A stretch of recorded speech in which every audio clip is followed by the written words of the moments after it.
Wealth isn't created in boardrooms or discovered in get-rich-quick schemes. It's forged in the quiet moments of daily decision-making, shaped by invisible patterns of thought that either propel you toward prosperity or keep you trapped in financial mediocrity. The difference between those who build lasting wealth and those who struggle isn't talent, luck, or even starting capital. It's the psychological operating system running beneath the surface of their minds. This book isn't another collection of investment tips or budgeting strategies. Those are the tools, but tools are worthless without the right mindset to wield them. Instead, this is a deep dive into the psychology that creates millionaires, the neural pathways that generate wealth, and the daily habits that transform ordinary people into financial powerhouses. Recent advances in neuroscience have revealed something extraordinary. The brains of wealthy individuals operate differently than those of middle-class thinkers. Studies using brain imaging show that 60 to 80% of risky financial decisions activate specific regions, the striatum and orbitofrontal cortex, zones critical for evaluating rewards and risks. But here's the crucial insight: these patterns aren't fixed. Your brain's relationship with money can be rewired, reprogrammed, and optimized for wealth creation. The millionaires and billionaires profiled throughout these pages didn't succeed by accident. They developed specific psychological frameworks that allowed them to see opportunities where others saw obstacles, to delay gratification when others sought instant pleasure, and to take calculated risks when others paralyzed themselves with fear. More importantly, they turned these mental approaches into automatic habits, unconscious patterns that generated wealth even when they weren't actively thinking about money. Consider the morning routines of self-made millionaires.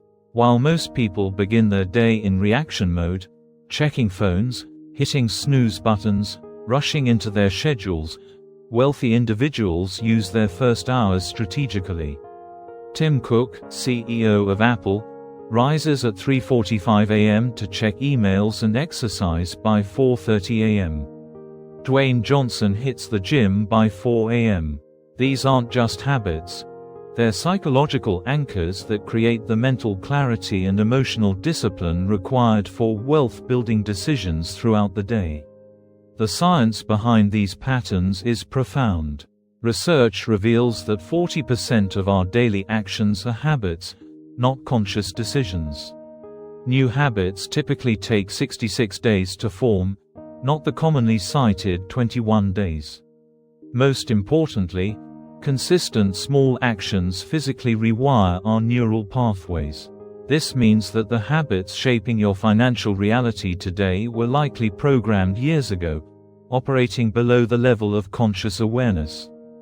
But here's the empowering truth: if your current habits are keeping you from wealth, new habits can liberate you. The compound effect, small, consistent actions multiplied by time, doesn't just apply to investments. It applies to every aspect of wealth psychology. The millionaire who writes down their goals each morning, the entrepreneur who reads for 15 minutes daily, the investor who tracks their spending habits, these aren't random behaviors. They're systematic approaches to rewiring the brain for financial success.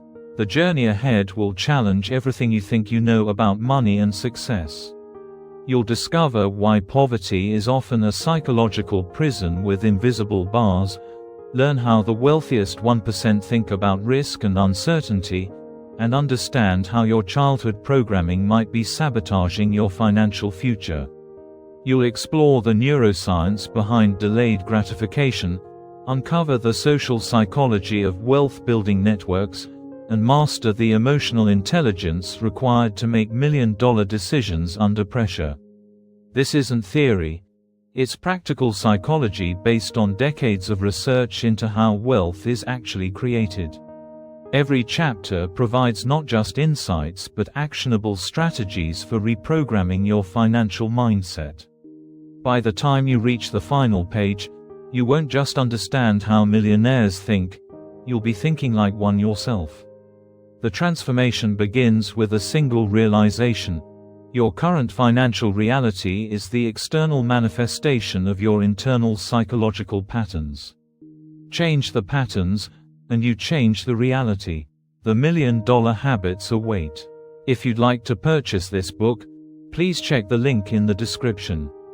To listen to the audiobook summary or explore it in another language, you'll also find more options in the description. Don't forget to subscribe, like, and share if you found this helpful. Chapter 1: The Neuroscience of Wealth: How Your Brain Shapes Your Financial Reality. The human brain is an economic machine, constantly calculating risks, weighing rewards, and making split-second decisions that determine your financial future. But here's what most people don't realize: your brain wasn't designed for the modern economic world. The neural circuits that govern your money decisions evolved over millions of years to help your ancestors survive in environments where resources were scarce, threats were immediate, and the future was uncertain. Today, these ancient systems are making decisions about stock investments, retirement planning, and career choices. The result is often a mismatch between what your brain wants to do and what actually creates wealth. Understanding this neuroscience isn't just academic curiosity, it's the foundation for reprogramming your financial success. The ancient brain in a modern economy. Deep within your brain, beneath layers of rational thought and conscious planning, lies what neuroscientists call the limbic system. This ancient neural network processes emotions, memories, and survival instincts. When it comes to money decisions, two structures dominate your choices: the amygdala, which triggers fear and anxiety, and the nucleus accumbens, which drives pleasure-seeking and reward anticipation.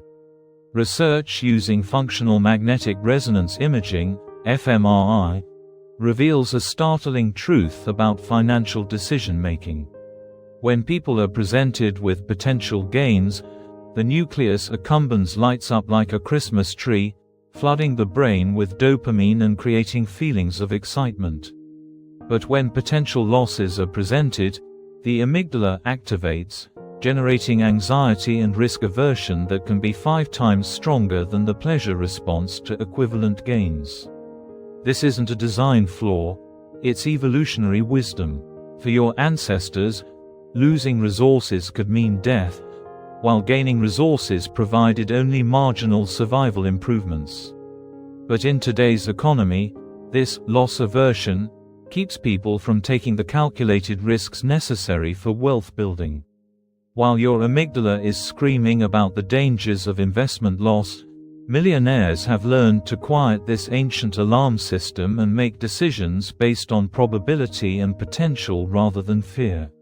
Studies of high net worth individuals reveal a crucial difference in their neural processing.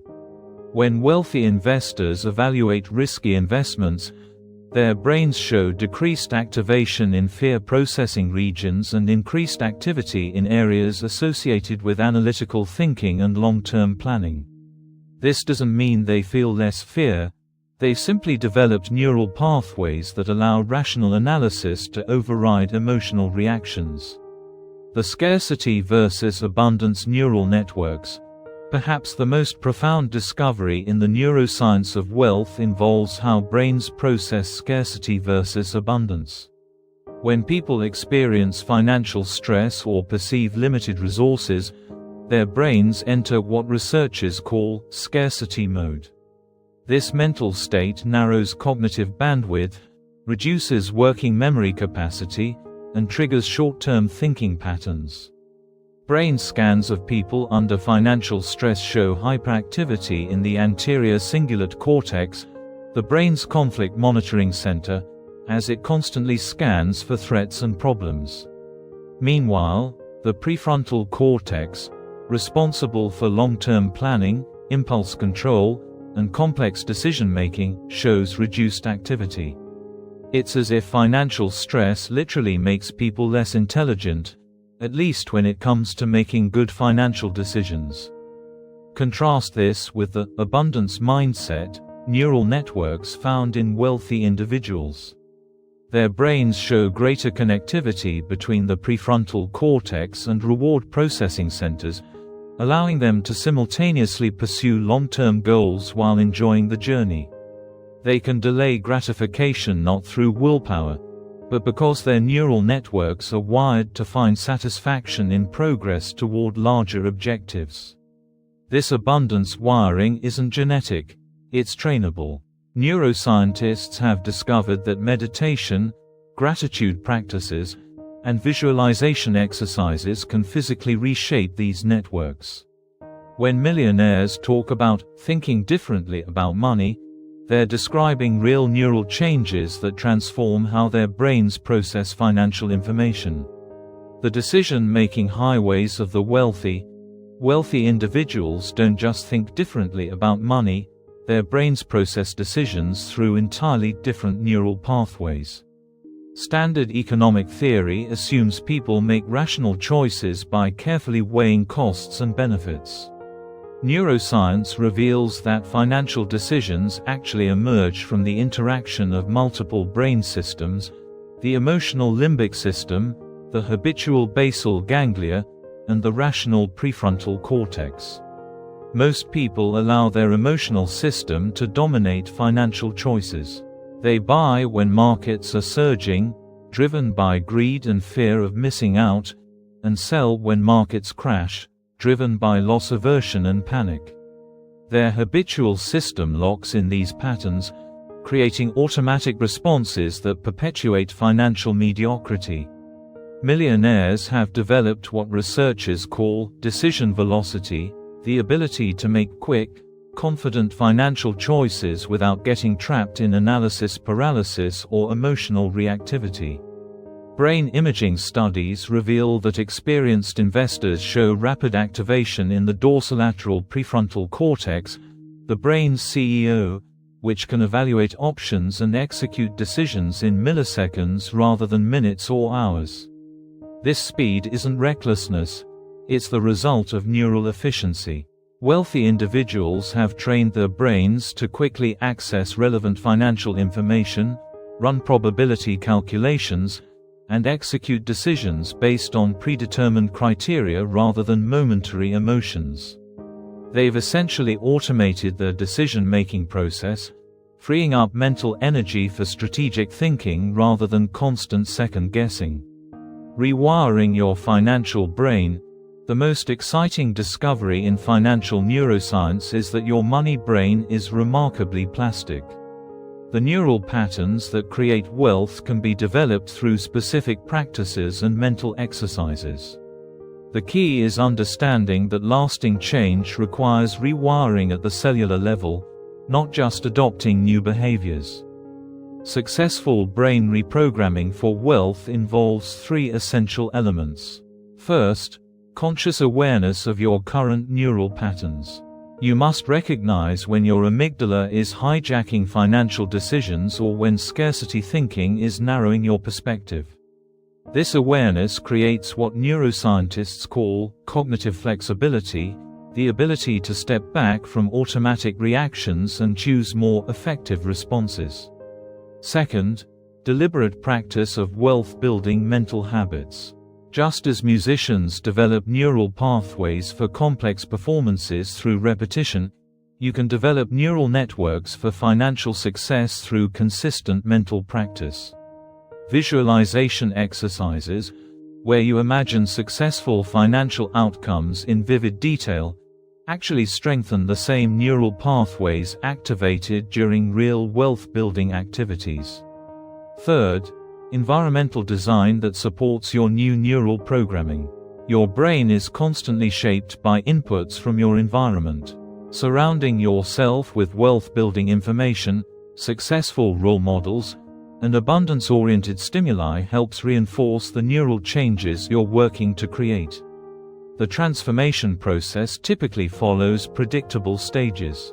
During the first month, you'll notice increased awareness of your financial thought patterns but may struggle to change them consistently. Between months 2 and 3, new neural pathways begin forming, and wealth-oriented thinking starts feeling more natural. By month 6, these new patterns become automatic, requiring less conscious effort to maintain.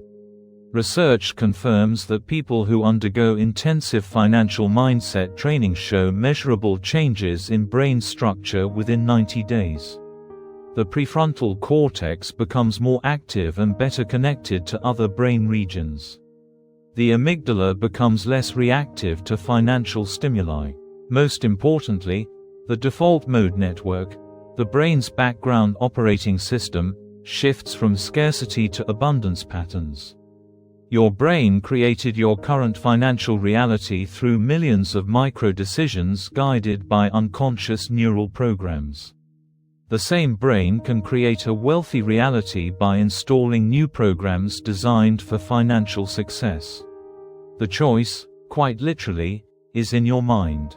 Chapter 2: Breaking the Poverty Programming. Identifying limiting financial beliefs. Every financial decision you make today is influenced by invisible scripts written in your mind decades ago.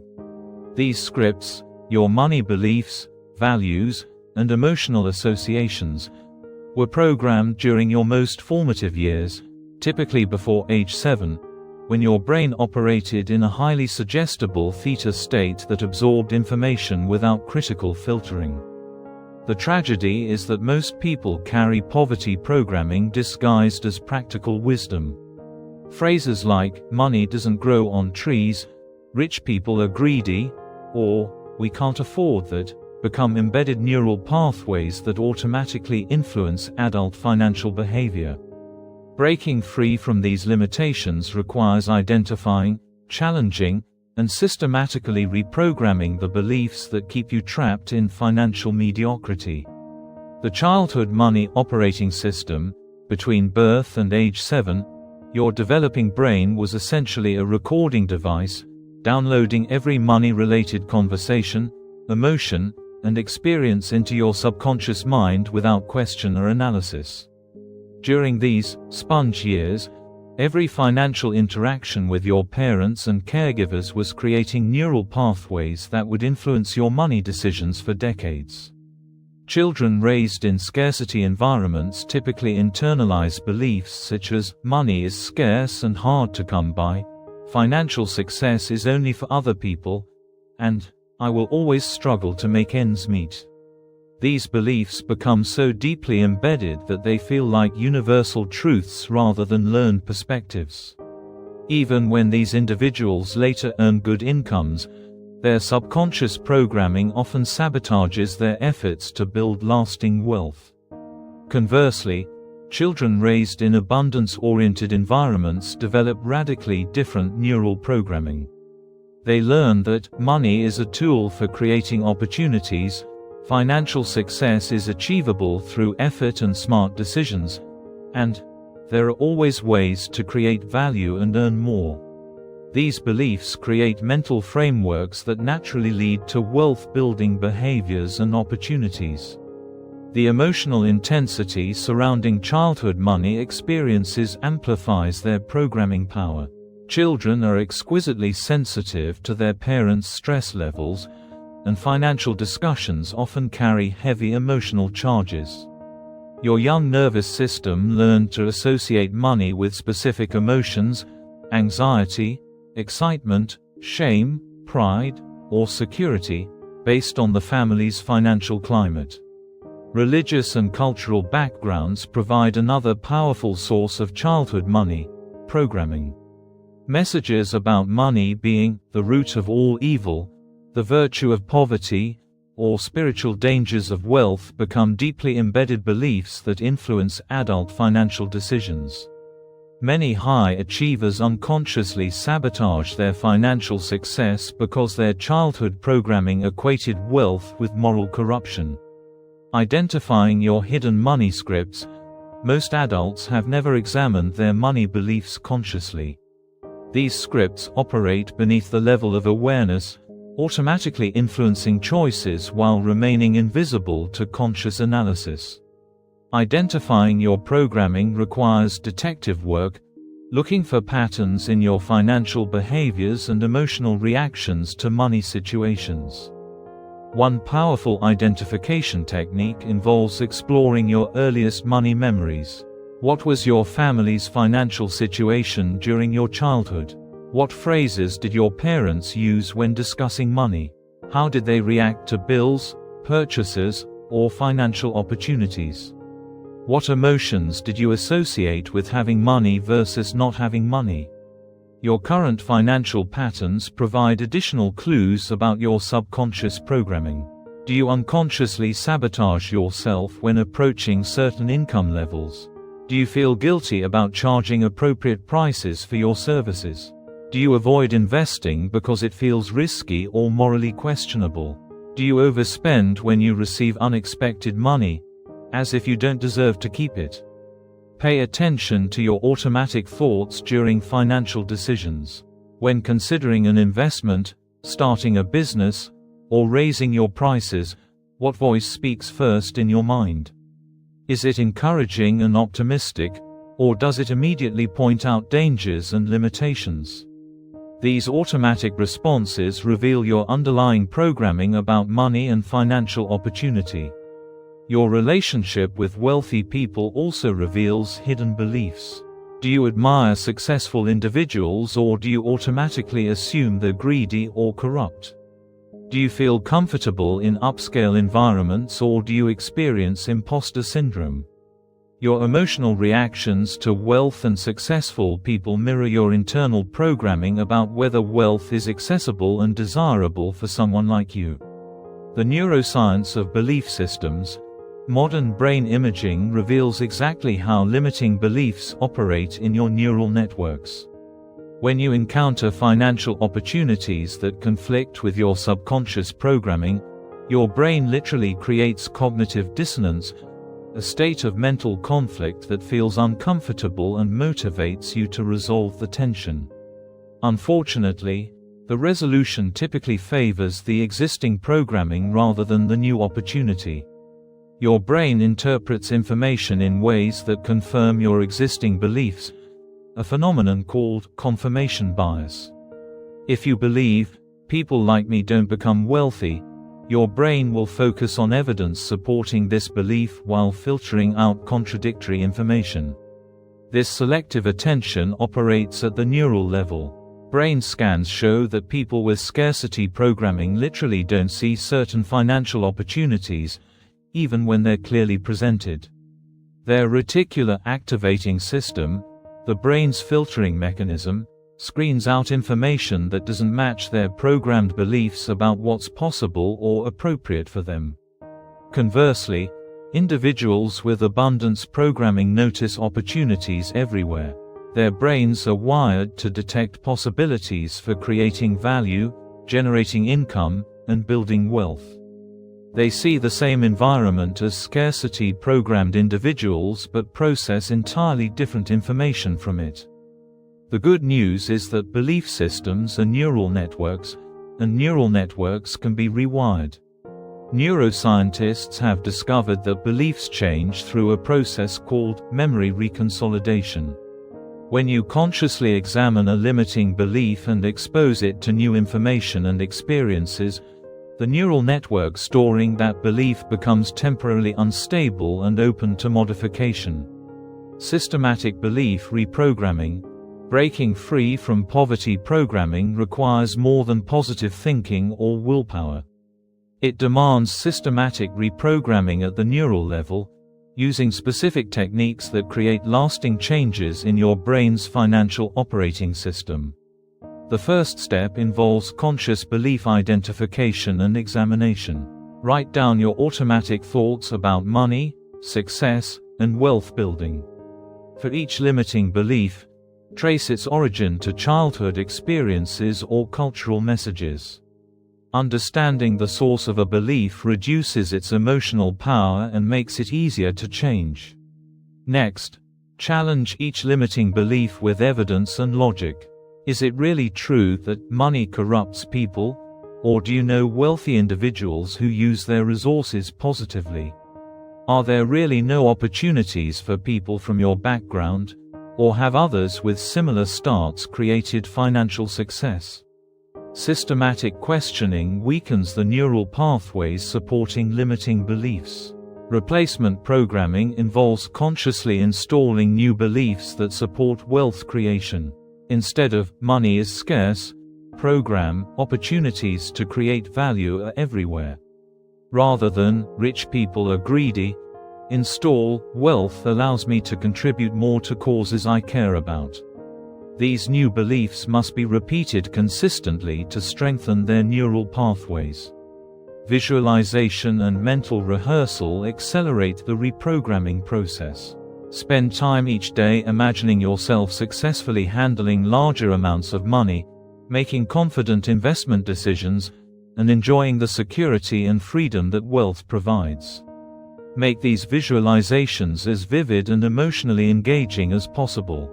Your brain can't distinguish between imagined and real experiences, so detailed visualization actually strengthens neural pathways for financial success. Environmental immersion supports your new programming by surrounding you with abundance-oriented inputs. Read books about successful investors and entrepreneurs. Listen to podcasts featuring financially successful individuals. Attend events where wealth building is discussed positively. Join communities of aspiring or actual millionaires. This consistent exposure helps reinforce your new beliefs while weakening old limiting programs. Physical and emotional state management also influences belief change. Limiting beliefs feel more powerful when you're tired, stressed, or in poor physical condition. Regular exercise, adequate sleep, and stress management make you more receptive to positive programming while reducing the influence of old limiting patterns. The reprogramming process typically takes 60 to 90 days of consistent effort to create lasting neural changes. During this period, you'll experience internal resistance as your old programming fights to maintain its influence. This resistance is actually a positive sign. It means you're creating enough neural disruption to enable real change. Many people give up during the resistance phase, mistakenly believing their new beliefs aren't working. Actually, this discomfort signals that deep change is occurring at the cellular level. Persistence through this phase leads to breakthrough moments where wealth-oriented thinking suddenly feels natural and automatic. Your current financial reality reflects your subconscious programming about what you believe you deserve and can achieve. By systematically identifying and reprogramming these beliefs, you create the psychological foundation for building genuine wealth. The millionaire mindset isn't a mysterious gift. It's a learnable set of neural patterns that anyone can develop with proper understanding and consistent practice. Chapter 3: The Millionaire's Daily Blueprint – Morning Routines that Build Wealth. The first hour of your day sets the psychological tone for every financial decision that follows.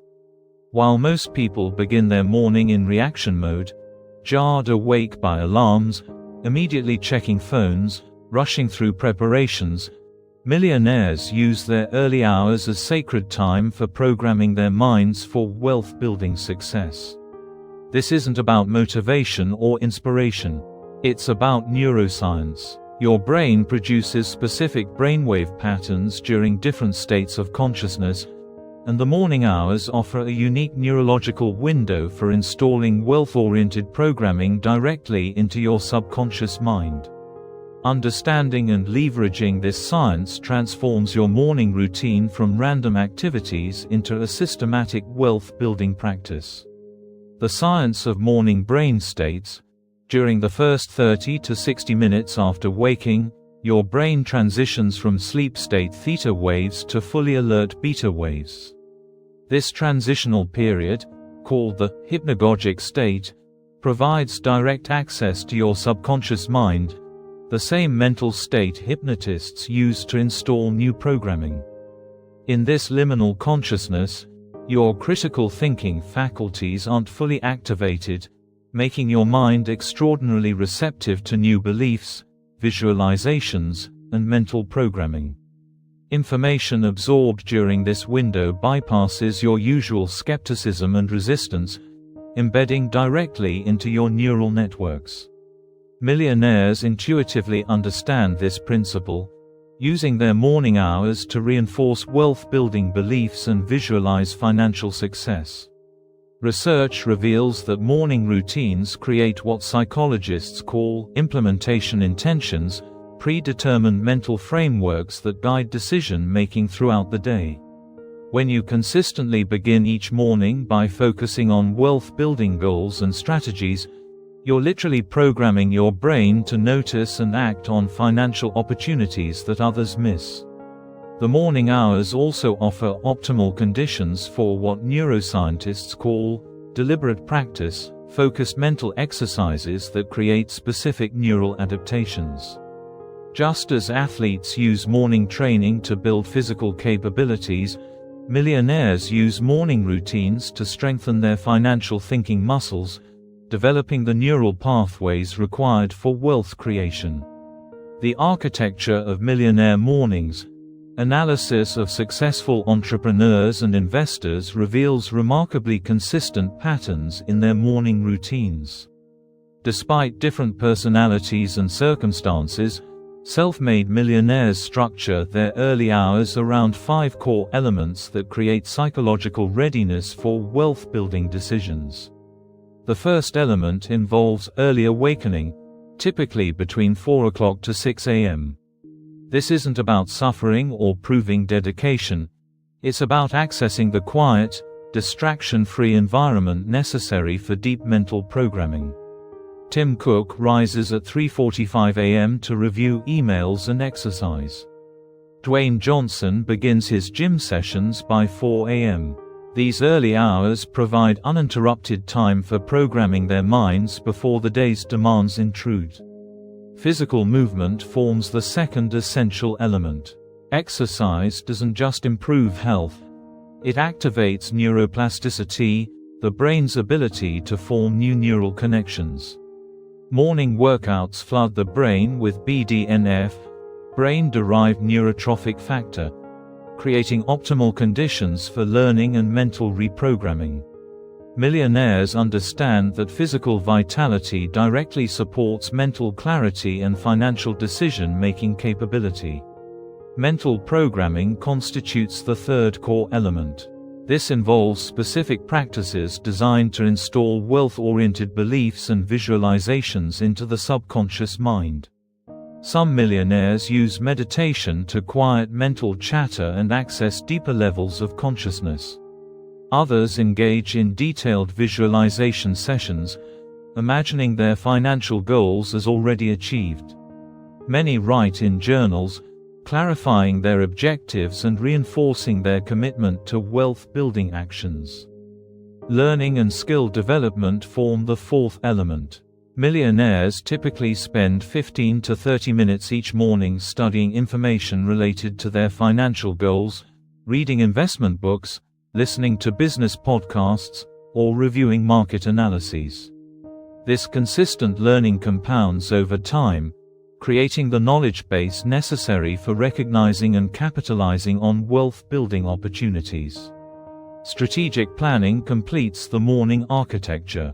Rather than allowing their days to unfold reactively, millionaires use morning time to review their priorities, schedule important activities, and make decisions about resource allocation.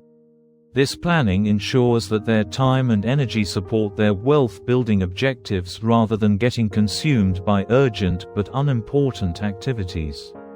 The 15-minute skill builder protocol.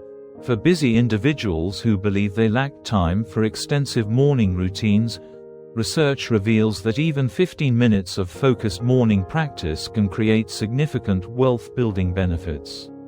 James Clear's studies show that dedicating just 15 minutes daily to learning something new in your field equals 91 hours of focused learning annually, enough to develop multiple new skills and dramatically enhance your professional value. The key is making this 15-minute investment immediately upon waking, when your brain is most receptive to new programming. Choose one specific skill or knowledge area that directly supports your wealth-building goals. This might be learning about investment strategies, developing negotiation skills, studying business models, or understanding tax optimization techniques. During these 15 minutes, avoid passive consumption like scrolling through news or social media. Instead, engage in active learning that requires mental effort and participation. Read challenging material, take notes, ask questions, or practice applying new concepts. This active engagement creates stronger neural pathways and better information retention than passive consumption. Link this learning session to an existing morning habit to ensure consistency. For example, study investment strategies while drinking your morning coffee, or listen to business podcasts during your morning commute. This habit stacking leverages existing neural patterns to support new wealth-building behaviors. Track your progress to maintain motivation and compound your learning. Keep a simple log of what you studied each morning and how you applied the information. Over time, you'll be amazed at the depth of knowledge you've accumulated and how this learning translates into improved financial decisions and opportunities. Programming your financial subconscious. The most powerful aspect of Millionaire morning routines involves deliberately programming your subconscious mind with wealth-oriented beliefs and expectations. Your subconscious operates like a goal-seeking mechanism, automatically directing your attention and behavior toward whatever it believes to be true and important. Most people inadvertently program their subconscious with scarcity and limitation through their morning habits. Checking news feeds programs worry and pessimism. Rushing through morning preparations programs stress and reactivity. Complaining about having to work programs resentment and victim mentality. These negative patterns create mental frameworks that repel wealth-building opportunities. Millionaires intentionally program abundance, possibility, and opportunity into their subconscious minds each morning. They begin each day by reviewing their financial goals, not as distant dreams, but as inevitable realities that they're systematically creating. They visualize themselves successfully handling larger amounts of money, making confident investment decisions, and enjoying the freedom that wealth provides.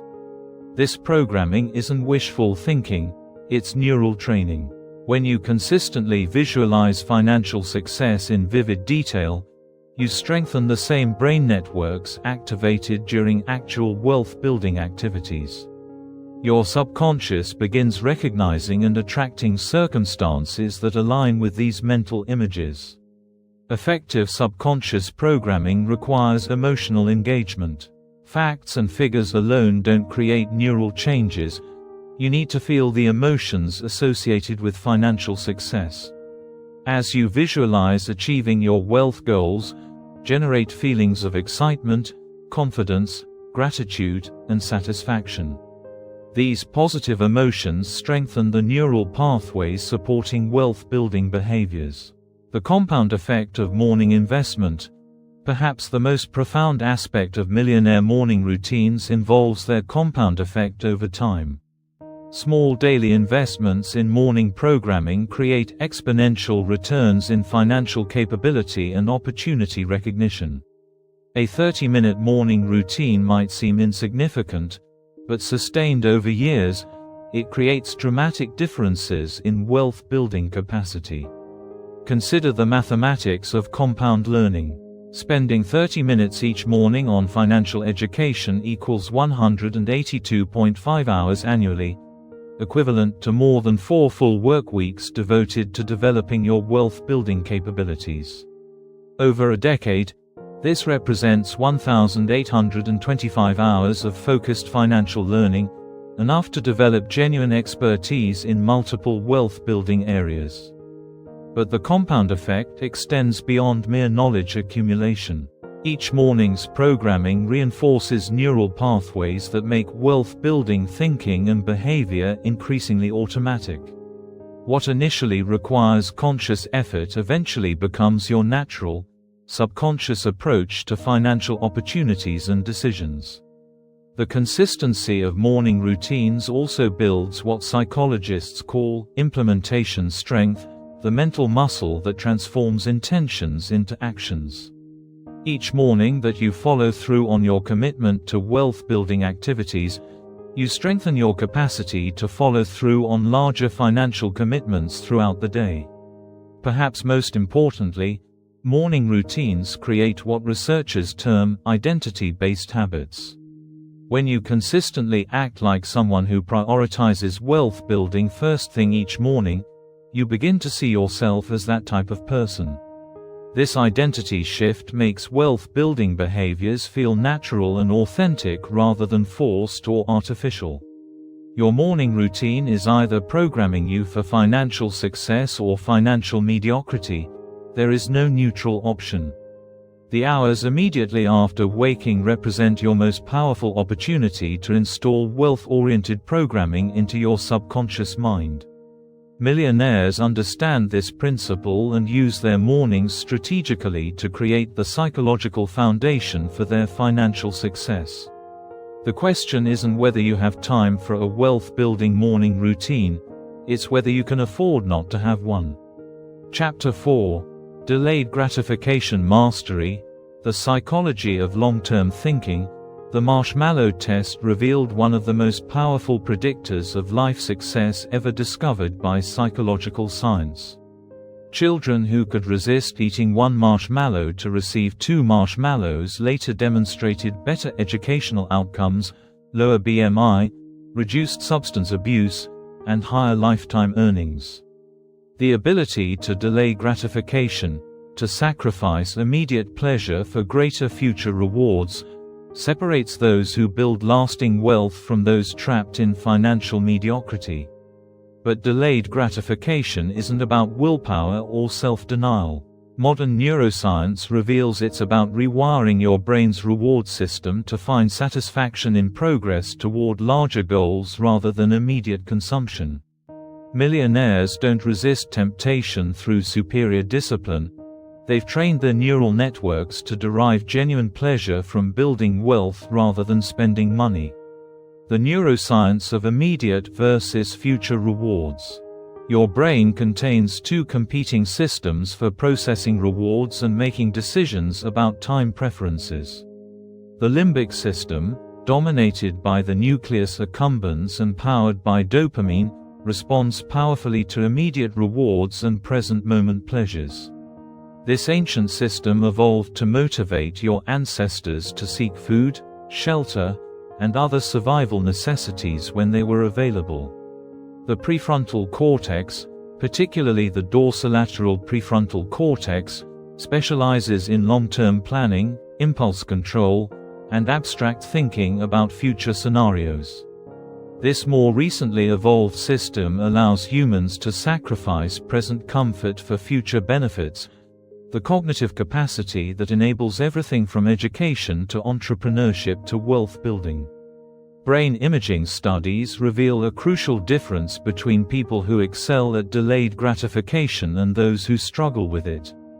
In individuals with strong delayed gratification capabilities, the prefrontal cortex maintains robust connections to the limbic system, allowing rational long-term thinking to influence emotional reward processing. They don't ignore immediate rewards. They've trained their brains to feel rewarded by progress toward future goals. Conversely, people who struggle with delayed gratification show weaker connectivity between these brain regions. Their limbic systems operate relatively independently, creating strong urges for immediate rewards that their prefrontal cortex struggles to regulate. This isn't a character flaw. It's a neural configuration that can be systematically improved through specific training. Research reveals that delayed gratification capability isn't fixed. Studies of individuals who underwent intensive self-control training show measurable increases in prefrontal cortex activity and improved connectivity to reward processing centers. The brain's remarkable plasticity means you can literally rewire your neural reward system to support wealth building rather than consumption. The psychology of future self-connection, one of the most fascinating discoveries in delayed gratification research, involves the concept of future self-continuity, how connected you feel to your future self. People who experience their future selves as vivid, real, and important naturally make decisions that benefit that future person. Those who experience their future selves as distant, abstract, or disconnected tend to prioritize their present selves at future expense. Neuroimaging studies reveal that thinking about your future self activates different brain regions than thinking about your present self. For many people, considering their future self activates the same neural networks used for thinking about strangers. This disconnection makes it psychologically easy to make decisions that harm your future self, overspending, undersaving, avoiding investments, because it doesn't feel like you're hurting yourself. Millionaires demonstrate remarkably strong future self-connection. They make financial decisions not just for their current selves but for the people they're becoming. They can vividly imagine their future financial situations, feel emotional connections to their future security and freedom, and experience genuine concern for their future well-being. This future self-connection can be systematically developed through specific practices. Detailed visualization exercises, where you imagine your future self in vivid sensory detail, strengthen the neural pathways connecting present and future identity. Writing letters to your future self, creating vision boards depicting your future lifestyle, and regularly reviewing your long-term goals all enhance future self-continuity.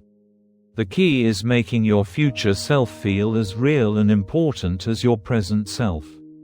When you can emotionally connect with the person you'll become, delayed gratification transforms from sacrifice to self-care.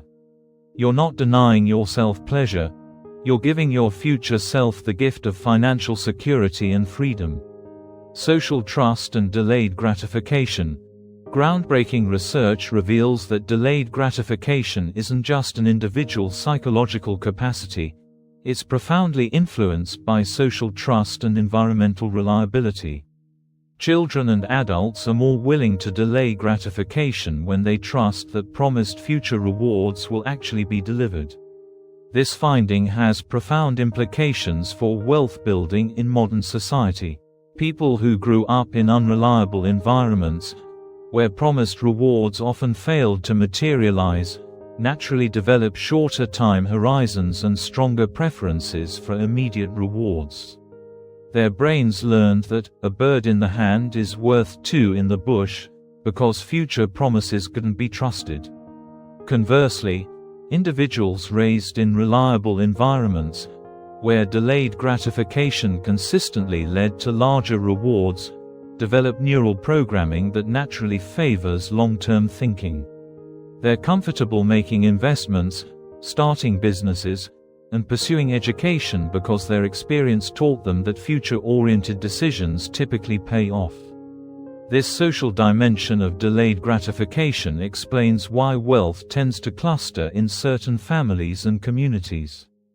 It's not just about access to resources, it's about the psychological programming that develops in environments where long-term thinking is consistently rewarded. Children raised in such environments automatically develop neural patterns that support wealth building. The encouraging news is that social trust and delayed gratification capability can be rebuilt even in adulthood. Surrounding yourself with reliable, long-term oriented individuals helps reprogram your expectations about future rewards. Joining investment clubs, entrepreneurship groups, or professional organizations where delayed gratification is valued and modeled strengthens your own capacity for long-term thinking. Training your delayed gratification muscles. Like physical muscles, your capacity for delayed gratification grows stronger with systematic training. Neuroscience research reveals specific exercises and practices that enhance self-control and extend your time horizons for financial decision-making. Meditation stands out as one of the most powerful delayed gratification training tools. Regular meditation practice literally changes brain structure, strengthening the prefrontal cortex and improving its connectivity to emotional processing centers. Studies show that even 8 weeks of meditation practice can measurably improve self-control and reduce impulsive decision-making. Progressive delay training offers another effective approach. Start with small delays, waiting 5 minutes before checking social media, delaying a small purchase for 1 day, or saving $1 before spending it. Gradually extend these delays while celebrating your success. This progressive approach builds neural pathways for delay tolerance without overwhelming your current capabilities. Implementation intentions, specific if-then plans for handling temptation, dramatically improve delayed gratification outcomes. Instead of relying on willpower in the moment, predetermine your responses to specific situations. If I feel tempted to make an impulse purchase, then I will write down the item and wait 24 hours before deciding. These pre-planned responses bypass the emotional intensity of in-the-moment decisions. Environmental design provides crucial support for delayed gratification training. Remove immediate temptations from your environment while making wealth-building actions easier to execute. Automate investments so they happen without conscious decisions. Use apps that require waiting periods before completing purchases. Design your environment to make good long-term choices the path of least resistance. Reward system hacking involves training your brain to feel rewarded by progress toward long-term goals rather than just immediate consumption. Track your investment contributions, celebrate monthly progress toward financial goals, and create rituals around wealth-building activities. When your brain learns to associate pleasure with building wealth rather than spending money, delayed gratification becomes intrinsically rewarding. The compound power of long-term thinking. The mathematical power of compound interest pales in comparison to the compound power of training your brain for long-term thinking. Each decision to delay gratification strengthens neural pathways that make future delay easier. Each investment in your future self builds confidence in your ability to create lasting wealth. Each small sacrifice for larger goals proves to your subconscious that you're the type of person who builds rather than consumes. This psychological compounding creates exponential returns. Early in the training process, delayed gratification requires significant conscious effort and feels uncomfortable. But as your neural pathways strengthen, long-term thinking becomes increasingly automatic and intrinsically satisfying. You begin naturally preferring decisions that build wealth over time rather than providing immediate gratification. The ultimate goal isn't to eliminate present-moment enjoyment but to align your reward system with wealth-building activities. When checking your investment account balance feels more rewarding than making impulse purchases, when planning your financial future generates more excitement than immediate consumption, when building wealth becomes intrinsically satisfying rather than a sacrifice, you've achieved delayed gratification mastery. Millionaires don't practice delayed gratification through superior willpower. They've rewired their brains to find genuine pleasure in building wealth. This neural reprogramming transforms wealth building from a sacrifice into a source of deep satisfaction and excitement about the future they're creating. Chapter 5: Risk Intelligence: How Millionaires Think About Uncertainty. Risk is not the enemy of wealth, ignorance about risk is.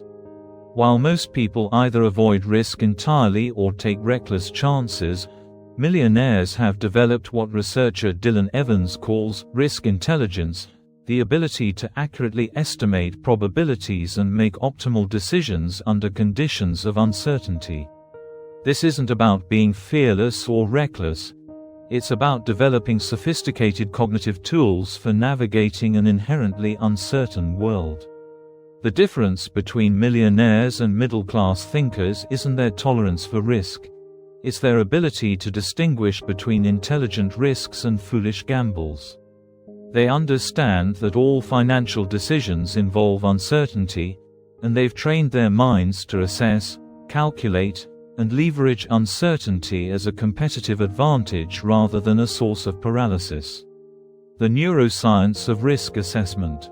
Your brain processes risk through multiple neural systems that often provide conflicting information. The amygdala rapidly scans for potential dangers and triggers immediate fear responses designed to keep you safe. The anterior insula processes the physical sensations of uncertainty and generates feelings of anxiety or discomfort when facing unclear outcomes. Meanwhile, the prefrontal cortex attempts to analyze probabilities rationally and make logical decisions based on available information. Brain imaging studies reveal a crucial difference between individuals with high-risk intelligence and those who struggle with uncertainty. People with well-developed risk intelligence show stronger connectivity between their prefrontal cortex and limbic system, allowing rational analysis to influence emotional responses to risk.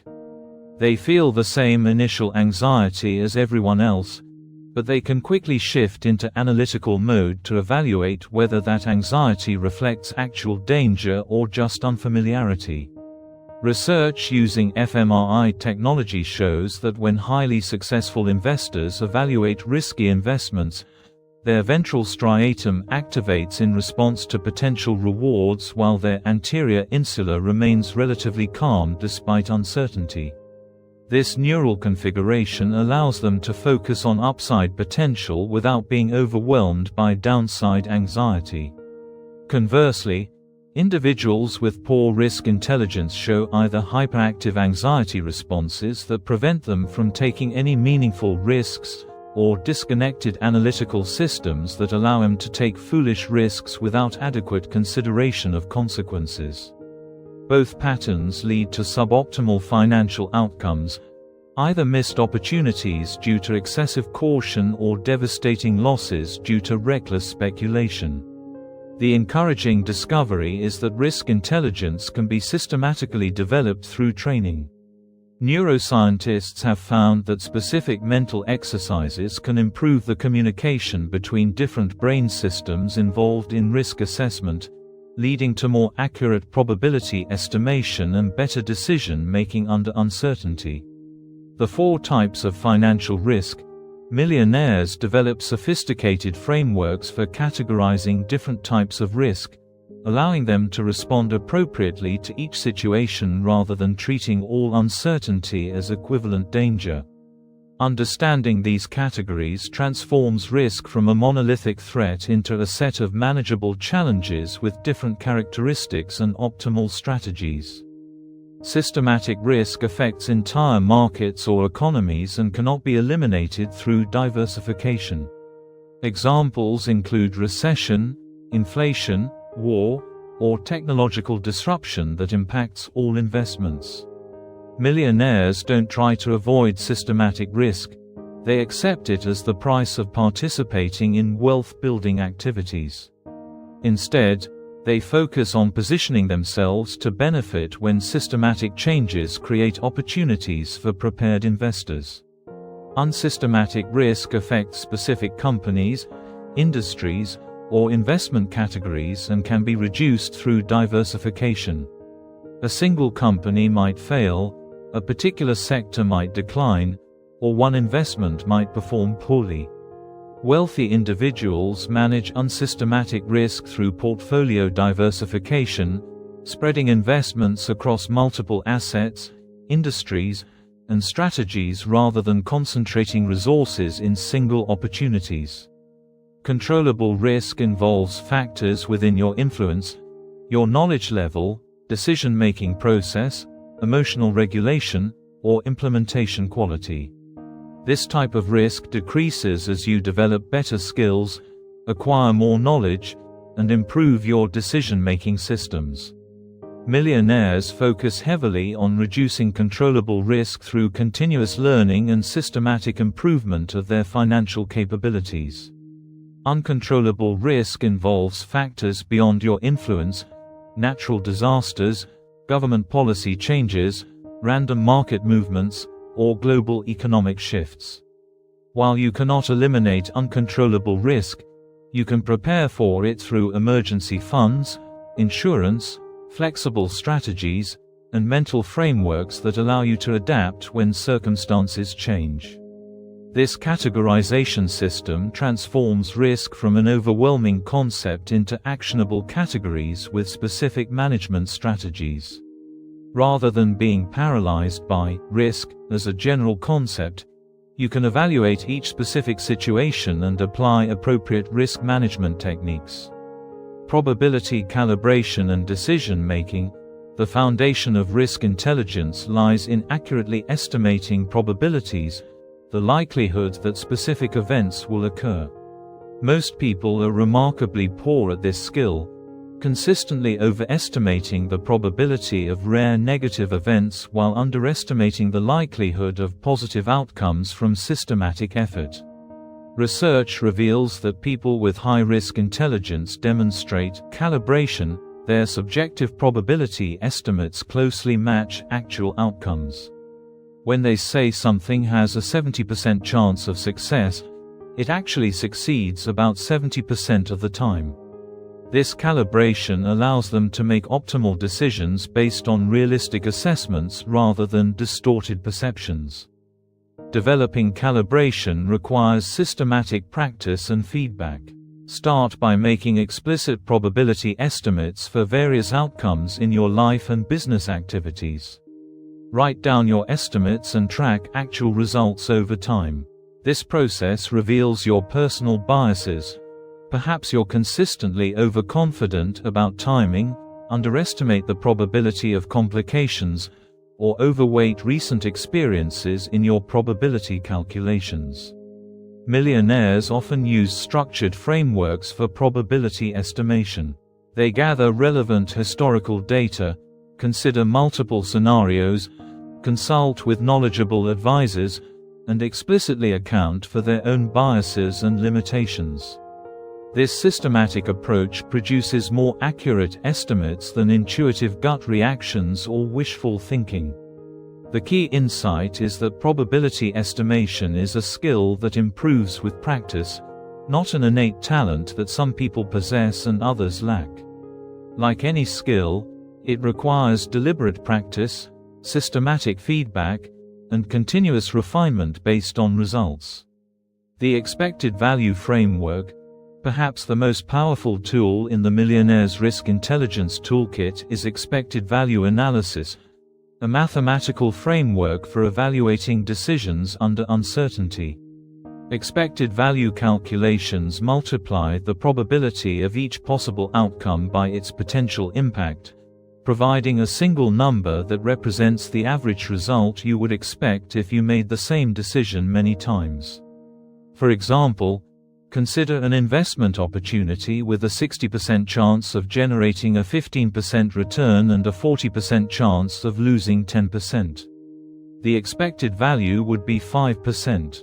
This positive expected value suggests the investment is mathematically favorable, even though it involves significant risk of loss. Millionaires don't just calculate expected values, they systematically seek opportunities with positive expected values while avoiding situations with negative expected values. This disciplined approach allows them to profit from uncertainty over time, even though individual decisions may sometimes produce losses. The expected value framework also helps distinguish between good decisions and good outcomes. A decision with positive expected value remains good even if it produces a loss in a specific instance, just as a decision with negative expected value remains poor even if it occasionally produces profits. This understanding prevents wealthy individuals from being misled by random short-term results. Beyond simple mathematical calculations, Sophisticated expected value analysis considers factors like scenario correlation, option value, and asymmetric payoffs. Some opportunities offer limited downside with unlimited upside potential, positive optionality, that makes them attractive even with modest probability estimates. Building your risk intelligence. Developing millionaire-level risk intelligence requires systematic training across multiple dimensions: emotional regulation, analytical skills, probability calibration, and decision-making frameworks. This isn't about becoming fearless or reckless. It's about developing sophisticated tools for thriving in an uncertain world. Emotional regulation training helps you maintain analytical clarity when facing uncertain situations. Practice meditation, breathing exercises, and cognitive reframing techniques that allow you to feel anxiety without being controlled by it. The goal isn't to eliminate fear but to prevent fear from overwhelming your analytical capabilities. Analytical skill development involves learning frameworks for breaking down complex risky situations into manageable components. Study basic statistics, decision theory, and risk management principles. Practice applying these tools to real-world situations until structured analysis becomes automatic rather than forced. Probability calibration practice requires making regular probability estimates and tracking your accuracy over time. Start with low-stakes situations where you can gather quick feedback, then gradually apply these skills to more significant financial decisions. Keep a decision journal that records your probability estimates, reasoning, and actual outcomes. Decision-making system design involves creating structured processes for handling uncertainty rather than relying on emotion or intuition. Develop checklists, seek input from knowledgeable advisors, and create cooling-off periods for significant decisions. The goal is making your best thinking available when you need it most, rather than being hijacked by immediate emotional reactions. Scenario planning exercises train your mind to consider multiple possible futures rather than fixating on single predicted outcomes. For any significant opportunity or investment, explicitly consider best case, worst case, and most likely scenarios. This mental flexibility prepares you to adapt when reality unfolds differently than expected. The ultimate goal of risk intelligence training isn't perfect prediction, it's optimal decision-making despite imperfect information. Millionaires succeed not because they have crystal balls, but because they've developed systematic approaches for extracting profit from uncertainty while managing downside exposure. In a world where change is the only constant, risk intelligence becomes your most valuable competitive advantage. Chapter 6: The Compound Effect of Small Financial Decisions. Every millionaire's fortune began with a single dollar decision. Not the dramatic investment that made headlines, but the quiet choice to save instead of spend, to invest rather than consume, to delay gratification for a larger future reward. The compound effect, small, consistent actions multiplied by time, represents perhaps the most powerful force in wealth creation, yet it remains invisible to most people because its magic happens gradually, beneath the radar of immediate awareness. Understanding the compound effect isn't just about mathematics, though the numbers are staggering. It's about rewiring your brain to find satisfaction in small, seemingly insignificant actions that create exponential results over time. This psychological shift transforms wealth building from an overwhelming challenge into a series of manageable daily decisions that compound into financial freedom. The mathematics of micro-decisions, the compound effect operates on a simple yet profound formula. Small, smart choices plus consistency plus time equals radical transformation. This principle applies to every aspect of wealth building, from investment returns to skill development to habit formation. The key insight is that small improvements, maintained consistently, don't just add up, they multiply. Consider the famous penny doubling illustration. Would you prefer $3 million in cash today, or a penny that doubles every day for 31 days? Most people instinctively choose the immediate $3 million, failing to grasp the exponential power of compounding. That humble penny becomes $33.7 million by day 31. The progression reveals the compound effect's hidden power. Day 1, 1 cent. Day 14, $81.92. Day 21, $10,485.76. Day 28, $1.3 million. Day 31, $33.7 million. This mathematical principle applies directly to financial decision-making. Saving an extra $27 per day, the cost of an expensive lunch, compounds to $10,000 annually. Invested at 8% returns, this daily decision creates $1.2 million over 30 years. The compound effect transforms what appears to be a minor lifestyle adjustment into life-changing wealth. The psychological challenge is that compound growth feels linear initially. Early results appear modest, creating doubt about whether small actions matter. Most people abandon their compound strategies during this plateau of latent potential, the period when inputs seem disproportionate to outputs. Understanding this psychological hurdle prepares you to persist through the discomfort until compound forces reach critical mass. The neuroscience of small wins. Your brain is designed to notice and reward immediate results, making it naturally resistant to compound strategies that require delayed gratification. However, neuroscience research reveals specific techniques for training your brain to find satisfaction in compound progress rather than instant outcomes. Small wins trigger the release of dopamine, the neurotransmitter associated with reward and motivation. When you break large compound goals into smaller milestones, you create regular dopamine hits that reinforce your commitment to the process. Instead of waiting years to feel successful about your investment strategy, celebrate monthly progress toward your financial targets. The key is making compound progress visible and emotionally engaging.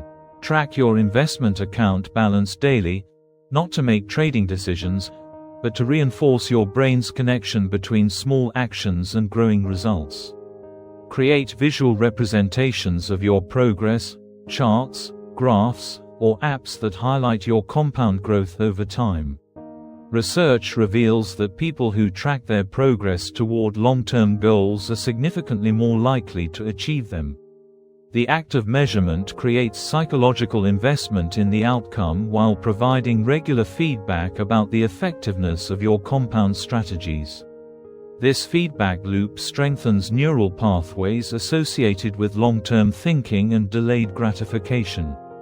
Habit stacking, linking new compound behaviors to existing routines, leverages your brain's existing neural pathways to support wealth-building actions. For example, check your investment account balance while drinking morning coffee, or transfer money to savings immediately after receiving paychecks.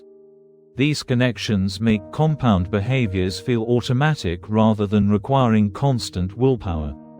The hidden compound effect in skill development.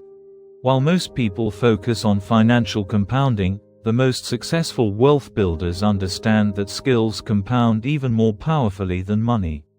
Knowledge, relationships, and capabilities grow exponentially when developed consistently over time, creating what researchers call increasing returns to your efforts. Dedicating just 15 minutes daily to learning something new in your field equals 91 hours of focused learning annually.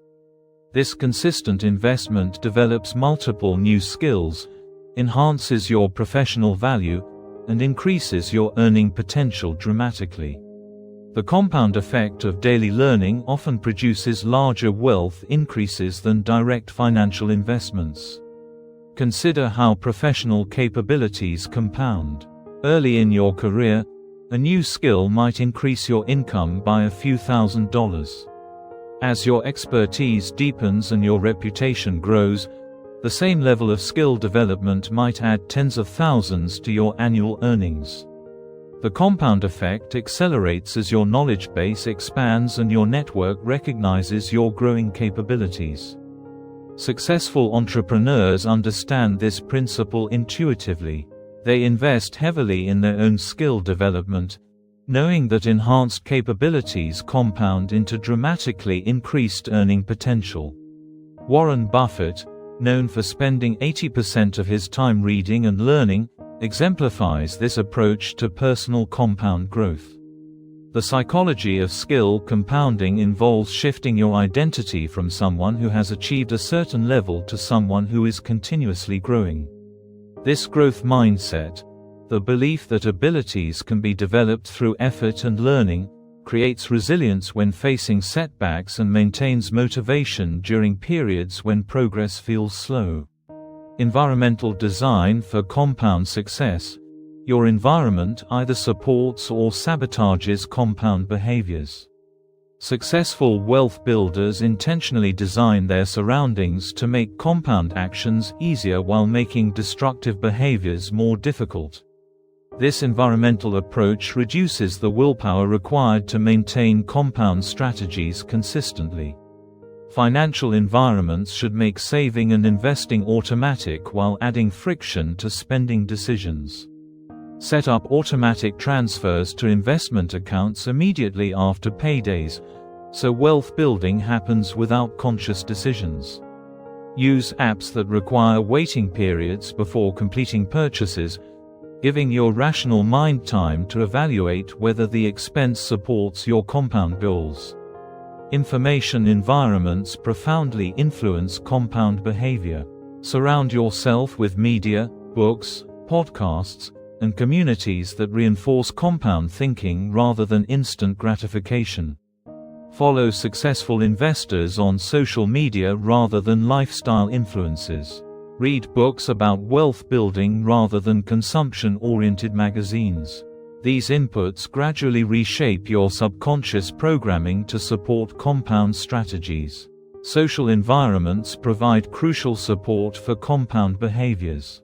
Join investment clubs, entrepreneurship groups, or financial independence communities where compound thinking is valued and modeled. Research shows that behaviors spread through social networks. Surrounding yourself with people who make compound decisions increases your likelihood of maintaining similar behaviors. Physical environments should remove temptations while adding cues for compound actions.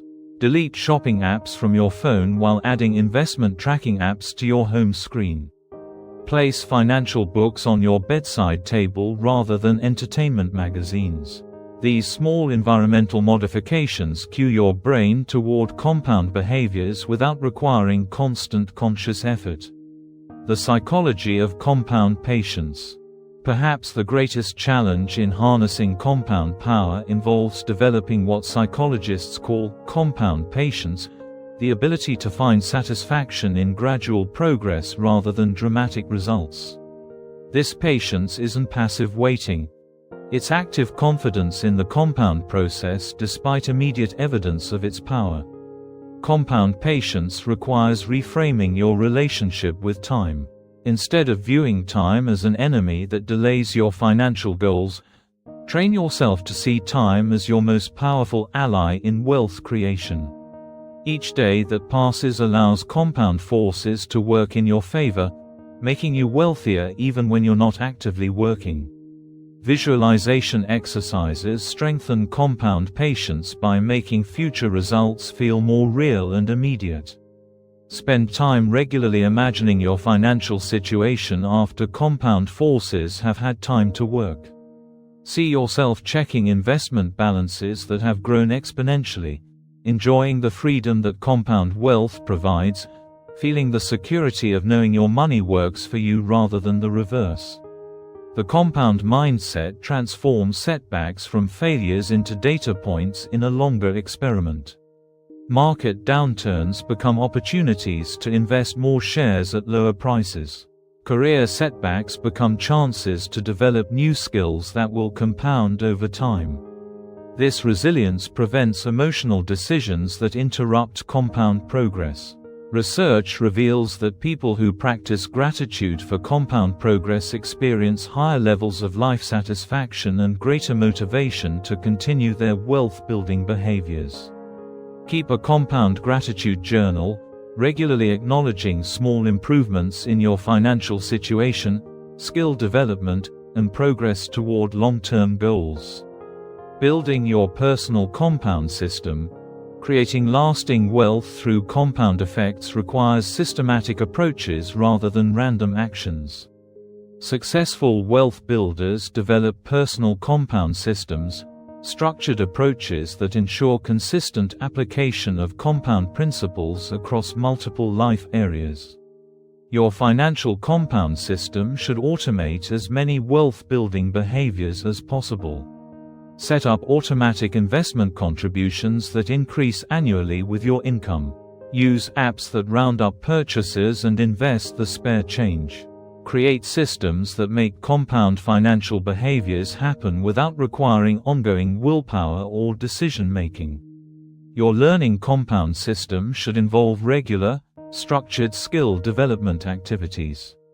Block calendar time for reading, studying, or practicing new capabilities relevant to your wealth-building goals. Join professional organizations that provide ongoing education opportunities. Create accountability systems that ensure consistent learning progress.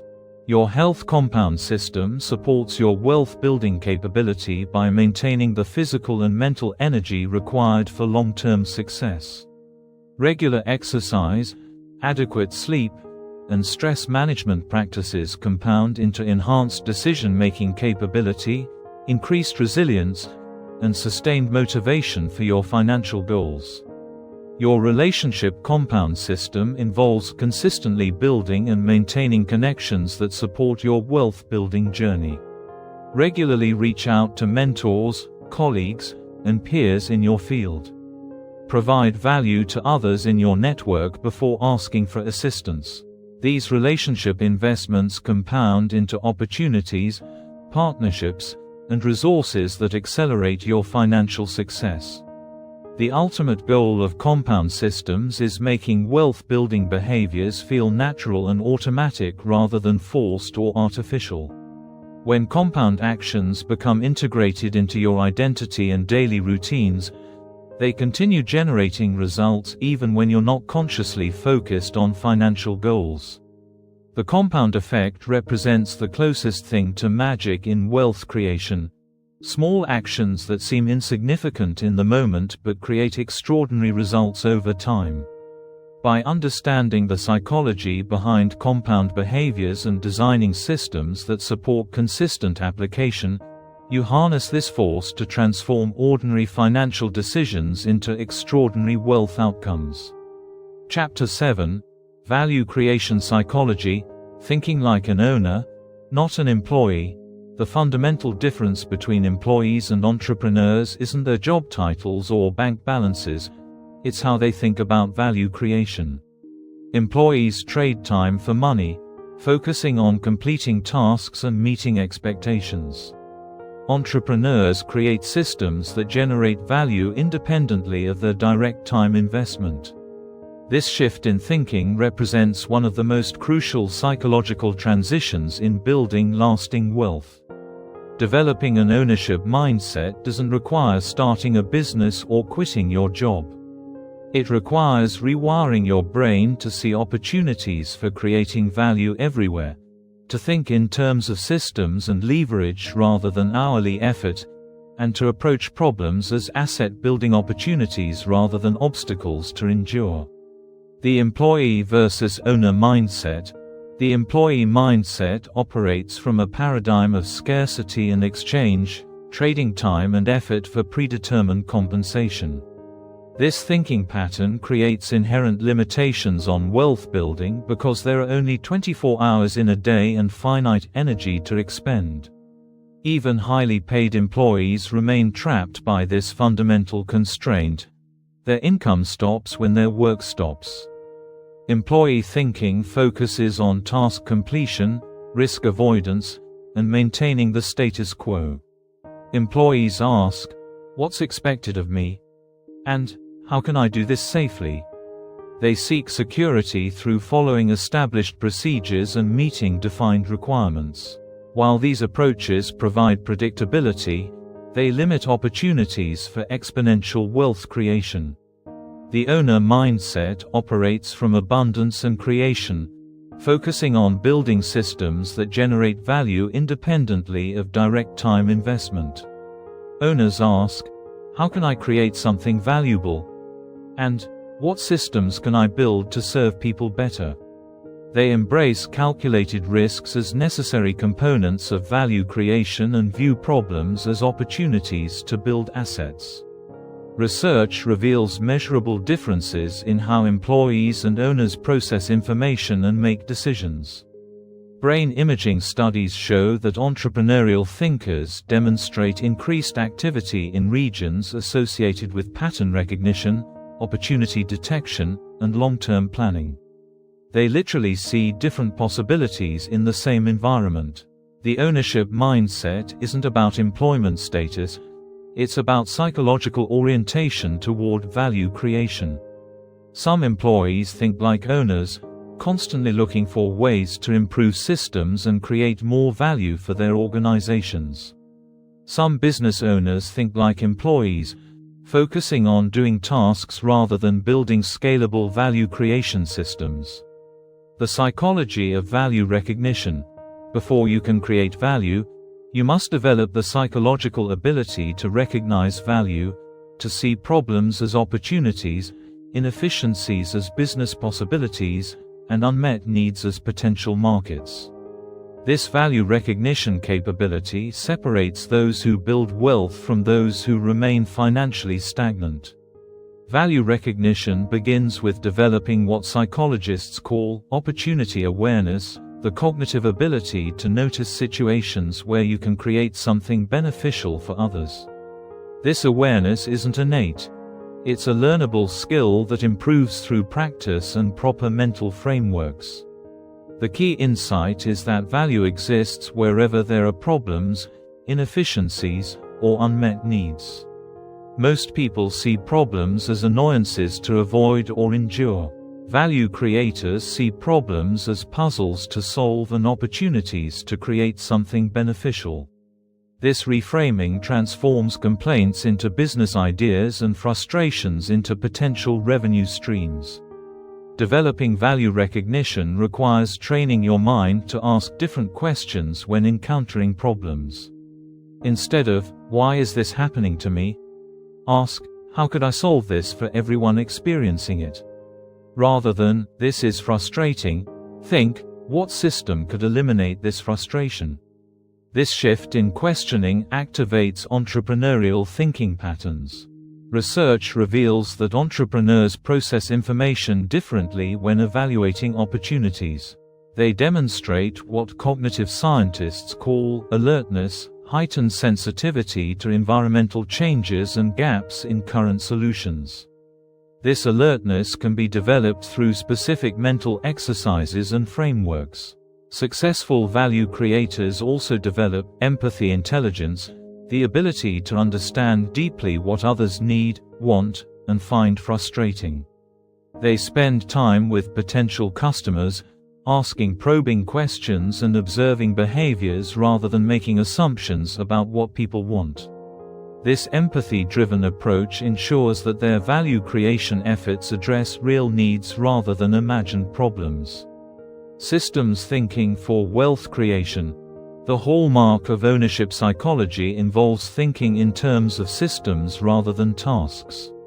While employees focus on completing individual actions, owners design processes that continue generating value automatically. This systems thinking represents the key to building wealth that doesn't require your constant presence and effort. Systems thinking involves understanding the relationships between different components of value creation, how inputs transform into outputs, which activities drive results, and how to optimize processes for maximum efficiency and impact. This perspective allows you to identify leverage points where small improvements create disproportionate results. Successful entrepreneurs develop what researchers call systems intelligence, the ability to see patterns, relationships, and feedback loops within complex processes.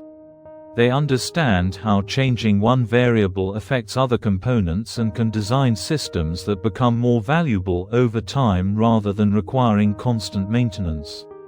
The psychological shift to systems thinking involves moving from, "How can I do this?" to, "How can this be done automatically?" This reframing encourages you to look for ways to systemize, automate, and scale your value creation efforts rather than just working harder or longer. Building systems requires understanding the difference between working in your business versus working on your business. Working in the business means doing the day-to-day tasks required to serve customers and generate revenue.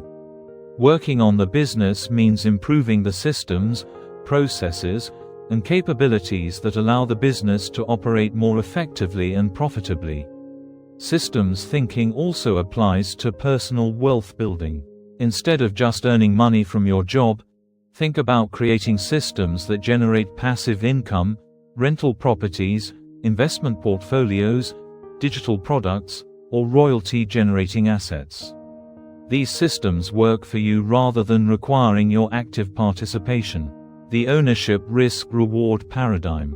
One of the most significant psychological differences between employee and owner mindsets involves their relationship with risk. Employees typically prioritize security and predictability, while owners understand that meaningful rewards require accepting calculated risks.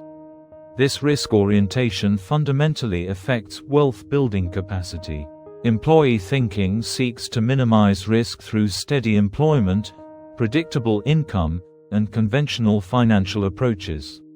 While this strategy provides short-term security, it often limits long-term wealth creation by avoiding the calculated risks that generate exponential returns. Owner thinking embraces intelligent risk as a necessary component of value creation. Owners understand that avoiding all risk actually creates the greatest risk, the risk of missing opportunities, remaining financially stagnant, and being vulnerable to economic changes beyond their control. The key distinction involves understanding different types of risk. Owners develop sophisticated frameworks for evaluating and managing risks rather than avoiding them entirely. They distinguish between intelligent risks with positive expected values and foolish gambles with negative expected outcomes. Research reveals that successful entrepreneurs don't just tolerate risk, they develop superior risk intelligence that allows them to identify situations with favorable risk-reward ratios.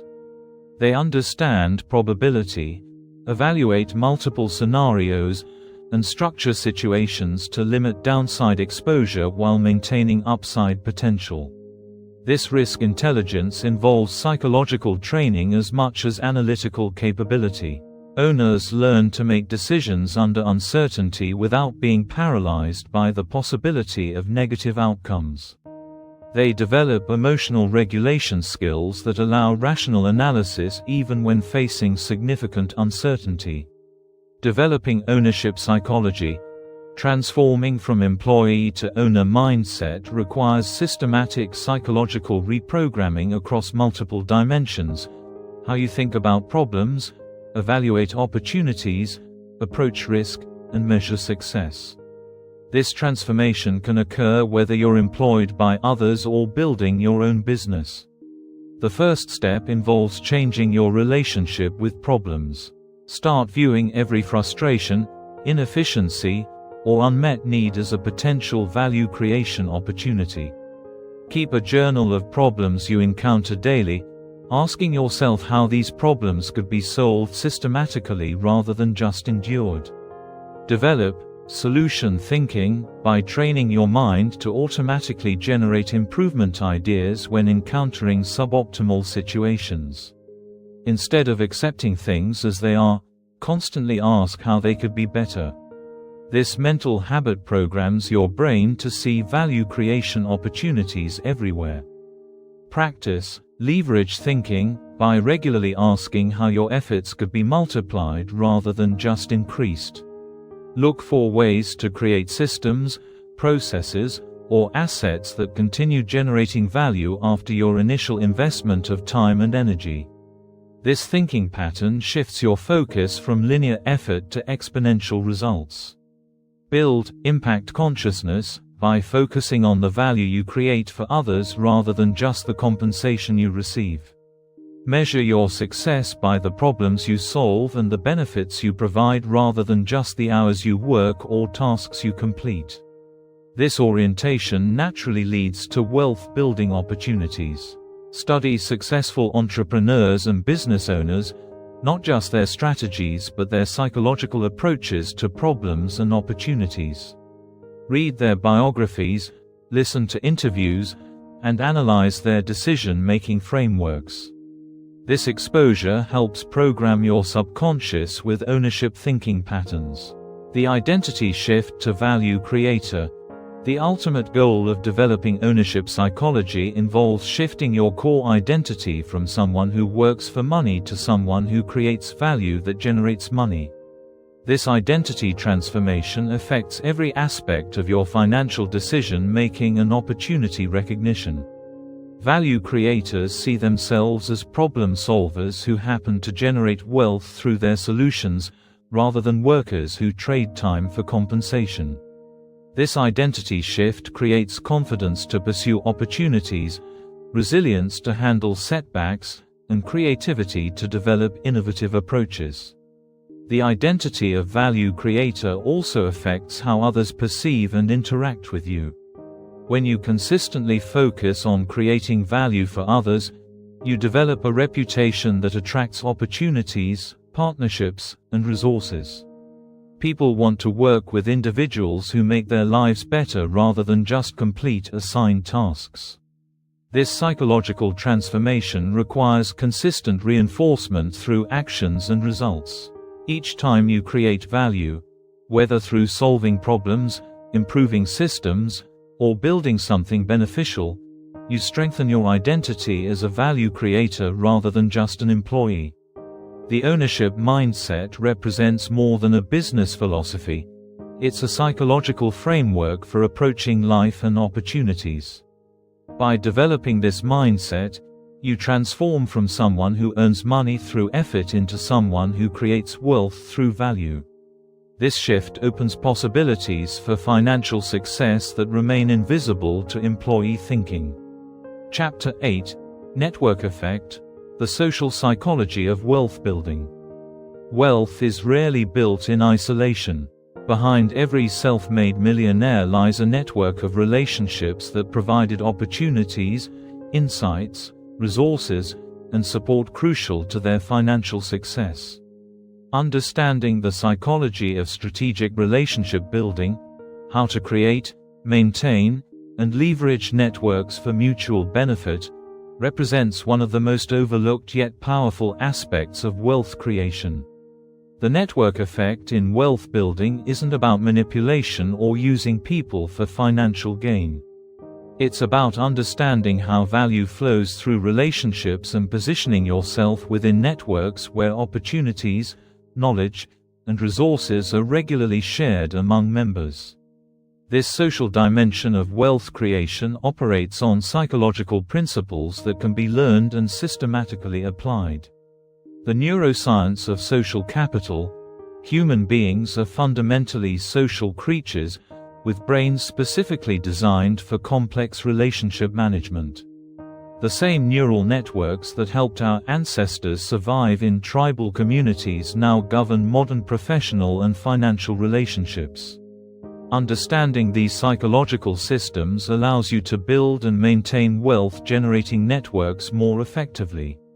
Research reveals that networking activities trigger specific brain regions associated with reward processing and social bonding.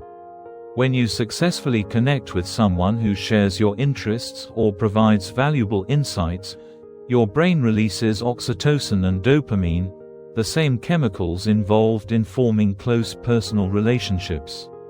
This neurochemical reward system explains why effective networkers find relationship building intrinsically satisfying rather than effortful. Studies using brain imaging technologies show that people who think about networking in terms of providing value to others activate different neural pathways than those who approach networking from purely self-interested perspectives. Value-focused networkers show increased activity in regions associated with empathy and perspective-taking, while self-focused networkers activate areas associated with stress and social anxiety. This neurological difference has profound practical implications. When you genuinely focus on helping others achieve their goals, your brain naturally identifies ways to be useful, remembers important details about their needs, and creates positive emotional associations with your interactions. This authentic approach makes networking feel natural while creating stronger, more lasting relationships. The social brain also contains specialized systems for detecting authenticity versus manipulation in relationships. People unconsciously evaluate whether your interest in them is genuine or purely transactional, and their brains respond accordingly. Authentic relationship building activates trust and reciprocity systems, while manipulative approaches trigger suspicion and avoidance responses. The psychology of reciprocity in wealth networks. One of the most powerful psychological principles governing wealth-building relationships is reciprocity, the deeply ingrained human tendency to return favors and maintain balanced exchanges with others. Understanding and ethically leveraging reciprocity creates sustainable networks that provide mutual benefits over time. Reciprocity operates on both conscious and unconscious levels. When someone provides you with value, insights, introductions, opportunities, or resources, your brain automatically tracks this social debt and seeks opportunities to provide equivalent value in return. This psychological accounting system maintains relationship balance and encourages continued cooperation. Successful wealth builders understand that reciprocity works most effectively when they provide value first, without explicit expectations of immediate returns. This approach triggers what psychologists call positive reciprocity. The recipient feels grateful and motivated to help you when opportunities arise, rather than feeling obligated or manipulated. The key insight is that reciprocity operates across time and through indirect channels. The value you provide to someone today might be reciprocated months or years later, through opportunities they share, introductions they make, or resources they provide. This delayed and indirect reciprocity requires patience and faith in the relationship building process. Research reveals that people who consistently provide value to their networks without keeping explicit scorecards develop stronger relationships and receive more opportunities over time. Their generosity creates what researchers call social capital, accumulated goodwill that can be converted into tangible benefits when needed. However, effective reciprocity requires balance. Providing too much value without ever accepting help can make others uncomfortable and prevent them from feeling invested in the relationship. The goal is creating mutually beneficial exchanges where everyone feels they're both contributing and receiving value. Strategic relationship architecture. Building wealth-generating networks requires intentional relationship architecture, understanding different types of relationships and strategically developing connections that complement each other. Random networking rarely produces optimal results. Systematic relationship building creates more powerful and sustainable networks. Successful wealth builders develop 3 distinct types of relationships within their networks. Mentor relationships connect you with individuals who have achieved goals similar to yours and can provide guidance, insights, and possibly introductions to their networks. These relationships are typically asymmetric. You receive more value than you immediately provide, but can become more balanced over time as your capabilities grow. Peer relationships involve individuals at similar levels who share comparable challenges, goals, and resources. These relationships often provide emotional support, accountability, information sharing, and collaboration opportunities. Peer networks are particularly valuable for learning from others' experiences and avoiding common mistakes. Mentee relationships connect you with individuals who are earlier in their journey and can benefit from your experience and insights.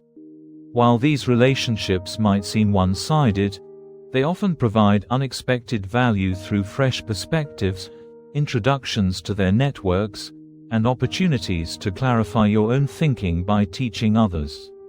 The most powerful networks include strong representation in all three categories. This diversified relationship portfolio provides different types of value and creates multiple channels for opportunities to flow. It also positions you as a connector within your network, which dramatically increases your value to other members. Effective relationship architecture also considers industry diversity versus specialization. Networks that span multiple industries and professions provide broader perspective and non-obvious opportunities, while deep networks within specific industries provide specialized knowledge and insider opportunities. The optimal balance depends on your wealth-building strategy and personal interests. The psychology of value-first networking. The most effective approach to wealth-building networking involves consistently providing value to others before seeking benefits for yourself. This value-first psychology creates positive relationship dynamics while positioning you as someone others want to help and include in opportunities. Value-first networking requires developing what psychologists call other orientation, the ability to understand what others need and find ways to help them achieve their goals. This orientation involves active listening, asking thoughtful questions about others' challenges and objectives, and maintaining awareness of how your knowledge, connections, or resources might benefit them. The psychology of value-first networking operates on several levels. When you help others without immediate expectations, you activate their natural reciprocity instincts while creating positive emotional associations with your relationship.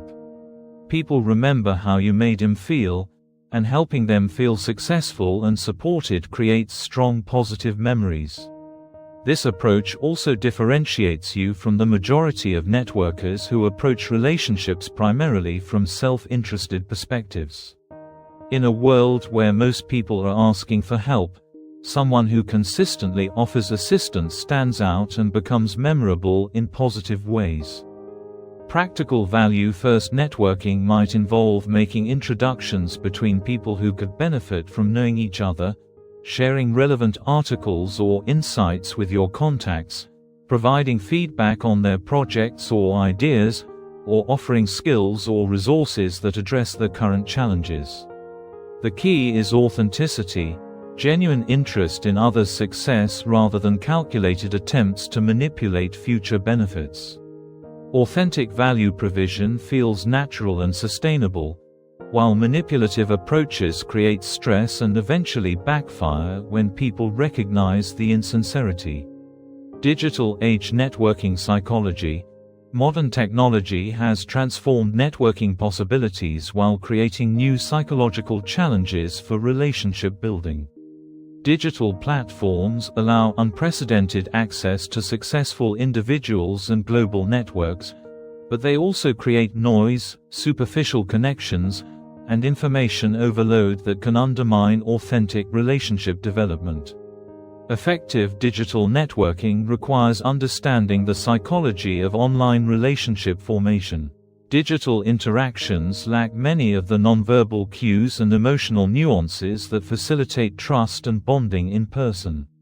Successful online networkers compensate by being more intentional about personal communication, more consistent in their interactions, and more thoughtful about providing value through digital channels.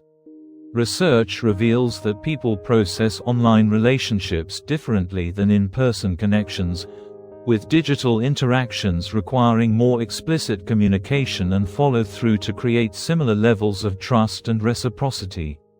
This means that digital networking requires more systematic approaches and longer timelines to develop meaningful professional relationships. Social media platforms create opportunities for weak-tie relationships, connections with people you might never meet in person but who can provide valuable insights, introductions, or opportunities. These weak ties often prove surprisingly valuable for wealth building because they connect you to information and opportunities outside your immediate circle. However, effective digital networking requires balancing online efficiency with offline authenticity.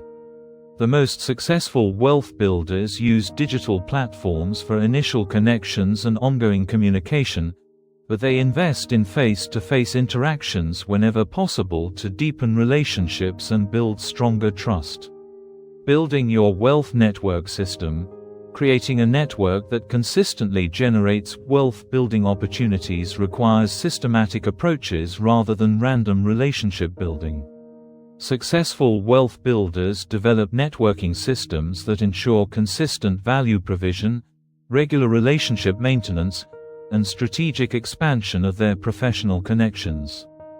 Your networking system should include regular activities for meeting new people who share your interests or could benefit from your expertise. This might involve joining professional associations, attending industry conferences, participating in online communities, or hosting events that bring together interesting people from your network. Relationship maintenance systems ensure that your existing connections remain strong and mutually beneficial. This includes regular check-ins with key contacts, sharing relevant opportunities or insights, celebrating their successes, and providing support during challenges. Most networking fails due to poor follow-through rather than poor initial connections. Value creation systems help you consistently provide benefits to your network members. Keep track of your contacts' goals, challenges, and interests so you can identify opportunities to help them. Develop expertise or resources that are valuable to your network. Create content, events, or connections that benefit multiple network members simultaneously. The ultimate goal is becoming a super connector, someone who is known for bringing together valuable people and opportunities. Super connectors become highly valued network members because they multiply the benefits of belonging to their network. This position creates access to the best opportunities and strongest relationships within your professional ecosystem. Building wealth through networks isn't about using people. It's about creating mutually beneficial relationships that generate value for everyone involved. By understanding the psychology of authentic relationship building and systematically applying these principles, you create a social infrastructure that accelerates your wealth-building efforts while enriching the lives of others in your network. Chapter 9: Emotional Money Mastery, Controlling Fear, Greed, and Financial Impulses. Money decisions activate the most primitive regions of your brain, the same neural circuits that helped your ancestors survive in dangerous environments. When facing financial choices, you're not just calculating numbers, you're managing ancient emotional systems that can either propel you toward wealth or sabotage your financial future. Mastering these emotions represents one of the most critical skills for building lasting wealth.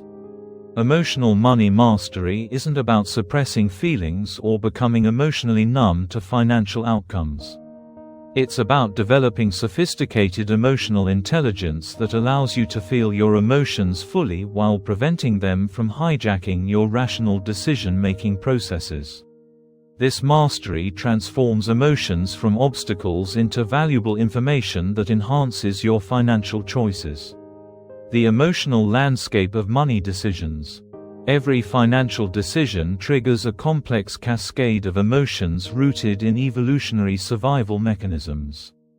Fear activates when you perceive threats to your financial security, triggering fight or flight responses that prioritize immediate safety over long-term optimization. Greed emerges from reward-seeking systems designed to motivate resource acquisition in scarce environments. These emotional responses served your ancestors well, but often create suboptimal outcomes in modern financial markets.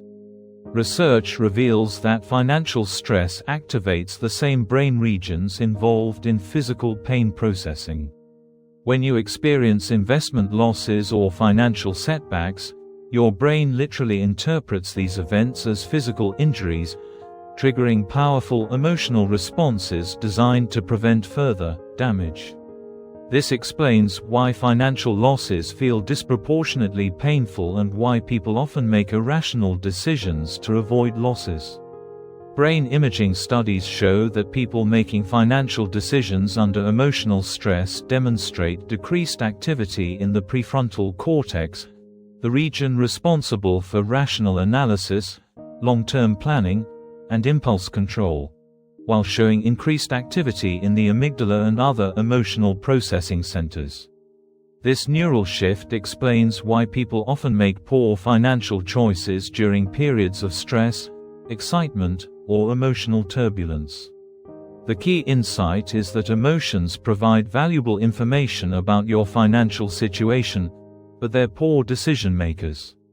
Fear might signal important risks that deserve attention, but it's not qualified to determine optimal investment strategies.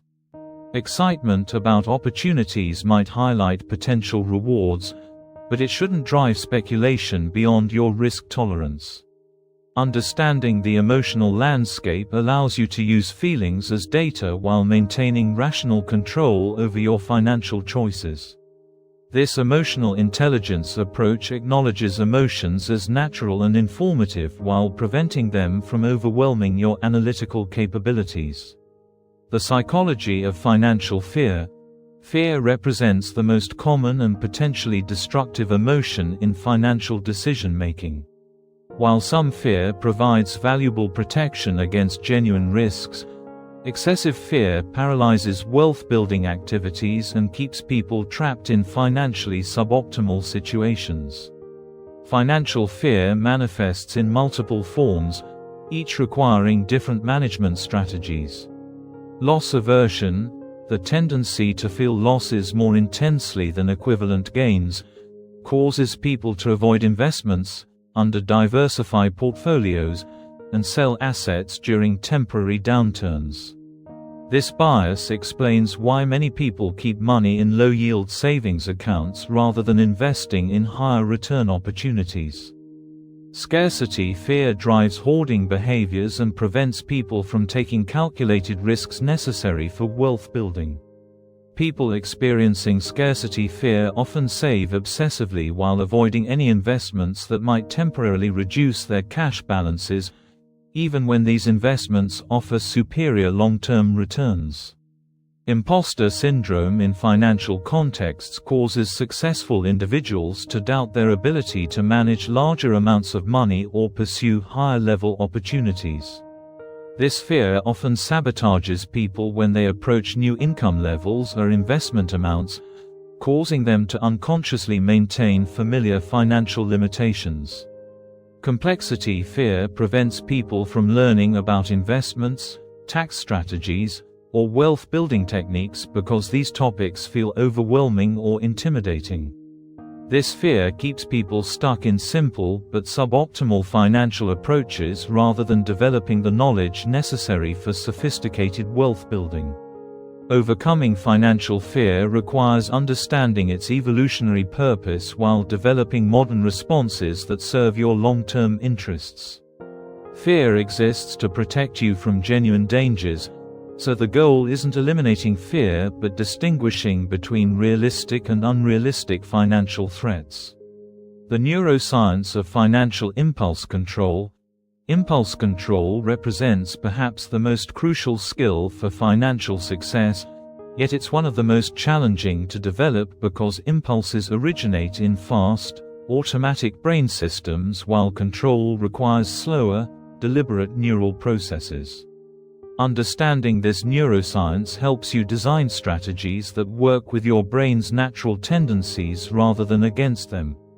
When you encounter financial temptations, sales, investment opportunities, or spending impulses, your brain's reward system activates within milliseconds, creating powerful urges before your rational mind has time to evaluate the situation. This speed differential explains why people often make purchase decisions they later regret and why sleeping on it improves financial choices. Research reveals that individuals with stronger connections between the prefrontal cortex and limbic system demonstrate better impulse control and superior long-term financial outcomes. This connectivity allows rational analysis to influence emotional impulses rather than being overwhelmed by them. The encouraging discovery is that impulse control operates like a muscle. It strengthens with systematic exercise. Studies show that people who practice impulse control in non-financial contexts, such as meditation, delayed gratification exercises, or consistent habit formation, also improve their financial self-control capabilities. Effective impulse control strategies work by either strengthening your deliberate control systems or reducing the strength of impulses themselves. Strengthening control involves practices like meditation, mindfulness, and systematic delay protocols. Reducing impulse strength involves environmental design, automatic systems, and pre-commitment strategies. The most successful approach combines both strategies, developing stronger internal control while designing external systems that support good financial choices.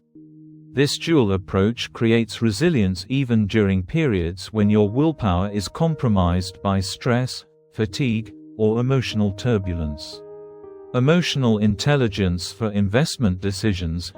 Investment success requires managing a particularly complex set of emotions because markets constantly fluctuate, creating ongoing cycles of fear, greed, hope, and disappointment. Developing emotional intelligence specific to investing allows you to make rational decisions despite market volatility and emotional turbulence. Market euphoria during bull markets triggers greed and overconfidence, leading people to take excessive risks, chase speculative investments, or abandon conservative strategies that have served them well. Emotional intelligence involves recognizing these feelings while maintaining disciplined adherence to your long-term investment strategy. Panic selling during market downturns represents the opposite emotional extreme, where fear overwhelms rational analysis and people sell investments at the worst possible times. Research shows that individuals with higher emotional intelligence are less likely to panic sell during market volatility, leading to superior long-term returns. Anchoring emotions cause investors to become psychologically attached to specific purchase prices, preventing them from making rational decisions about when to buy more or sell positions. Emotional intelligence involves treating investment decisions as ongoing portfolio optimization rather than validation of past choices. Social proof emotions drive people to follow crowd behavior rather than independent analysis. During market bubbles, people feel pressure to participate in speculative investments because everyone else is making money. Emotional intelligence provides the confidence to maintain contrarian positions when your analysis suggests different approaches. Developing investment emotional intelligence requires regular practice observing your emotional responses to market movements without immediately acting on those feelings. Keep an investment emotion journal, noting your feelings during different market conditions and analyzing how those emotions influenced your decision-making quality. Building emotional resilience systems. Creating lasting emotional money mastery requires systematic approaches that build resilience across multiple dimensions: cognitive, emotional, physical, and environmental. These systems provide support during challenging periods when emotions are most likely to overwhelm rational decision-making. Cognitive resilience systems involve developing mental frameworks that automatically reframe emotional financial situations in more balanced perspectives. This includes understanding historical market patterns, maintaining long-term focus during short-term volatility, and distinguishing between temporary fluctuations and fundamental changes in your financial situation. Emotional regulation systems provide specific techniques for managing intense emotions when they arise. Deep breathing exercises, mindfulness meditation, physical exercise, and social support all help process emotions without being controlled by them. The goal is feeling emotions fully while maintaining rational decision-making capability. Physical resilience systems support emotional regulation through health practices that maintain optimal brain function. Regular exercise, adequate sleep, proper nutrition, and stress management all improve your capacity for emotional regulation and rational decision-making under pressure. Environmental resilience systems reduce emotional triggers while supporting good financial choices. This includes automatic investment systems that remove emotional decisions from wealth building, social networks that reinforce good financial habits, and information diets that reduce exposure to emotionally manipulative financial media. Decision-making systems provide structured approaches for handling important financial choices during emotional periods. This might include cooling-off periods before major decisions, consultation requirements with trusted advisors, or predetermined criteria for investment actions that remove emotion from the equation. The ultimate goal of emotional money mastery isn't becoming unemotional about money. It's developing sophisticated emotional intelligence that uses feelings as valuable information while preventing them from overwhelming rational analysis. This mastery allows you to navigate the emotional complexities of wealth building with confidence and clarity, making decisions that serve your long-term financial interests regardless of short-term emotional turbulence. Money will always trigger powerful emotions because financial security connects to fundamental human needs for safety, status, and control over your environment. By developing emotional intelligence specific to financial decisions, you transform these emotions from obstacles into allies in your wealth-building journey. Chapter 10: The Investment Psychology: How Millionaires Think About Assets. The difference between millionaires and middle-class investors isn't access to better investment opportunities, it's how they psychologically process assets, evaluate opportunities, and make decisions under uncertainty. Millionaire investors have developed sophisticated mental frameworks that allow them to see value where others see risk, remain calm during market volatility, and make rational decisions when others are driven by emotion.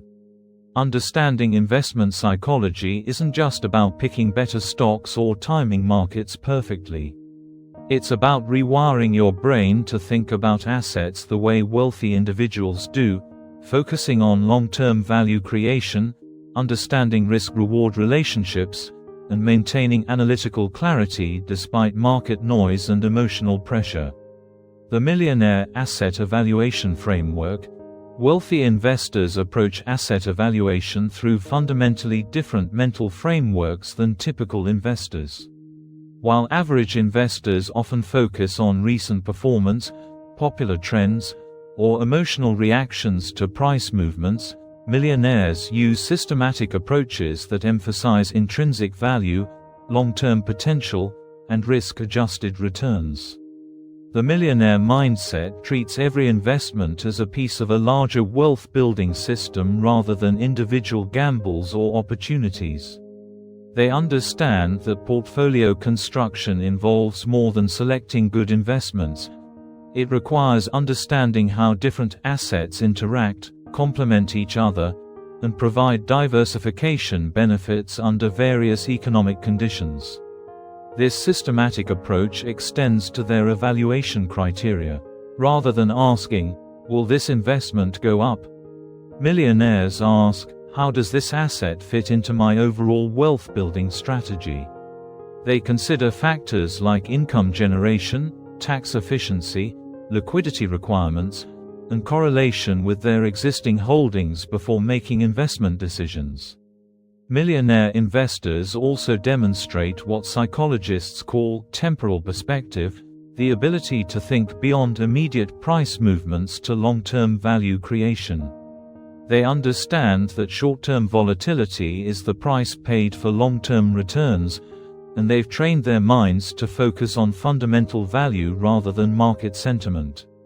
This temporal perspective allows them to take advantage of market irrationality rather than being victimized by it. When others are selling during panic, millionaires see buying opportunities. When markets are euphoric, they maintain cautious discipline. This contrarian ability stems from psychological frameworks rather than superior market timing skills. Research reveals that successful investors demonstrate lower activity in brain regions associated with emotional processing during investment decisions, while showing increased activity in areas responsible for analytical thinking and pattern recognition. This neurological difference reflects their systematic approach to asset evaluation rather than emotional reactions to market movements. The psychology of long-term thinking, perhaps the most distinctive characteristic of millionaire investment psychology, involves their relationship with time. While average investors focus on quarterly results and annual returns, wealthy individuals think in decades and generations. This long-term orientation fundamentally changes how they evaluate opportunities and respond to market volatility. Long-term thinking provides several psychological advantages in investment decision-making. It reduces the emotional impact of short-term price fluctuations because temporary declines represent small data points within larger growth trajectories. It also enables compound thinking, understanding how small returns compound into substantial wealth over extended periods. This temporal perspective helps millionaires avoid the psychological traps that destroy average investors' returns. They don't chase hot investments because they understand that short-term performance rarely predicts long-term results. They don't panic during market downturns because they view volatility as a natural characteristic of wealth-building investments. Brain imaging studies reveal that people with stronger future self-connection, the ability to vividly imagine and emotionally connect with their future selves, make better long-term investment decisions. Millionaires typically demonstrate high future self-connection, making decisions that benefit their long-term financial security rather than providing immediate gratification. Developing long-term investment psychology requires systematic training in temporal thinking. This involves regular visualization exercises imagining your financial situation decades in the future, studying historical market patterns to understand long-term trends, and creating investment systems that automate long-term wealth building rather than requiring constant decision-making. The goal isn't ignoring short-term information entirely but maintaining perspective about its relevance to long-term outcomes. Millionaires stay informed about current market conditions while preventing short-term noise from overwhelming their long-term investment strategies. Risk intelligence in asset allocation. Millionaire investors demonstrate sophisticated risk intelligence, the ability to accurately assess, manage, and leverage different types of investment risk rather than simply avoiding risk entirely. This capability allows them to achieve higher returns while maintaining appropriate protection for their wealth. Risk intelligence begins with understanding that avoiding all investment risk actually creates the greatest risk, the risk of inflation eroding purchasing power and the opportunity cost of missing wealth-building returns. Millionaires understand that intelligent risk-taking is essential for building and preserving wealth over time. Wealthy investors develop nuanced understanding of different risk categories and their appropriate management strategies. They distinguish between systematic risks, affecting entire markets, and unsystematic risks, specific to individual investments, understanding how diversification reduces some risks while others require different management approaches. This sophisticated risk understanding allows millionaires to structure portfolios that provide optimal risk-adjusted returns rather than simply minimizing risk or maximizing returns in isolation. They understand the mathematical relationship between risk and return, seeking investments with favorable risk-reward ratios rather than avoiding uncertainty entirely. Millionaire risk intelligence also involves understanding their personal risk capacity and risk tolerance. Risk capacity involves their financial ability to handle potential losses without compromising their essential needs or long-term goals. Risk tolerance involves their emotional ability to maintain rational decision-making during periods of investment volatility. Research shows that investors with higher risk intelligence achieve superior long-term returns because they can take appropriate risks when opportunities arise while avoiding excessive risks that could jeopardize their financial security. This balanced approach allows them to benefit from market volatility rather than being victimized by it. The psychology of diversification. While most investors understand diversification conceptually, not putting all eggs in one basket, millionaires understand the psychological as well as financial benefits of proper portfolio diversification. Diversification reduces emotional stress during market volatility while providing mathematical risk reduction and return enhancement. Psychological diversification involves more than asset class diversification.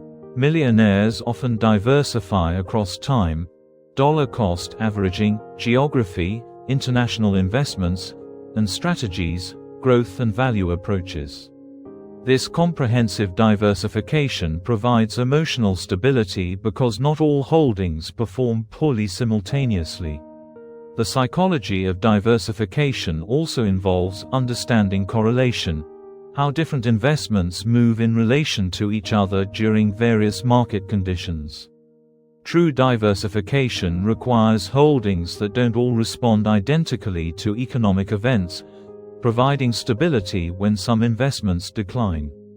Millionaire investors understand the behavioral benefits of diversification beyond mathematical risk reduction.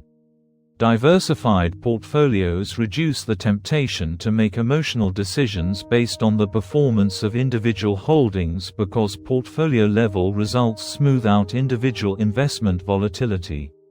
However, effective diversification requires balance. Over-diversification can reduce returns without providing additional risk reduction, while under-diversification creates unnecessary concentration risk. Millionaires develop intuitive understanding of optimal diversification levels for their specific circumstances and goals. This psychological approach to diversification helps wealthy investors maintain disciplined investment strategies during emotional market periods. When some holdings decline, others typically remain stable or increase, providing emotional reassurance that supports rational decision-making. Behavioral biases and wealth preservation. Millionaire investors don't eliminate behavioral biases, they recognize and systematically manage them to prevent these psychological tendencies from undermining their investment success. Understanding common biases allows them to create systems and processes that support rational decision-making despite natural human psychological tendencies.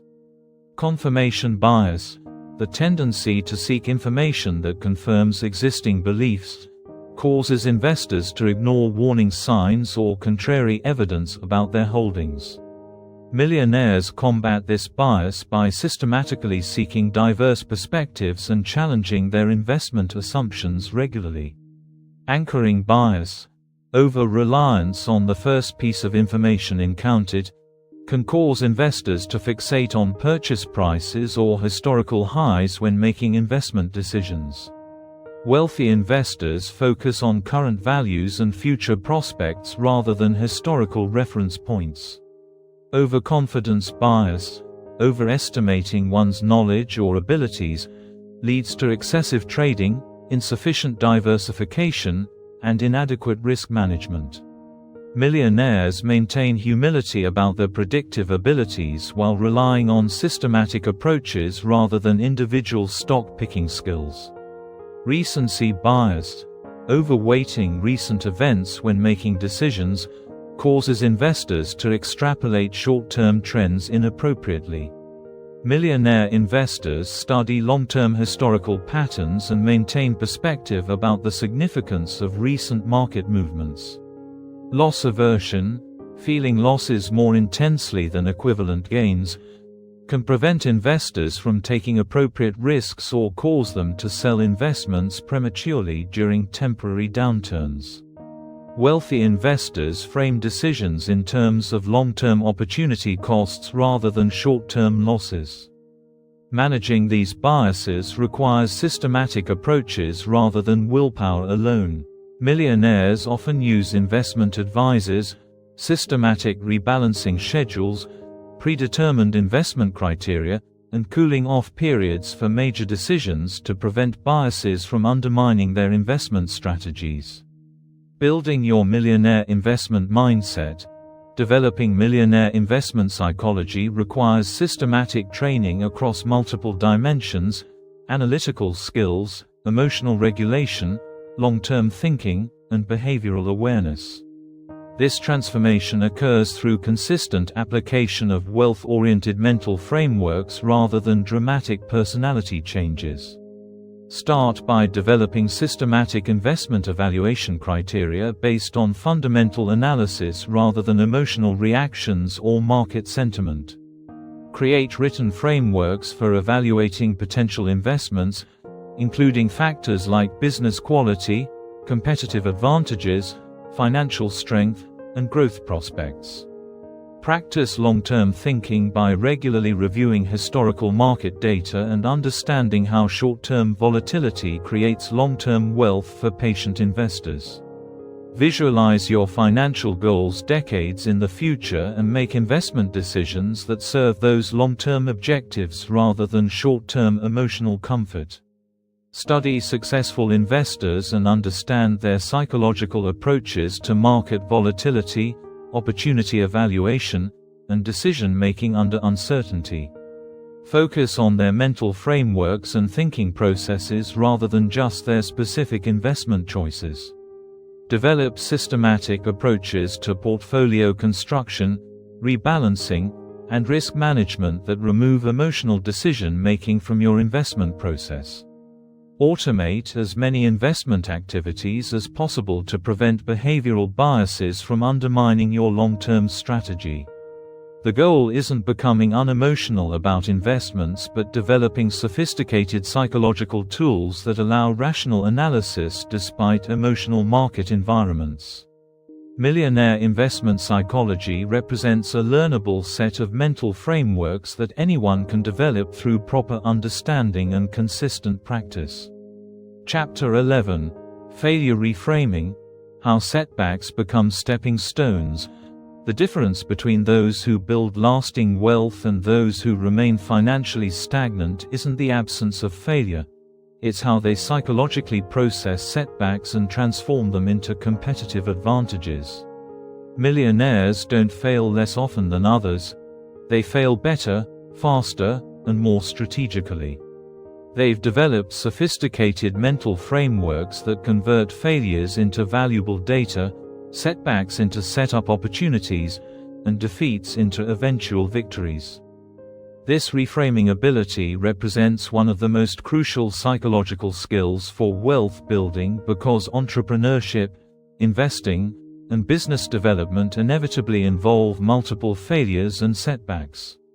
Your response to these experiences determines whether they destroy your financial progress or accelerate your journey toward prosperity. The neuroscience of failure processing, When most people experience failure, their brains activate the same neural networks involved in physical pain processing. Brain imaging studies reveal that rejection, financial losses, and business setbacks literally hurt in neurological terms, triggering powerful emotional responses designed to prevent future injuries. This explains why failures feel so intensely painful and why people often develop failure avoidance behaviors that limit their wealth-building potential. However, research reveals that individuals who consistently achieve high levels of success demonstrate different neural responses to failure experiences. Their brains show decreased activity in pain processing regions and increased activation in areas associated with learning, pattern recognition, and strategic planning. This neurological difference reflects their trained ability to extract value from setbacks rather than just experiencing them as painful events. The key insight is that failure processing can be systematically trained. Studies show that people who undergo cognitive reframing training demonstrate measurable changes in brain activity when encountering setbacks. They learn to activate analytical thinking systems while reducing emotional pain responses, enabling them to learn from failures without being devastated by them. This neural retraining involves developing what psychologists call cognitive flexibility, the ability to shift between different ways of thinking about the same situation. Instead of automatically interpreting failures as evidence of personal inadequacy, mentally agile individuals can view them as market feedback, learning opportunities, or necessary steps in a larger process. Successful reframing also involves temporal perspective, understanding that current failures represent temporary data points in longer success trajectories rather than permanent verdicts on your capabilities. This time-expanded view allows people to maintain strategic focus despite short-term setbacks. The psychology of growth through adversity, the concept of post-traumatic growth, positive psychological change following challenging experiences, provides crucial insights into how setbacks can actually accelerate personal and financial development. Research reveals that individuals who successfully navigate significant challenges often emerge stronger, wiser, and more capable than before their difficulties. This growth occurs through several psychological mechanisms. Cognitive restructuring involves developing more nuanced and realistic beliefs about success, failure, and the nature of achievement. People who have failed and recovered often develop more sophisticated understanding of what actually drives results, making them more effective in future endeavors. Emotional resilience building occurs as people learn to manage stress, uncertainty, and disappointment without being overwhelmed by these experiences. This emotional strength proves invaluable in wealth-building activities that inherently involve risk and volatility. Skill acceleration happens when failures reveal specific capability gaps that need addressing. Rather than providing vague motivation to work harder, failures offer precise feedback about which skills, knowledge areas, or strategies require development. This targeted learning often produces faster capability growth than unfocused general improvement efforts.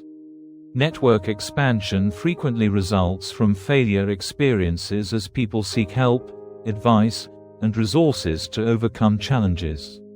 These connections often prove more valuable than the original ventures that failed, creating long-term wealth-building opportunities that wouldn't have existed without the initial setbacks. Value system clarification emerges as failures force people to examine what truly matters to them versus what they thought they wanted. This clarity helps focus future efforts on genuinely meaningful goals rather than pursuing success for external validation or social pressure.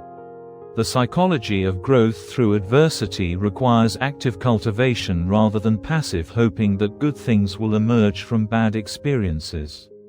It involves systematic approaches to extracting value from setbacks while maintaining forward momentum despite temporary defeats. Millionaire failure frameworks. Successful wealth builders develop systematic approaches to failure that transform setbacks from random painful events into structured learning opportunities. These frameworks provide psychological tools for maintaining progress despite inevitable challenges in entrepreneurship and investing. The experiment mindset reframes business ventures and investments as experiments rather than do-or-die commitments. When you approach opportunities as experiments, failures become data points that inform future experiments rather than personal defeats that reflect your worth or capabilities. This mindset shift reduces the emotional impact of setbacks while encouraging systematic learning from results. Experimental thinking involves setting up ventures with clear hypotheses about what you expect to happen and why. When results differ from predictions, you gain valuable information about market realities, customer preferences, or strategic assumptions that can inform better future decisions. This scientific approach to wealth building transforms failures into competitive intelligence. The minimum viable failure concept involves intentionally designing experiments that fail fast and cheaply when they don't work, rather than investing everything in unproven approaches. This framework allows you to test ideas with minimal risk while gaining maximum learning from failures that do occur. The feedback loop framework treats failures as market feedback about your products, services, timing, or approach rather than judgments about your personal value. This external attribution prevents failures from damaging self-confidence while encouraging strategic pivots based on market information. Market feedback interpretation involves analyzing failures for specific, actionable insights rather than general discouragement. Why didn't customers buy your product? What timing factors contributed to poor investment performance? Which assumptions about market demand proved incorrect? This analytical approach extracts maximum learning value from setback experiences. The compound learning model views each failure as adding to your knowledge base in ways that increase the probability of future success. Rather than seeing failures as setbacks, this framework treats them as investments in your education and capability development. Each failure makes you slightly more knowledgeable, resilient, and strategically sophisticated. The speed of failure recovery. One of the most distinctive characteristics of successful wealth builders involves how quickly they recover from failures and return to productive action. While average people often remain paralyzed by setbacks for months or years, millionaire-minded individuals develop rapid recovery systems that minimize the time between failure and renewed effort. Emotional processing systems allow successful individuals to feel the natural emotions that accompany failure, disappointment, frustration, embarrassment, without getting stuck in these emotional states. They develop specific practices for processing emotions quickly while maintaining analytical capability about next steps. Effective emotional processing might involve physical exercise to metabolize stress hormones, journaling to externalize and examine thoughts, conversations with trusted advisors to gain perspective, or meditation practices to regain mental equilibrium. The goal isn't suppressing emotions but moving through them efficiently. Rapid analysis protocols involve systematic approaches to extracting learning from failures without getting lost in detailed postmortems that prevent forward action. These protocols focus on identifying the top 3 lessons learned and the top 3 adjustments for future efforts, rather than exhaustive analysis of everything that went wrong. This rapid analysis prevents both the extremes of ignoring failure lessons and becoming paralyzed by over-analysis. It provides enough learning to improve future performance while maintaining momentum toward new opportunities. Next action identification systems ensure that failure processing concludes with concrete steps toward future success rather than indefinite reflection on past mistakes. Within days or weeks of experiencing setbacks, successful individuals identify specific actions they can take to apply lessons learned and move toward their next opportunity. Opportunity recognition training helps people notice new possibilities that emerge from failure experiences. Often, the connections, insights, or market knowledge gained through failures create opportunities that wouldn't have existed without the setback experiences. Training yourself to recognize these silver linings accelerates recovery and maintains optimism about future prospects. Building anti-fragility in wealth building. Nassim Taleb's concept of anti-fragility, systems that get stronger under stress, provides a powerful framework for designing wealth-building approaches that benefit from volatility and uncertainty rather than being damaged by them. Anti-fragile wealth builders don't just survive failures, they use failures to become more capable and better positioned for future success. Portfolio anti-fragility involves structuring investments and income sources to benefit from certain types of market volatility. This might include holding assets that increase in value during market stress, maintaining optionality that becomes valuable during uncertain periods, or developing skills that become more valuable when economic conditions change. The key is understanding which types of stresses strengthen your financial position versus those that weaken it, then designing systems that benefit from manageable stresses while protecting against catastrophic risks. Skill anti-fragility develops through deliberately seeking challenges that stretch your capabilities while providing safety nets that prevent devastating failures. This approach builds competence through controlled exposure to difficulty rather than avoiding all challenging situations or taking reckless risks.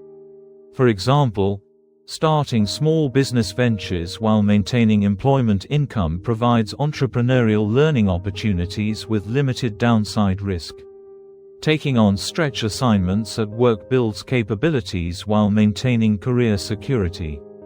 These controlled challenges develop skills and confidence that transfer to higher stakes situations. Psychological anti-fragility emerges from repeatedly experiencing manageable failures and recovering successfully. Each successful failure recovery strengthens your confidence in your ability to handle setbacks, reducing the fear that prevents many people from pursuing wealth-building opportunities. This psychological strengthening occurs through systematic exposure to small failures combined with effective recovery practices. Over time, you develop what researchers call stress inoculation, increased resilience that allows you to take appropriate risks without being paralyzed by possibility of failure. Network anti-fragility creates relationships and reputation systems that become stronger through difficulty rather than weaker. This involves building authentic relationships based on mutual value creation, developing reputation for resilience and problem solving, and positioning yourself as someone who can be trusted during challenging periods. Anti-fragile networks provide increased support and opportunities during difficult periods rather than disappearing when you need help most. These relationships often prove more valuable than fair-weather connections that exist only during good times. The ultimate goal of failure reframing isn't eliminating failures, it's developing psychological and strategic systems that convert failures into competitive advantages. When you can fail faster, cheaper, and with more learning than your competition, failure becomes a strategic weapon rather than something to avoid. This reframe transforms the inevitable setbacks in wealth building from obstacles into accelerators of your financial success. Chapter 12: The Abundance Mindset, Shifting from Scarcity to Opportunity. The single most powerful distinction between those who build wealth and those who remain financially stagnant lies in how they view the nature of opportunity itself. Scarcity-minded individuals see wealth as a zero-sum game where one person's success necessarily diminishes others' chances. Abundance-minded individuals understand that wealth creation expands the total amount of value available, making it possible for everyone to prosper when they contribute value to others. This mindset difference isn't just philosophical. It creates fundamentally different approaches to opportunity recognition, risk assessment, decision-making, and relationship building. The abundance mindset opens neural pathways for creativity, collaboration, and strategic thinking that remain closed to scarcity-based thinkers. The neuroscience of scarcity versus abundance. When people operate from scarcity mindset, their brains demonstrate patterns similar to those found in individuals experiencing chronic stress or resource deprivation. Brain imaging reveals increased activity in the amygdala and other threat detection systems, while showing decreased activation in regions responsible for creative thinking, long-term planning, and social cooperation. This neural configuration makes perfect sense from an evolutionary perspective. When resources were genuinely scarce and survival was uncertain, hypervigilance about threats and competition for limited resources served important survival functions. However, these same mental patterns become counterproductive in modern economies where wealth is created through value creation rather than resource competition. Scarcity thinking literally narrows cognitive bandwidth, reducing working memory capacity and limiting the ability to see creative solutions to problems. Research shows that people experiencing financial stress perform worse on cognitive tests, make poorer long-term decisions, and demonstrate reduced self-control, not because they lack intelligence or willpower, but because scarcity mindset consumes mental resources that could otherwise be used for strategic thinking. Conversely, abundance mindset activates neural networks associated with creativity, possibility thinking, and social cooperation. Brain scans of people in abundant emotional states show increased connectivity between regions responsible for pattern recognition, strategic planning, and innovative problem-solving. This enhanced neural coordination allows abundant thinkers to identify opportunities that scarcity-minded individuals literally cannot see. The encouraging discovery is that mindset states can be systematically shifted through specific practices and environmental changes. Studies show that people who undergo abundance training demonstrate measurable changes in brain activity within weeks, developing neural patterns associated with creativity, optimism, and strategic thinking. The psychology of opportunity recognition. Abundance mindset fundamentally changes how your brain processes information about opportunities and possibilities. While scarcity thinkers focus on what's wrong, dangerous, or limited about situations, abundance thinkers automatically scan for potential benefits, creative solutions, and collaborative possibilities.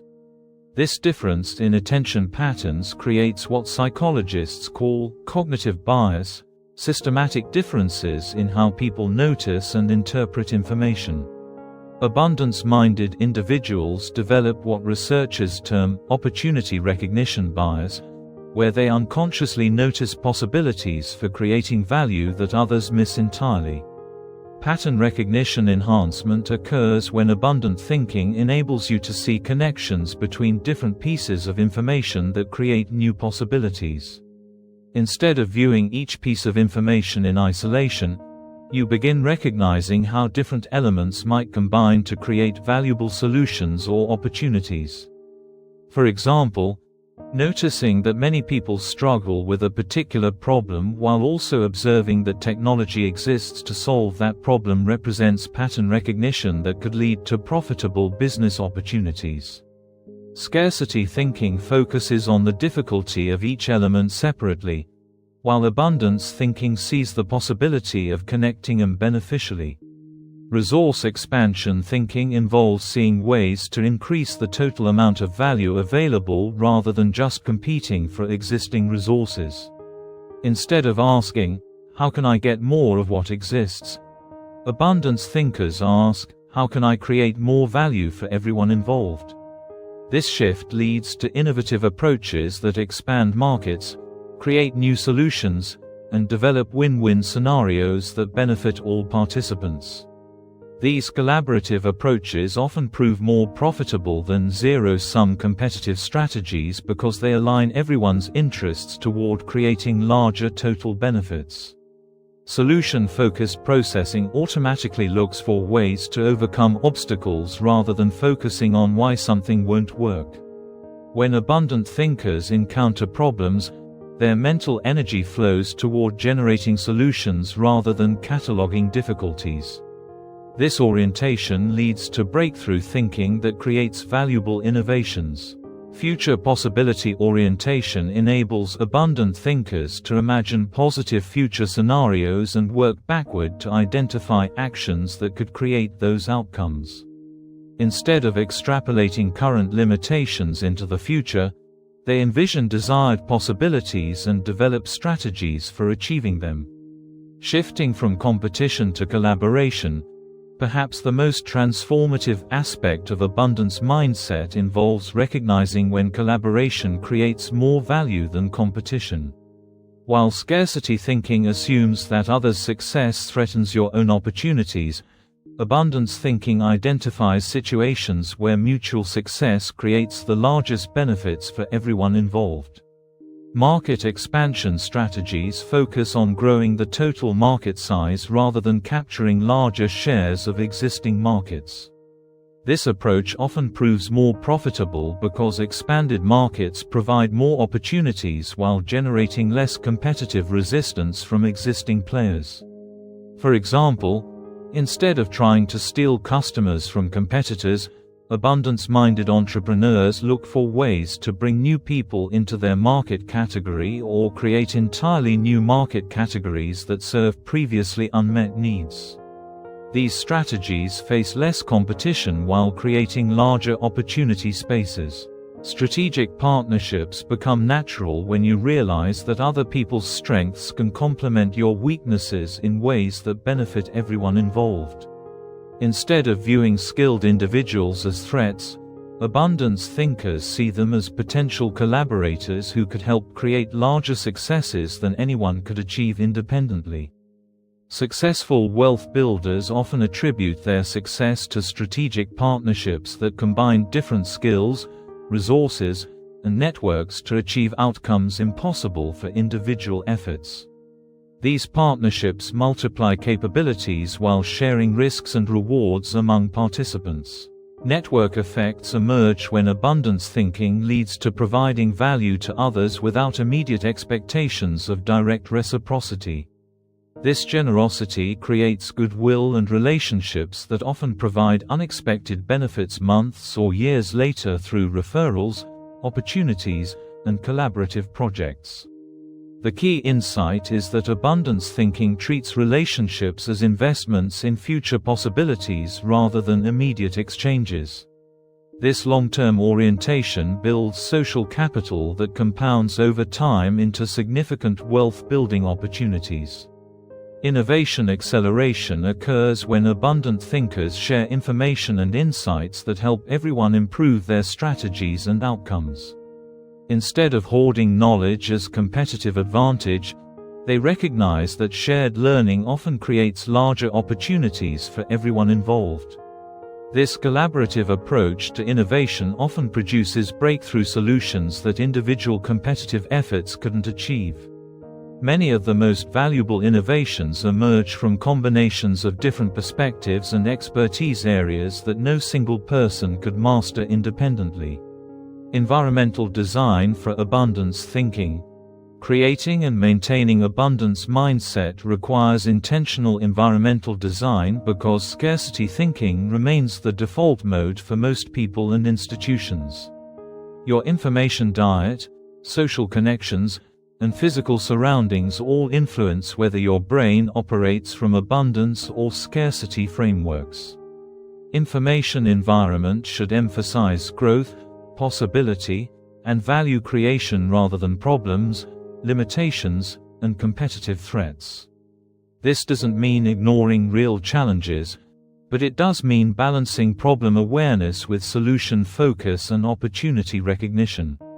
Abundant information diets include books about successful entrepreneurs, podcasts featuring innovative thinkers, communities discussing growth strategies, and media that highlights human creativity and collaboration.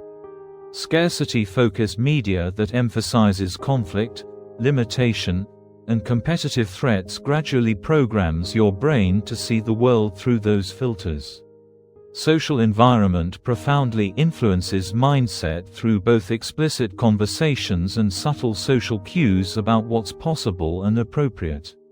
Surrounding yourself with abundance-minded individuals who discuss opportunities, share resources, and collaborate on projects reinforces these thinking patterns in your own mental programming. Conversely, spending significant time with people who consistently focus on problems, limitations, and competitive threats gradually shifts your thinking towards scarcity patterns. This doesn't mean avoiding all challenging people or ignoring real difficulties, but it does mean intentionally cultivating relationships that support abundant thinking. Physical environment can be designed to cue abundance thinking through visual reminders of growth, possibility, and achievement. This might include books about successful individuals, artwork depicting growth and expansion, or physical spaces organized for creativity and collaboration rather than protection and isolation. The goal isn't superficial positive thinking but systematic environmental support for the neural patterns associated with opportunity recognition, creative problem solving, and collaborative value creation. Practical abundance applications. Developing genuine abundance mindset requires systematic practice in real-world situations rather than just theoretical understanding. These practices gradually rewire your neural patterns while producing tangible results that reinforce abundant thinking patterns. Daily opportunity scanning involves deliberately looking for ways to create value or solve problems in your regular activities. Instead of just completing routine tasks, actively notice inefficiencies, unmet needs, or improvement possibilities that could benefit others.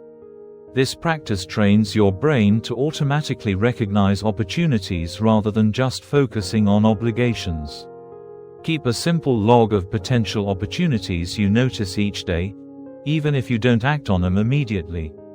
This documentation reinforces the neural pathways for opportunity recognition while creating a resource of possibilities you might develop later. Value creation experiments involve regularly looking for small ways to provide benefit to others without immediate expectations of reciprocity. This might include sharing useful information, making helpful introductions, or offering assistance with others' projects when you have relevant expertise. These experiments build abundance thinking patterns while creating positive social capital that often provides unexpected benefits later. They also help you develop skills in identifying and providing value that transfer to larger wealth-building opportunities. Collaboration practice means actively seeking opportunities to work with others on mutually beneficial projects rather than always pursuing individual achievements. This practice develops skills in partnership, shared value creation, and win-win thinking that prove essential for larger wealth-building endeavors. Start with low-risk collaborative projects that allow you to practice these skills while building relationships and reputation for being a valuable collaborator. These experiences provide foundation for larger partnerships and joint ventures that create significant wealth-building opportunities. Scarcity pattern interruption involves noticing when you slip into scarcity thinking patterns and consciously shifting to abundance alternatives. Common scarcity patterns include focusing on what's wrong with opportunities rather than what's possible, viewing other people's success as threatening your own chances, or assuming that resources and opportunities are inherently limited. When you catch yourself in scarcity patterns, pause and deliberately look for abundance alternatives. How could this situation benefit everyone involved? What opportunities might emerge from current challenges? How could other people's success create opportunities for you? This conscious pattern interruption gradually rewires your default thinking patterns toward abundance frameworks. The abundance mindset represents more than positive thinking. It's a systematic approach to recognizing and creating opportunities that expands wealth-building possibilities. By understanding the neuroscience behind scarcity and abundance thinking and systematically cultivating abundant patterns, you develop the psychological foundation for creating genuine prosperity while contributing value to others. This mindset shift opens possibilities for wealth creation that remain invisible to scarcity-based thinkers. Chapter 13: Decision Velocity, the Speed of Wealthy Thinking. In the high-stakes world of wealth building, the speed at which you make decisions often matters more than the perfection of those decisions. While most people agonize over choices, seeking perfect information and guaranteed outcomes, millionaires have developed the psychological capability to make high-quality decisions rapidly and execute them with confidence. This decision velocity becomes a massive competitive advantage in fast-moving markets and opportunities. Decision velocity isn't about being reckless or impulsive. It's about developing systematic frameworks that enable quick, confident choices based on sufficient rather than perfect information. This capability allows wealthy individuals to capitalize on time-sensitive opportunities that vanish while others are still analyzing their options. The neuroscience of decision speed. The human brain contains multiple decision-making systems that operate at different speeds and with different strengths. Understanding these systems allows you to optimize your decision-making process for both speed and quality, depending on the situation at hand. System 1 thinking, described by Nobel Prize winner Daniel Kahneman, operates automatically and nearly instantaneously. This system recognizes patterns, makes associations, and generates intuitive responses within milliseconds. For experienced decision-makers, System 1 can provide remarkably accurate judgments based on pattern recognition from thousands of previous similar situations. System 2 thinking involves deliberate, analytical processing that requires conscious effort and time. This system excels at complex analysis, logical reasoning, and novel problem-solving, but it operates much more slowly than System 1 and can be overwhelmed by too many simultaneous demands. Most people rely primarily on System 2 for important decisions, believing that more analysis necessarily leads to better outcomes. However, research reveals that experienced decision-makers achieve better results by training their System 1 pattern recognition capabilities while using System 2 for framework development rather than individual choice analysis. Brain imaging studies of successful entrepreneurs and investors reveal distinctive neural patterns during decision-making. They show rapid activation in areas associated with pattern recognition and intuitive judgment, followed by brief analytical processing to validate or modify their initial assessments. This combination allows them to make decisions in minutes that might take others hours or days. The key insight is that decision velocity emerges from trained intuition supported by analytical frameworks, not from pure analytical processing. Wealthy individuals develop sophisticated pattern recognition capabilities through extensive experience, then use rapid analytical tools to calibrate their intuitive responses. The psychology of sufficient information, One of the most crucial psychological skills for decision velocity involves determining when you have sufficient information to make a quality decision versus continuing to gather more data. Most people vastly overestimate the amount of information needed for good decisions while underestimating the costs of delayed decision-making. Information sufficiency frameworks help determine when additional research will meaningfully improve decision quality versus when it's just delaying action without providing proportional benefits. These frameworks consider the reversibility of decisions, the cost of being wrong, the probability that additional information will change your conclusion, and the opportunity costs of delayed action. Irreversible decisions with high costs of error justify more extensive analysis, while reversible decisions with limited downside can be made quickly with minimal information. Most decisions fall into the second category, but people often apply extensive analysis to low-stakes choices while making high-stakes decisions impulsively.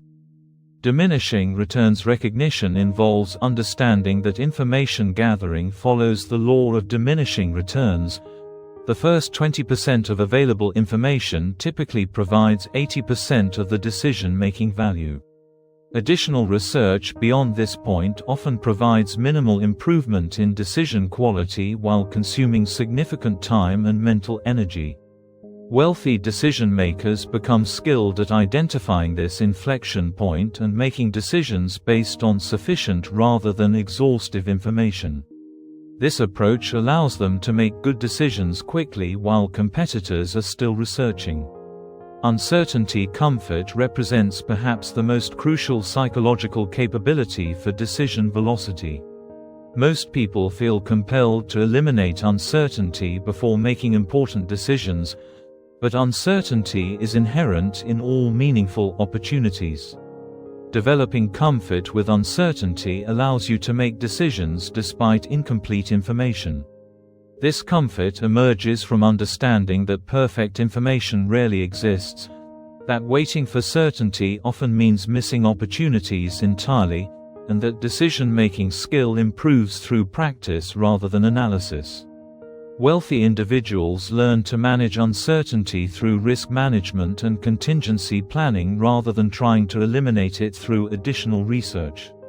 Systematic decision frameworks, rather than analyzing each decision from scratch, successful wealth builders develop systematic frameworks that enable rapid evaluation of opportunities and choices. These frameworks provide structured approaches to decision-making that maintain quality while dramatically reducing the time required for analysis. The 10th of October 10 rule evaluates decisions by considering how you'll feel about the choice in 10 minutes, 10 months, and 10 years. This temporal perspective quickly reveals whether you're overemphasizing short-term concerns or underestimating long-term consequences. Decisions that look good across all three timeframes typically represent solid choices worthy of quick execution. Expected value analysis provides mathematical frameworks for comparing options by multiplying the probability of different outcomes by their potential impact. While this sounds complex, experienced decision-makers develop intuitive capabilities for rapid expected value estimation that guide their choices without extensive calculations. Reversibility assessment categorizes decisions as reversible or irreversible, then applies appropriate analysis levels to each category. Reversible decisions, those that can be easily changed if they don't work out, require minimal analysis and can be made quickly. Irreversible decisions justify more extensive evaluation but still don't require perfect information. Optionality evaluation considers whether decisions create or destroy future options rather than just immediate outcomes. Choices that maintain or increase future flexibility often represent good decisions even when immediate benefits aren't clear. This framework encourages decisions that preserve adaptability in uncertain environments. Gut check validation involves consulting your intuitive response after completing analytical evaluation. Experienced decision-makers develop sophisticated intuitive capabilities that often detect problems or opportunities that analytical thinking might miss.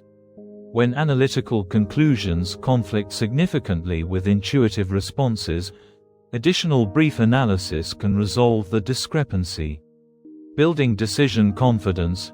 Decision velocity requires not just the ability to choose quickly, but the psychological confidence to execute those choices without second-guessing. Many people make good decisions but then undermine them through constant reconsideration and modification that prevents effective implementation.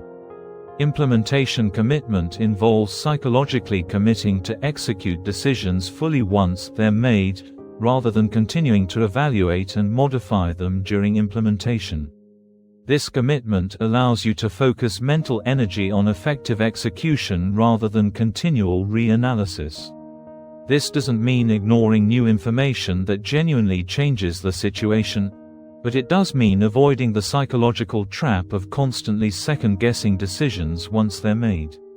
Set specific criteria for when you'll reconsider decisions, then focus on implementation until those criteria are met.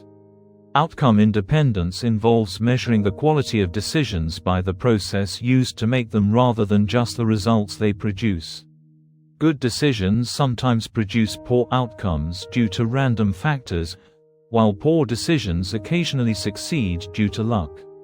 Focusing on decision process quality rather than outcome randomness maintains confidence in your decision-making capabilities.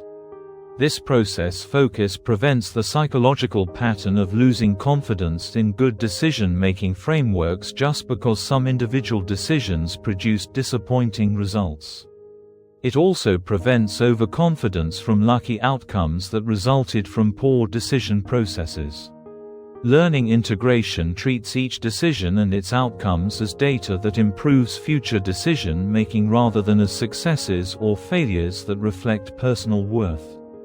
This learning orientation maintains confidence while continuously improving decision quality through systematic pattern recognition and framework refinement.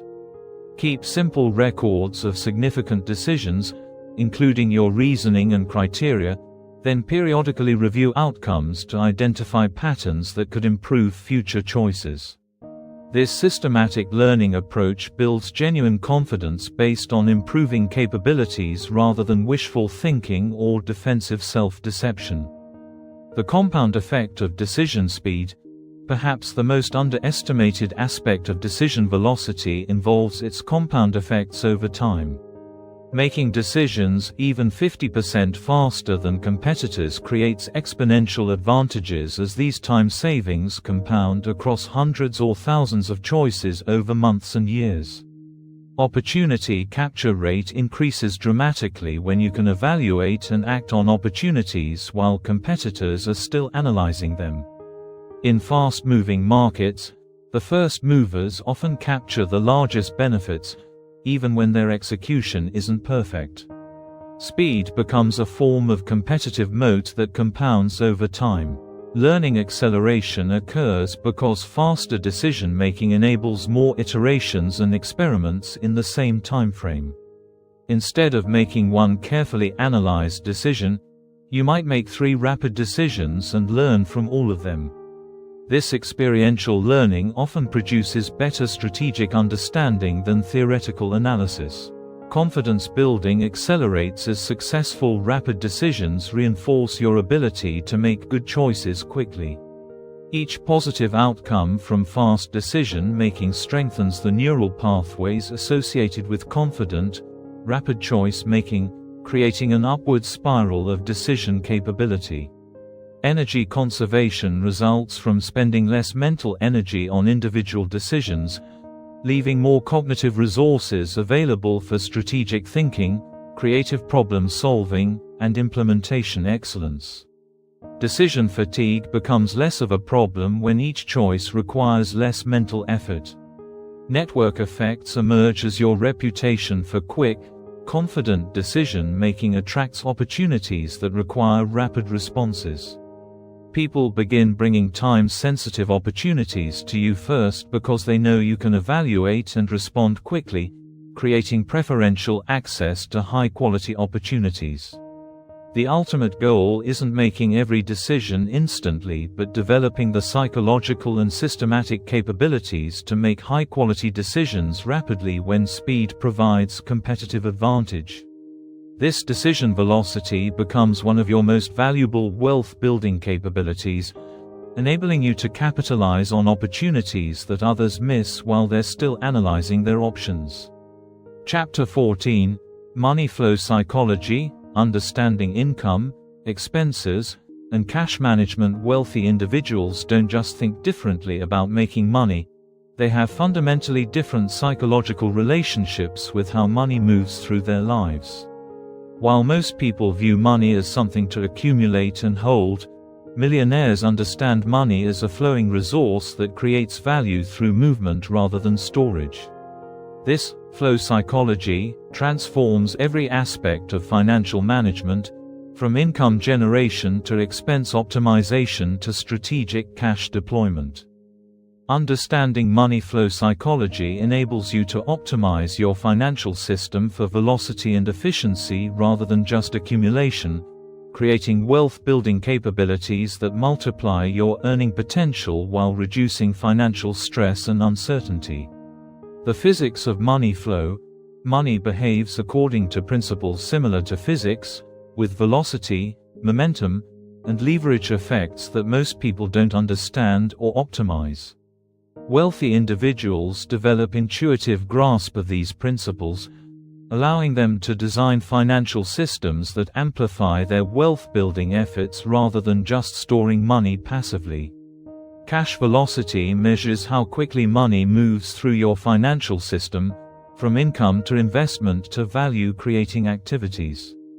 Higher velocity often creates more wealth than larger absolute amounts because flowing money generates returns, builds capabilities, and creates opportunities that static money cannot provide. For example, $50,000 that flows through productive investments and business activities multiple times per year creates more wealth than $200,000 sitting in savings accounts. The key insight is that money creates value through intelligent deployment rather than accumulation alone. Financial momentum builds as your money flow systems become more efficient and generate increasing returns. Like physical momentum, financial momentum becomes self-reinforcing. Successful money flows create capabilities and resources that enable even more successful flows in the future. This momentum effect explains why wealthy individuals often see their net worth grow exponentially rather than linearly. Each successful cycle of money deployment builds capabilities that make subsequent cycles more effective and profitable. Leverage amplification occurs when flowing money creates returns that exceed the capital deployed. Unlike static money that might earn 3 to 5% annually in conservative investments, actively managed money flow can generate returns of 15 to 25% or more through business activities, strategic investments, and value creation projects. Understanding leverage psychology prevents both over-leverage, risking financial destruction, and under-leverage, missing wealth-building opportunities. Optimal leverage maximizes returns while maintaining financial security through diversification and risk management. The psychology of income optimization. Most people think about income as something that happens to them: their salary, their business revenue, their investment returns. Wealthy individuals think about income as something they create and optimize through systematic approaches to value generation and capture. Multiple income stream psychology involves shifting from single income dependence to diversified income generation that reduces risk while increasing total earning potential. This psychological shift from having a job to creating income streams opens possibilities that remain invisible to traditional employment thinking. Developing multiple income streams requires understanding different types of income, earned income from direct work, business income from systems you build, investment income from capital deployment, and royalty income from intellectual property creation. Each type has different risk-reward characteristics and requires different psychological approaches. Value creation amplification focuses on increasing the value you provide rather than just working more hours or charging higher prices. This approach creates sustainable income growth because it aligns your financial success with others' benefits, making your income streams more stable and scalable. Value amplification might involve developing deeper expertise that commands premium pricing, creating systems that serve more people efficiently, or building assets that generate ongoing returns from initial creation efforts. The psychology involves thinking about value multiplication rather than effort multiplication. Income security through diversification provides psychological peace of mind that enables taking appropriate risks for wealth building. When your income comes from multiple sources, the loss of any single source becomes manageable rather than catastrophic, allowing you to pursue higher return opportunities with confidence. This security isn't about avoiding risk entirely, but about managing risk intelligently so that you can take advantage of high return opportunities without jeopardizing your basic financial stability. Expense psychology and flow optimization. Wealthy individuals have sophisticated psychological frameworks for evaluating expenses that go far beyond simple cost cutting. They understand expenses as investments in capabilities, relationships, and future earning potential, optimizing their spending for maximum return rather than minimum cost. Investment versus consumption distinction separates expenses that build future capabilities from those that provide immediate pleasure without lasting benefits. Investment expenses, education, equipment, systems, relationships, create ongoing returns that justify their costs. Consumption expenses provide immediate satisfaction but don't build wealth-generating capabilities. This distinction helps prioritize spending decisions based on long-term wealth building rather than short-term budget management. Wealthy individuals often spend more on investment categories while reducing consumption expenses that don't provide lasting benefits. Opportunity cost awareness evaluates every expense in terms of what else that money could accomplish if deployed differently. This psychological framework prevents unnecessary spending while identifying investments that provide exceptional returns relative to alternatives. For example, instead of just asking, "Can I afford this?" wealthy thinkers ask, "What else could this money accomplish?" and "Will this expenditure create more value than alternative uses?" This framework optimizes resource allocation for maximum wealth building. Expense velocity optimization focuses on expenses that accelerate wealth building rather than just reducing costs. Sometimes spending more money creates better results if that spending generates proportionally higher returns through improved capabilities, relationships, or opportunities. This approach might involve investing in better equipment that increases productivity, hiring assistants that frees your time for higher value activities, or paying for access to networks and opportunities that provide exceptional returns. The psychology focuses on return optimization rather than cost minimization. Cash management for wealth building. Most people manage cash defensively, keeping large emergency funds and avoiding any risk of temporary illiquidity. Wealthy individuals manage cash strategically, maintaining sufficient liquidity for opportunities while deploying excess cash for wealth building rather than letting it sit idle. Strategic liquidity management maintains enough readily available cash to handle emergencies and capitalize on opportunities without holding excessive amounts that lose value to inflation and opportunity costs.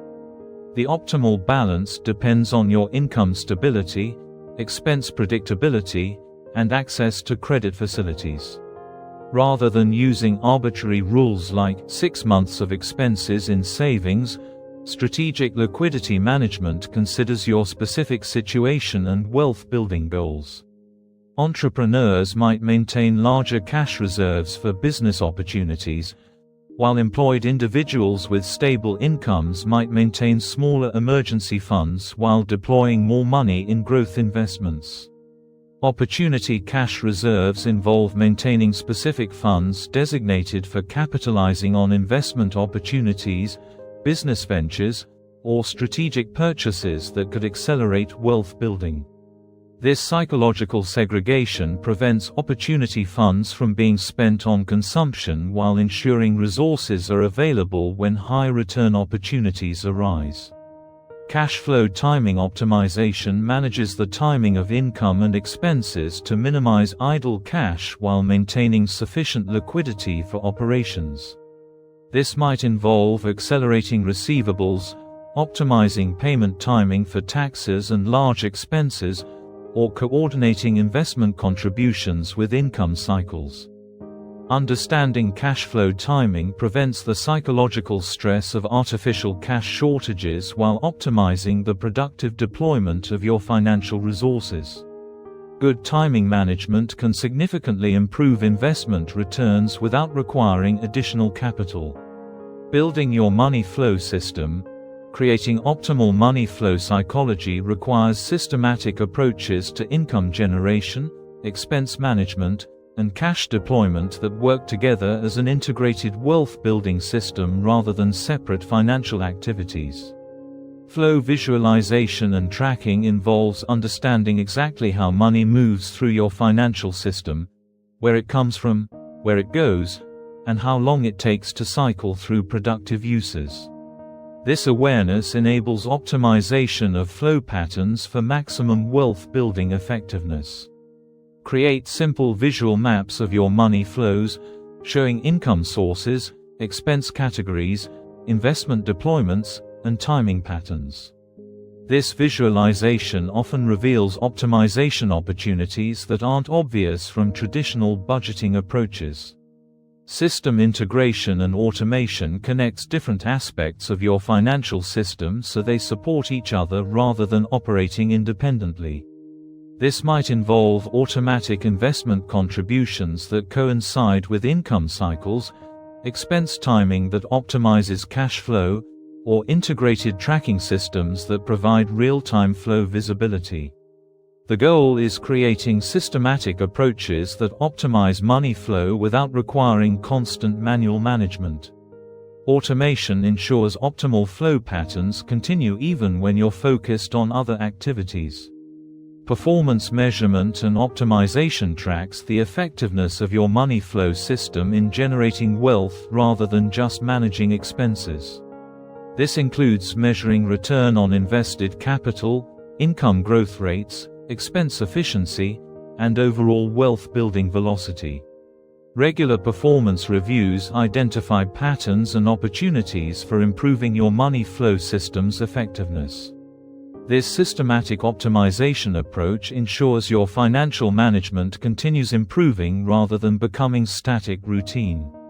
Flow psychology integration involves developing psychological comfort with money movement and deployment rather than accumulation and hoarding. This mindset shift enables optimal use of financial resources for wealth building while maintaining appropriate security and risk management.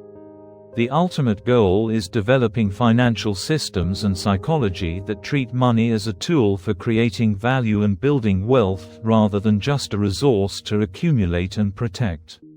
This flow-oriented approach multiplies your wealth-building effectiveness while reducing the psychological stress that comes from scarcity-based money management. Chapter 15: The Learning Millionaire – Continuous Education and Skill Development. The most successful wealth builders share one distinctive characteristic that separates them from those who plateau financially: they never stop learning. While others rely on skills acquired in school or early career, millionaires treat learning as their primary competitive advantage, continuously developing new capabilities that create increasing value in changing markets. This commitment to lifelong learning isn't about collecting degrees or certifications. It's about systematically building intellectual capital that compounds into wealth-generating capabilities. The learning millionaire understands that in rapidly evolving economies, the ability to acquire and apply new knowledge becomes more valuable than any specific skill or information you currently possess. The economics of intellectual capital. In the modern economy, intellectual capital, your knowledge, skills, and thinking capabilities, often generates more wealth than physical or financial capital. Understanding this economic shift helps prioritize learning investments that provide the highest returns for wealth-building efforts. Skill appreciation versus depreciation recognizes that different capabilities either increase or decrease in value over time. Technical skills often depreciate as technology evolves, while meta skills like learning ability, problem solving, and adaptation typically appreciate as markets become more complex and dynamic. Millionaire learners focus primarily on developing appreciating skills while maintaining sufficient current skills to remain productive. This approach ensures their capabilities become more valuable over time rather than requiring constant updating to avoid obsolescence. Learning ROI analysis evaluates educational investments based on their potential to generate increased income or wealth-building capability rather than just personal satisfaction or social status. This economic approach to learning prioritizes knowledge and skills that create measurable financial returns. For example, learning negotiation skills might generate thousands of dollars annually through better deals and contracts, while learning advanced investment analysis could create substantial portfolio returns. The key is connecting learning activities directly to wealth-building outcomes. Compound learning effects occur when new knowledge builds upon existing knowledge to create capabilities that exceed the sum of individual learning components. Each new skill or knowledge area potentially multiplies the value of everything you already know, creating exponential rather than linear capability growth. This compounding effect explains why continuous learners often see dramatic acceleration in their earning potential after years of steady knowledge building. The combination of multiple skills and knowledge areas creates unique capabilities that command premium compensation. Knowledge network effects emerge when your learning connects you with communities of other learners and experts who provide opportunities, insights, and collaborations that wouldn't exist without shared knowledge interests. These networks often prove more valuable than the specific knowledge that created them. The psychology of lifelong learning. Maintaining motivation and effectiveness in continuous learning requires psychological frameworks that sustain curiosity and skill development throughout your career rather than just during formal education periods. Most people's learning dramatically slows after completing school, but millionaire learners develop systems that accelerate their knowledge acquisition over time. Growth mindset integration involves believing that abilities can be developed through effort and strategy rather than being fixed traits determined by natural talent. This mindset makes learning feel empowering rather than threatening, encouraging experimentation with new areas rather than defensive focus on existing strengths. Growth mindset specifically applied to wealth building means viewing financial skills, business capabilities, and investment knowledge as developable rather than innate. This perspective encourages learning about areas like negotiation, marketing, or financial analysis even if they don't come naturally. Curiosity cultivation systematically develops genuine interest in learning rather than treating education as obligation or drudgery. Curious learners retain information better, connect ideas more creatively, and maintain motivation for long-term skill development that creates wealth-building advantages. Practical curiosity cultivation involves connecting new learning to existing interests, asking probing questions about how things work, and actively seeking to understand the reasoning behind successful strategies rather than just copying techniques. Learning velocity optimization focuses on acquiring knowledge and skills as efficiently as possible rather than just accumulating information. This involves understanding how you learn best, using systematic approaches to knowledge acquisition, and focusing on application rather than passive consumption.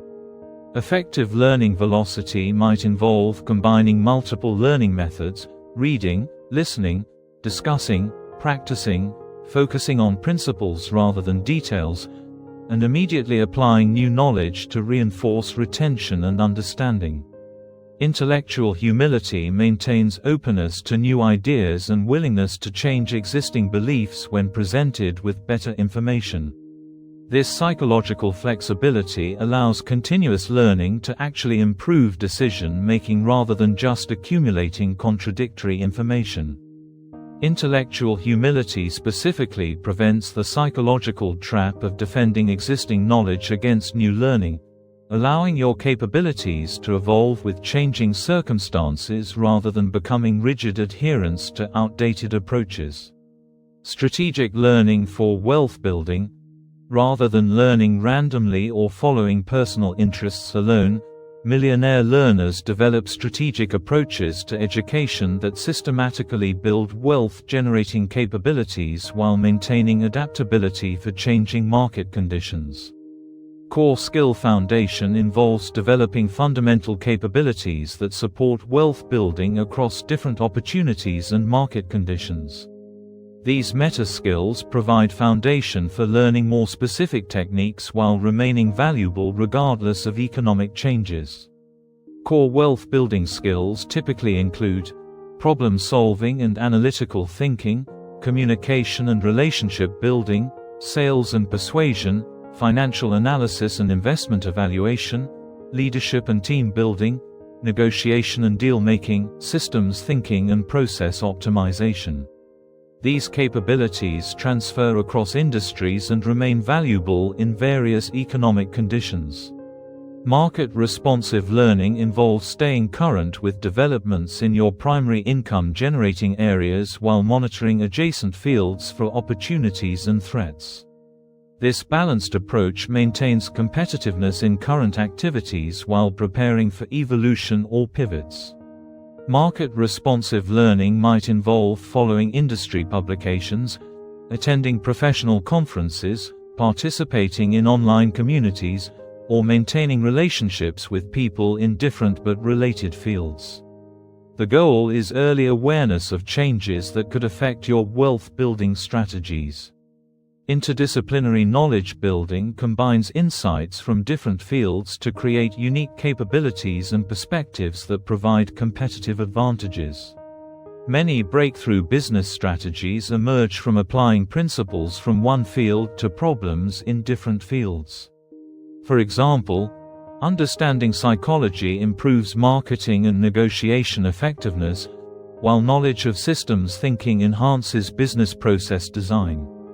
These interdisciplinary combinations often create capabilities that specialists in individual fields cannot match.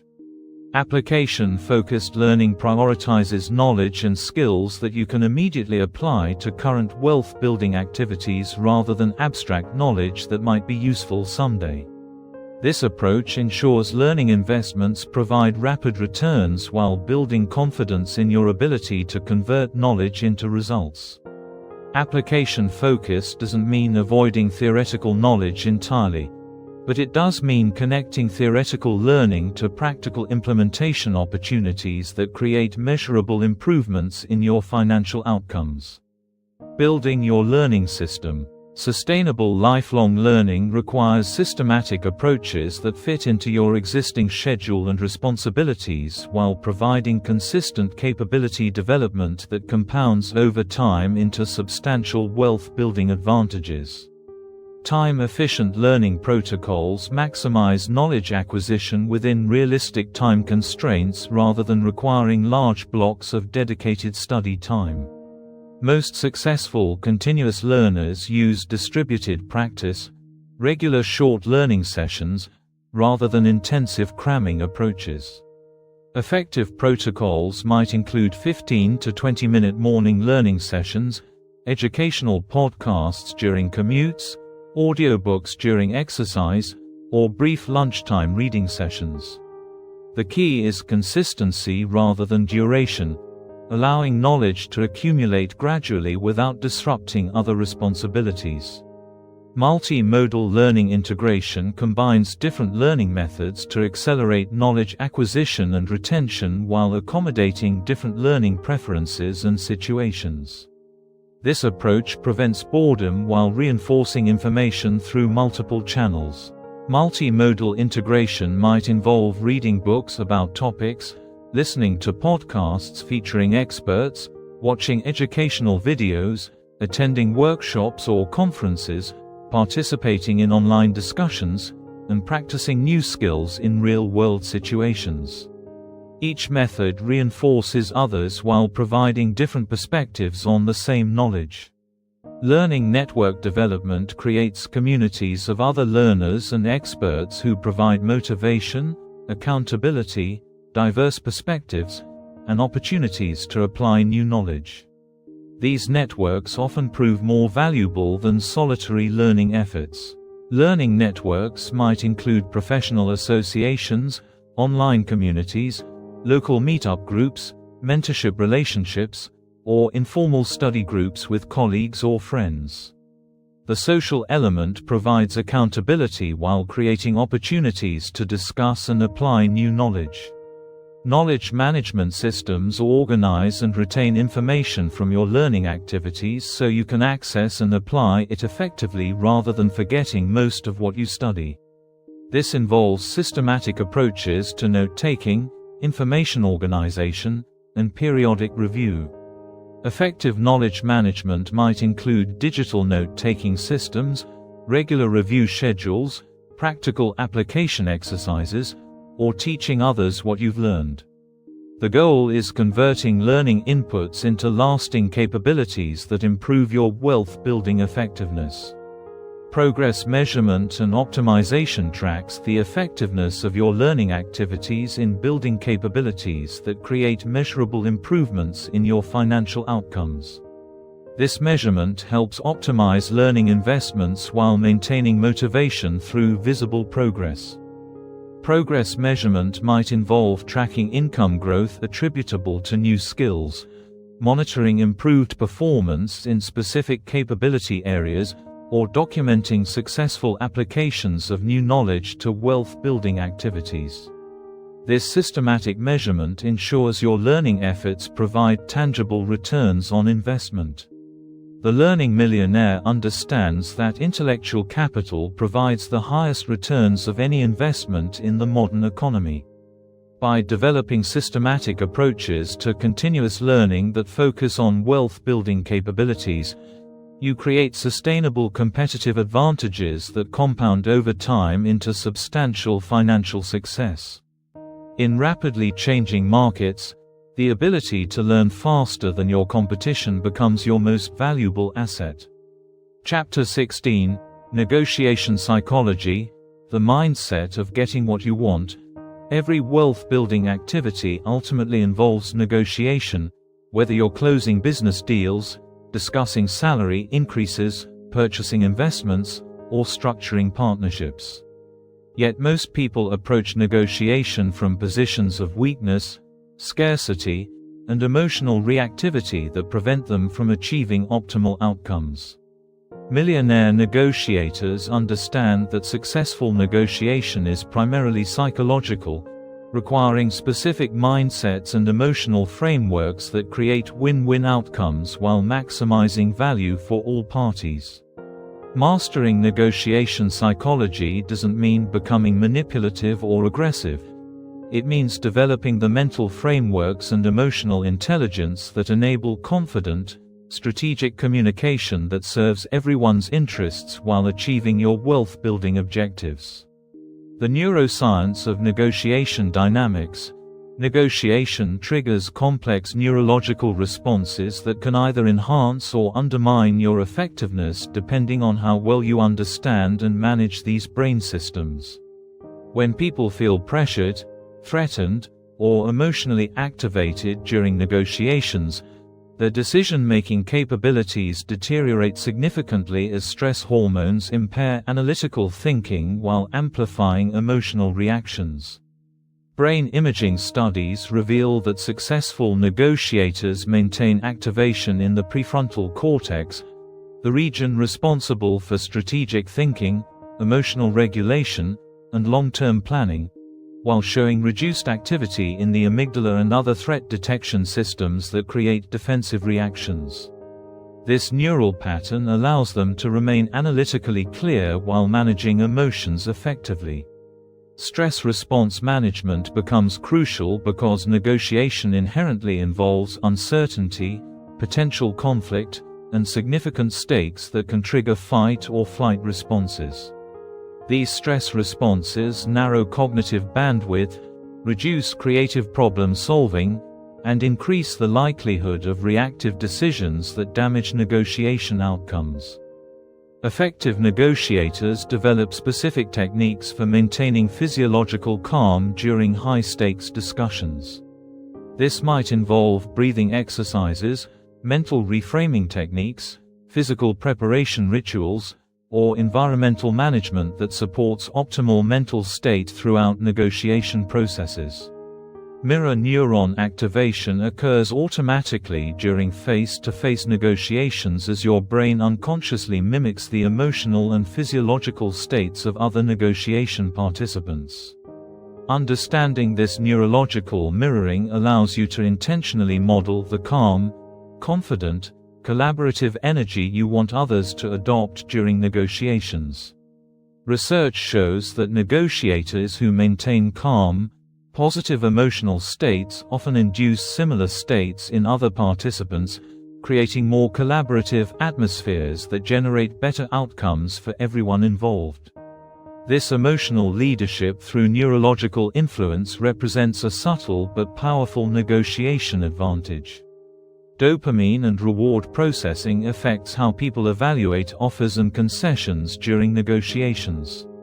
When proposals trigger reward system activation, people become more receptive to agreement, while offers that feel disappointing or threatening activate loss aversion responses that create resistance.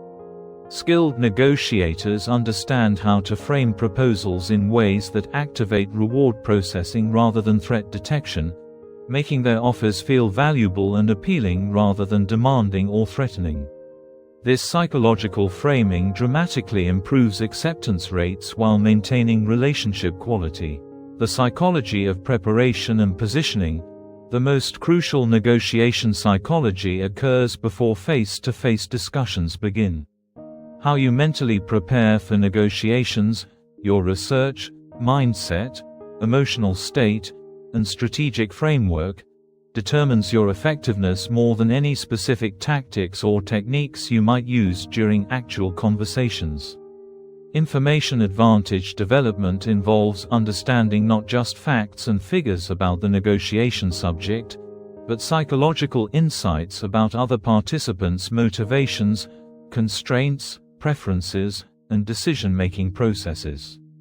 This preparation enables strategic positioning that addresses others' needs while advancing your objectives. Effective preparation considers multiple dimensions: factual information about market conditions, alternatives, and objective value, psychological intelligence about personalities, communication styles, and motivational drivers, strategic understanding of power dynamics, timing factors, and process preferences, relationship considerations including ongoing collaboration needs and reputation factors. BATNA psychology, best alternative to negotiated agreement, provides psychological confidence that transforms negotiation dynamics by eliminating desperation and scarcity thinking. When you have strong alternatives to any specific deal, you can negotiate from abundance rather than neediness, which dramatically improves outcomes. But BATNA psychology goes beyond just having alternatives. It requires genuine emotional detachment from any specific outcome that allows you to walk away if agreements don't meet your standards. This psychological freedom paradoxically makes successful agreements more likely because others sense your authentic confidence rather than desperate need. Value creation mindset shifts negotiation focus from claiming existing value to expanding total value available to all participants. This approach often produces better outcomes for everyone while building relationships that generate future opportunities. Value creation thinking asks, how can we make this better for everyone? Rather than, how can I get more of what exists? This mindset shift transforms negotiations from competitive battles into collaborative problem-solving sessions that align everyone's interests toward mutually beneficial outcomes. These collaborative negotiations typically produce larger total benefits while building stronger ongoing relationships. Long-term relationship integration considers how negotiation outcomes and processes affect ongoing relationships rather than just immediate agreements.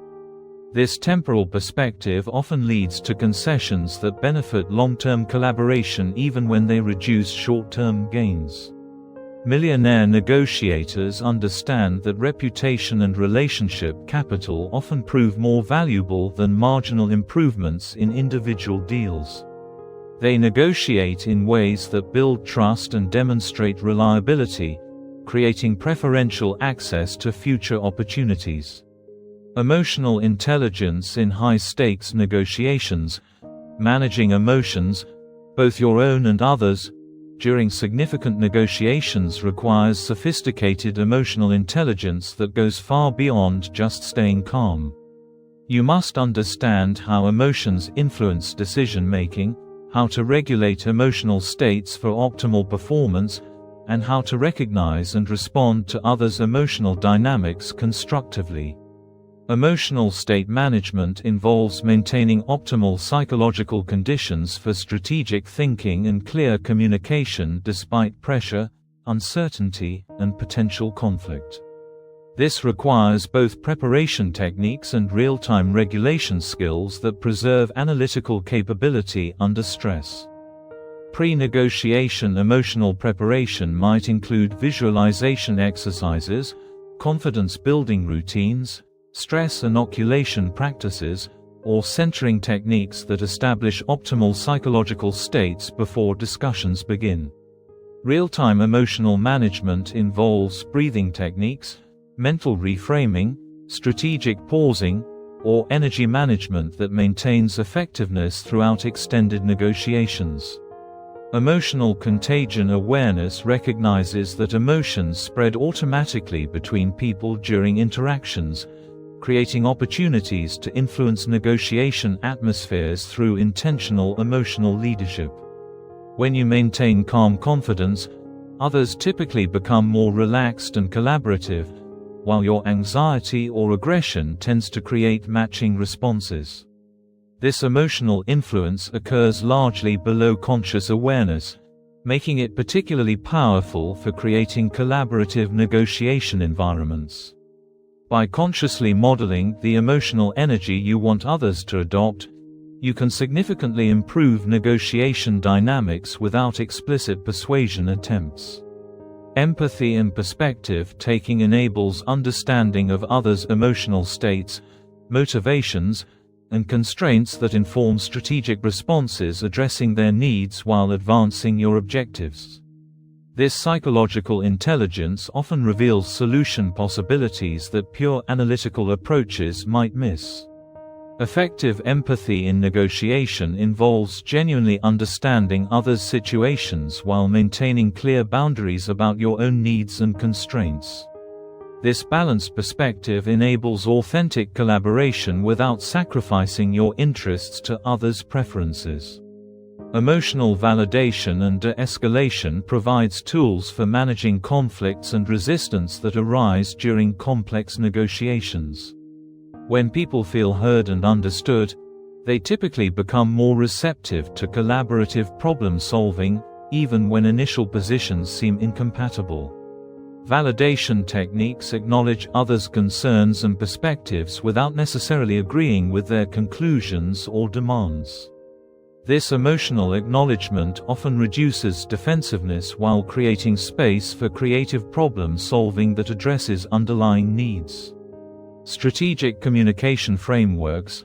The language and communication patterns you use during negotiations profoundly influence outcomes by affecting how others perceive proposals, process information, and make decisions.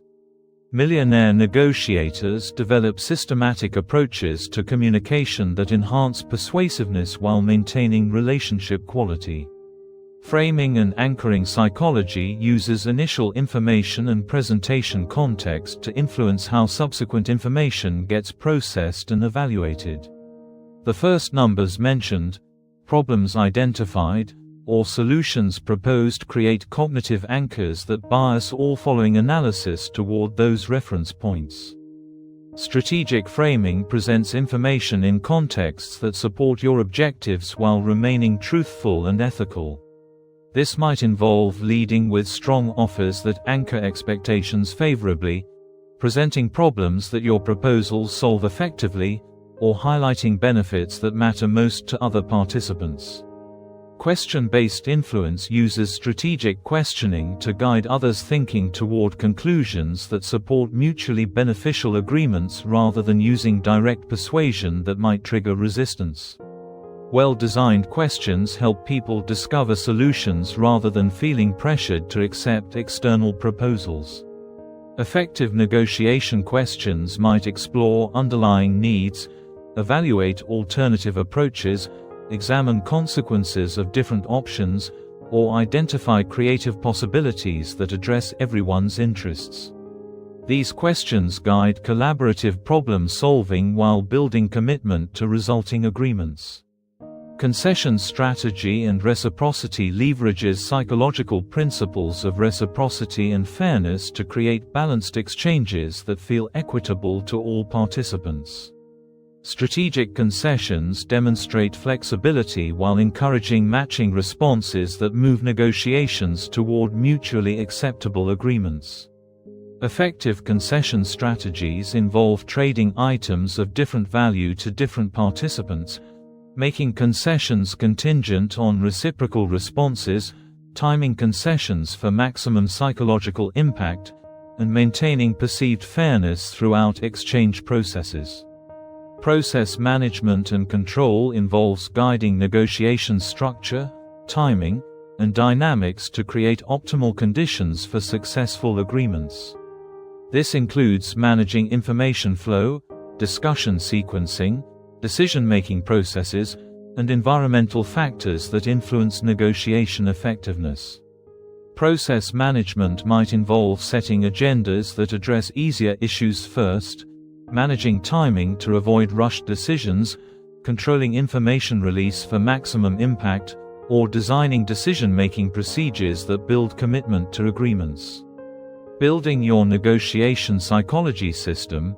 Developing millionaire-level negotiation capabilities requires systematic development across multiple psychological dimensions rather than just learning tactics or techniques.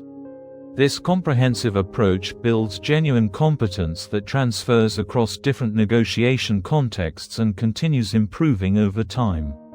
Confidence development through preparation builds authentic negotiation confidence through systematic preparation processes that ensure you're genuinely ready for challenging discussions. This preparation-based confidence feels different from artificial bravado and creates more effective negotiation presence. Systematic preparation involves researching all relevant information, developing multiple strategic approaches, practicing key conversation elements, preparing for various contingencies, and ensuring strong alternatives exist. This thorough preparation creates natural confidence that others recognize and respond to positively. Ethical framework integration ensures your negotiation approaches remain consistent with long-term reputation building and relationship development rather than pursuing short-term advantages through manipulative tactics. Ethical negotiation typically produces better long-term results while building valuable professional relationships. Strong ethical frameworks prevent tactics that might damage trust, create future conflicts, or undermine your reputation in professional communities. These frameworks guide behavior during high-pressure situations when ethical shortcuts might seem tempting but ultimately prove counterproductive. Skill development through practice involves systematically practicing negotiation capabilities in lower-stakes situations to build competence before high-stakes applications. This progressive skill building creates genuine expertise rather than theoretical knowledge about negotiation concepts.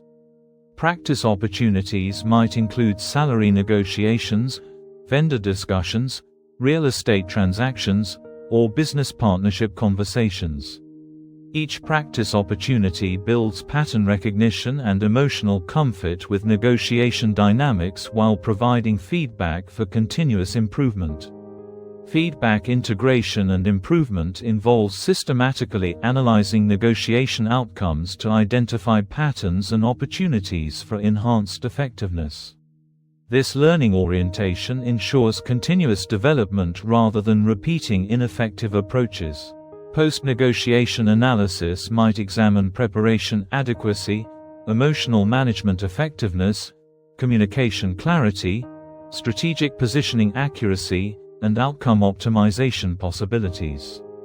This systematic learning approach accelerates skill development while building genuine expertise over time. Negotiation psychology represents one of the most valuable wealth-building capabilities because virtually every significant opportunity involves negotiated agreements.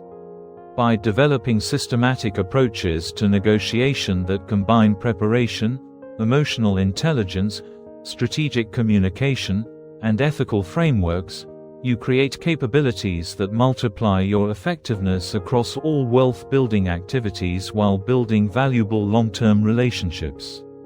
Chapter 17: Systems Thinking: Building Processes that Generate Wealth. The fundamental difference between people who work for money and those who have money work for them lies in their ability to think systematically about wealth creation. While most people focus on individual transactions, tasks, and immediate results, millionaire thinkers design systems, interconnected processes that continue generating value with minimal ongoing effort. This systems thinking approach transforms scattered activities into integrated wealth-building machines that compound effectiveness over time. Understanding systems thinking isn't just about business processes or automation. It's about developing a psychological framework that sees opportunities to create scalable, sustainable value rather than just working harder or longer. This mental shift from linear effort to exponential results represents one of the most crucial wealth-building capabilities. The psychology of systems versus tasks. Most people think in terms of tasks, individual actions that need to be completed to achieve specific outcomes.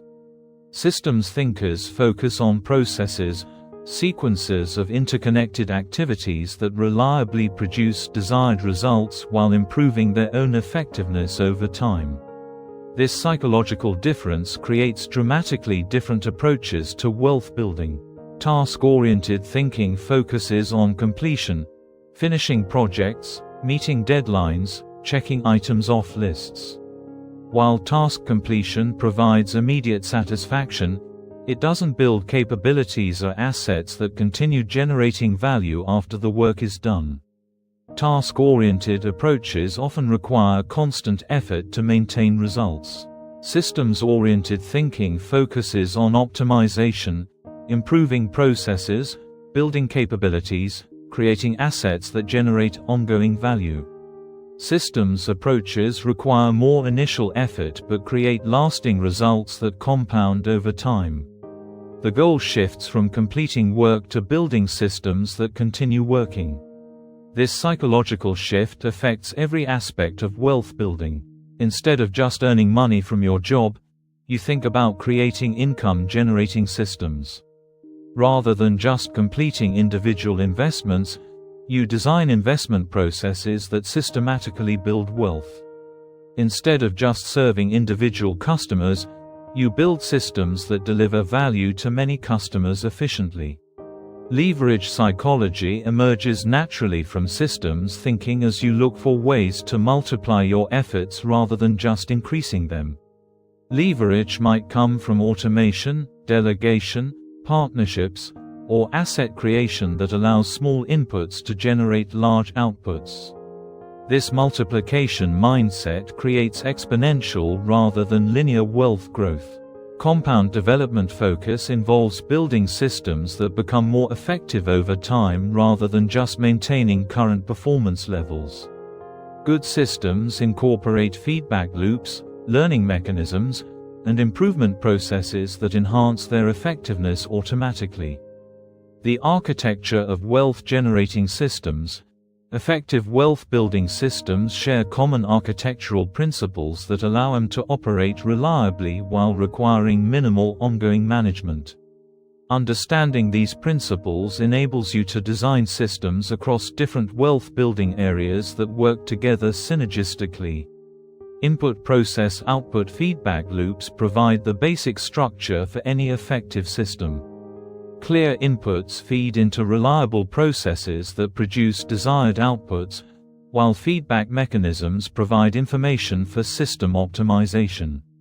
This structure ensures predictable results while enabling continuous improvement. For example, an investment system might have inputs, regular contributions, market research, processes, asset allocation, rebalancing protocols, outputs, investment returns, portfolio growth, and feedback, performance analysis, strategy adjustment. Each component supports the others while the entire system generates wealth systematically. Automation and systematization remove human bottlenecks and emotional decision-making from routine system operations. Automated systems operate consistently regardless of your mood, energy level, or competing priorities, ensuring reliable wealth-building progress without constant management. Automation might involve automatic investment contributions, systematized business processes, predetermined decision criteria, or technology-assisted operations that reduce manual effort while improving consistency and reliability. Scalability architecture designs systems that can handle increased volume or complexity without proportional increases in effort or resources. Scalable systems create the possibility of exponential returns as they grow larger or more sophisticated. For instance, digital products, investment portfolios, or business processes that serve more customers without requiring proportional increases in time or effort demonstrate scalability that creates wealth-building leverage.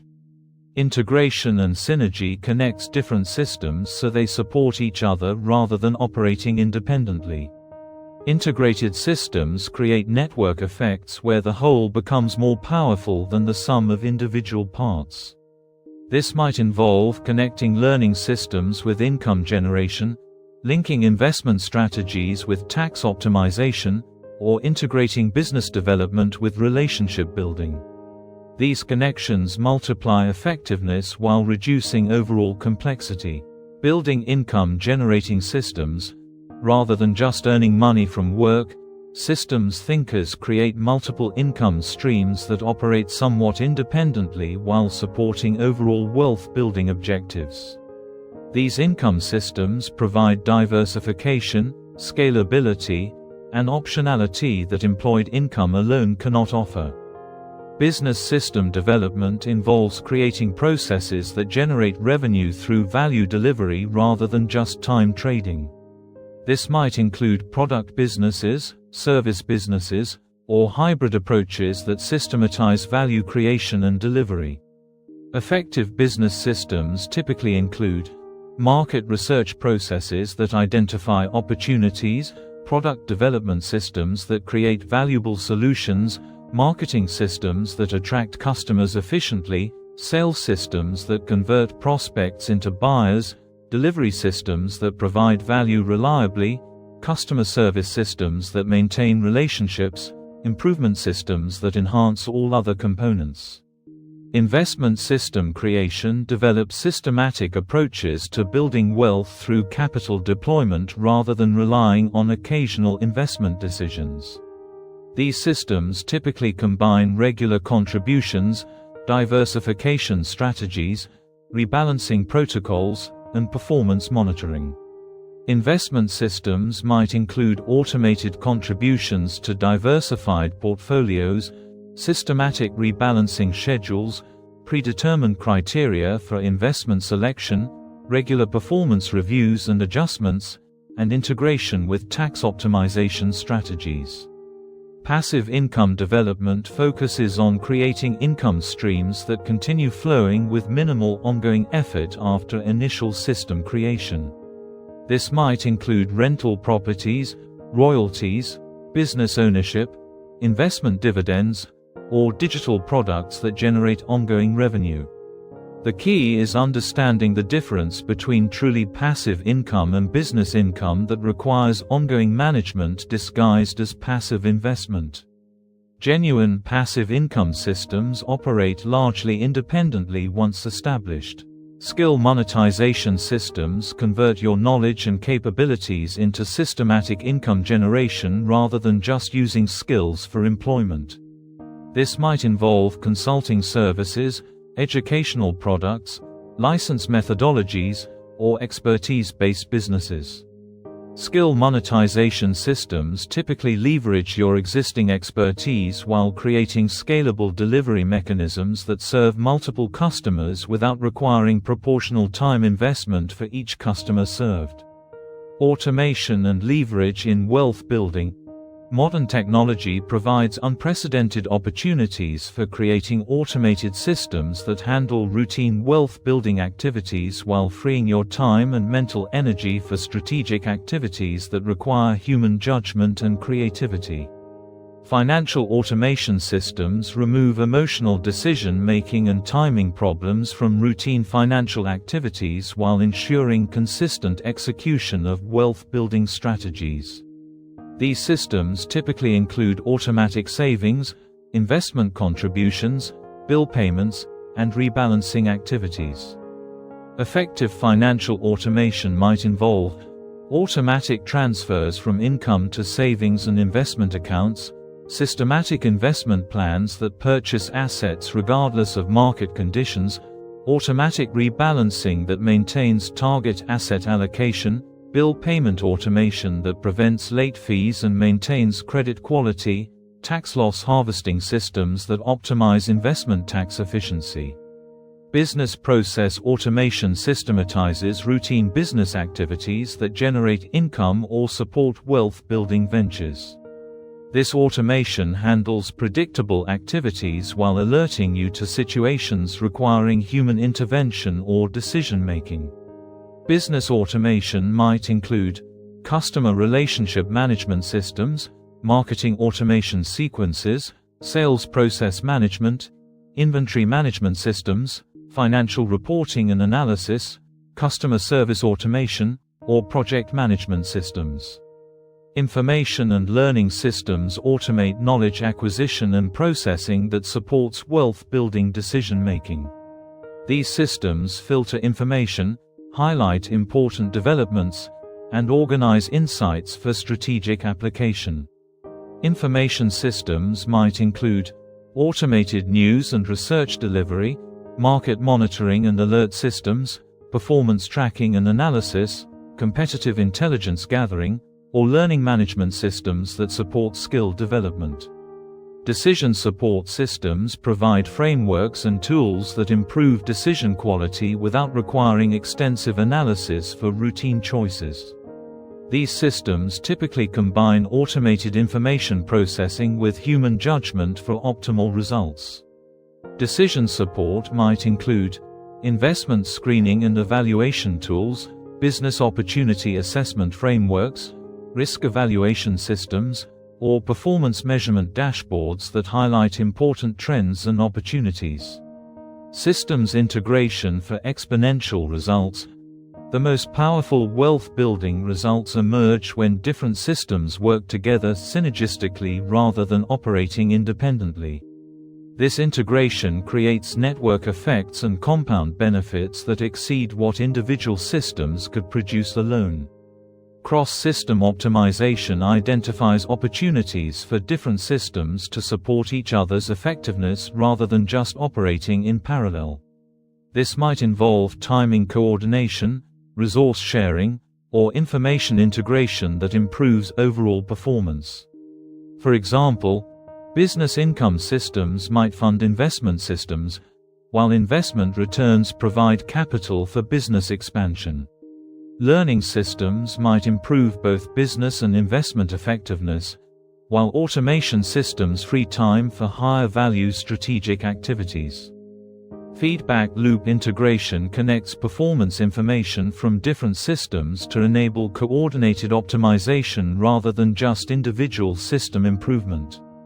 This integration often reveals optimization opportunities that aren't visible when analyzing systems separately. Integrated feedback might show how business performance affects investment capacity, how investment returns enable business opportunities, or how learning activities improve performance across multiple wealth-building areas.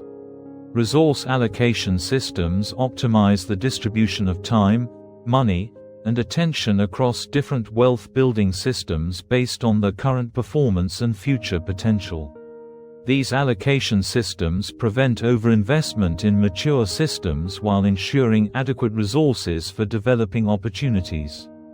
Effective resource allocation typically involves performance measurement across different systems, potential assessment for various opportunities, risk evaluation for different resource deployment options, and timing considerations for optimal allocation decisions. Strategic coordination mechanisms ensure that different systems support overarching wealth-building objectives rather than optimizing for their own performance metrics. This coordination prevents sub-optimization while maintaining focus on total wealth creation rather than individual system performance. Strategic coordination might involve integrated goal setting across different systems, coordinated planning processes that align different activities, resource sharing arrangements that optimize total effectiveness, and performance measurement that rewards total wealth creation rather than individual system performance. Building wealth through systems thinking requires patience and strategic perspective because system development typically requires more initial effort than task-oriented approaches. However, well-designed systems create exponential returns over time while reducing the ongoing effort required to maintain wealth-building progress. The goal shifts from working harder to building systems that work for you, creating the foundation for genuine financial freedom. Chapter 18: The Giving Paradox: How Generosity Accelerates Wealth Building. One of the most counterintuitive discoveries about wealth psychology involves the relationship between generosity and financial success. While scarcity thinking suggests that giving money away reduces your wealth, research consistently shows that strategic generosity actually accelerates wealth building through psychological, social, and economic mechanisms that create returns far exceeding the direct costs of giving.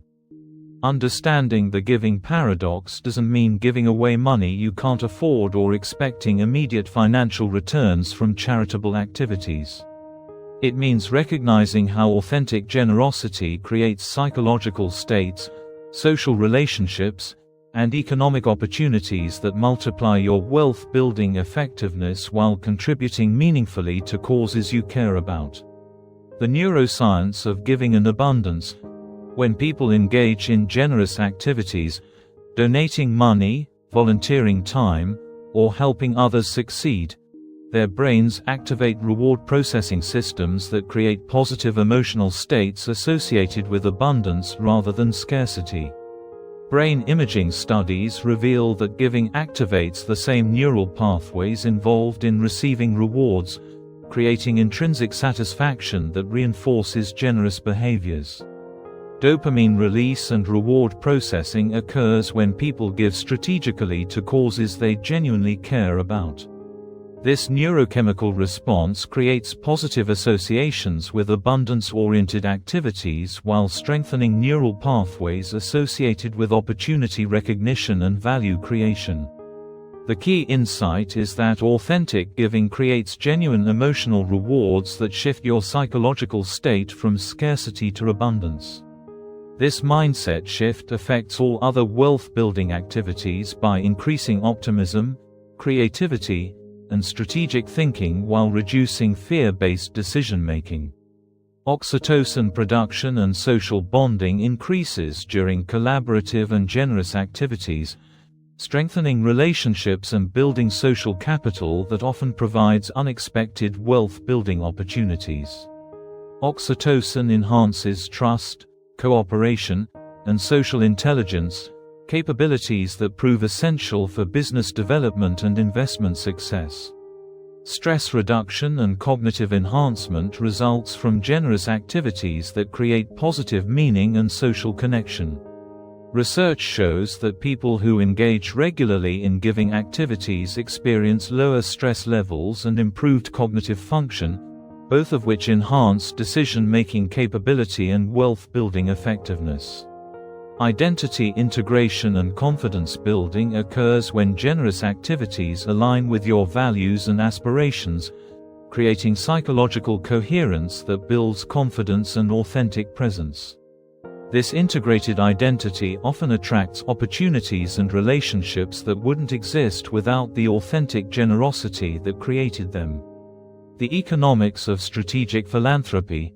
While the psychological benefits of giving provide important wealth-building advantages, strategic philanthropy also creates direct economic benefits through tax optimization, network development, and reputation building that can significantly enhance financial returns. Tax efficiency and wealth optimization enables significant tax reductions through charitable giving that allow you to direct money toward causes you support rather than paying taxes on the same funds. Strategic giving often provides better economic outcomes than the tax payments you would otherwise make. Advanced giving strategies might include donor-advised funds that allow flexible timing of deductions and distributions, charitable remainder trusts that provide income streams while eliminating capital gains taxes, charitable-led trusts that transfer wealth to heirs at reduced tax costs, or direct gifts of appreciated assets that avoid capital gains while providing full deduction benefits. Network development and relationship building occurs naturally through involvement with charitable organizations where you meet other successful individuals who share similar values. These relationships often evolve into business partnerships, investment opportunities, or collaborative projects that create substantial wealth-building benefits. Philanthropic networks typically include successful entrepreneurs, investors, and professionals who are actively engaged in wealth-building activities while supporting causes they care about. These communities provide access to opportunities, insights, and partnerships that might not exist through purely commercial relationships. Reputation enhancement and trust building creates social capital that attracts business opportunities, investment partnerships, and collaborative relationships with other successful individuals. Authentic generosity demonstrates character qualities that people want in business partners and associates. This reputation building occurs gradually through consistent generous activities rather than occasional large donations designed for publicity. The most effective reputation building involves quiet, consistent support for causes you genuinely care about rather than seeking recognition for charitable activities. Market intelligence and trend recognition often emerges through involvement with innovative charitable organizations that identify social problems and develop solutions before these issues become widely recognized business opportunities. Early awareness of social trends can inform investment and business strategies. The psychology of abundance through giving. Perhaps the most powerful aspect of strategic giving involves its psychological effects on your relationship with money and opportunities. Regular generous activities gradually shift your mindset from scarcity-based hoarding to abundance-oriented value creation that enhances all wealth-building activities. Scarcity mindset disruption occurs when giving activities prove that you can share resources without becoming impoverished. Each successful giving experience provides evidence that abundance rather than scarcity represents reality, gradually reprogramming subconscious beliefs about money and opportunity. This mindset shift affects risk assessment, opportunity recognition, and decision-making across all wealth-building activities. Abundance-minded individuals typically recognize more opportunities, take more appropriate risks, and develop more collaborative relationships than those operating from scarcity-based psychology. Value creation focus develops naturally through giving activities that require you to think about creating benefit for others rather than just acquiring resources for yourself. This psychological orientation transfers to business and investment activities, leading to strategies that create larger total value rather than just claiming existing resources. Value creation thinking often leads to more profitable business strategies because it aligns your interests with customers' needs, creating sustainable competitive advantages and market expansion opportunities that purely extractive approaches cannot achieve. Long-term perspective development emerges from giving activities that focus on lasting impact rather than immediate returns. This temporal perspective proves essential for wealth-building activities like investing, business development, and relationship building that require patience and strategic thinking. Confidence and self-worth integration develops through generous activities that demonstrate your capacity to create value and contribute meaningfully to important causes.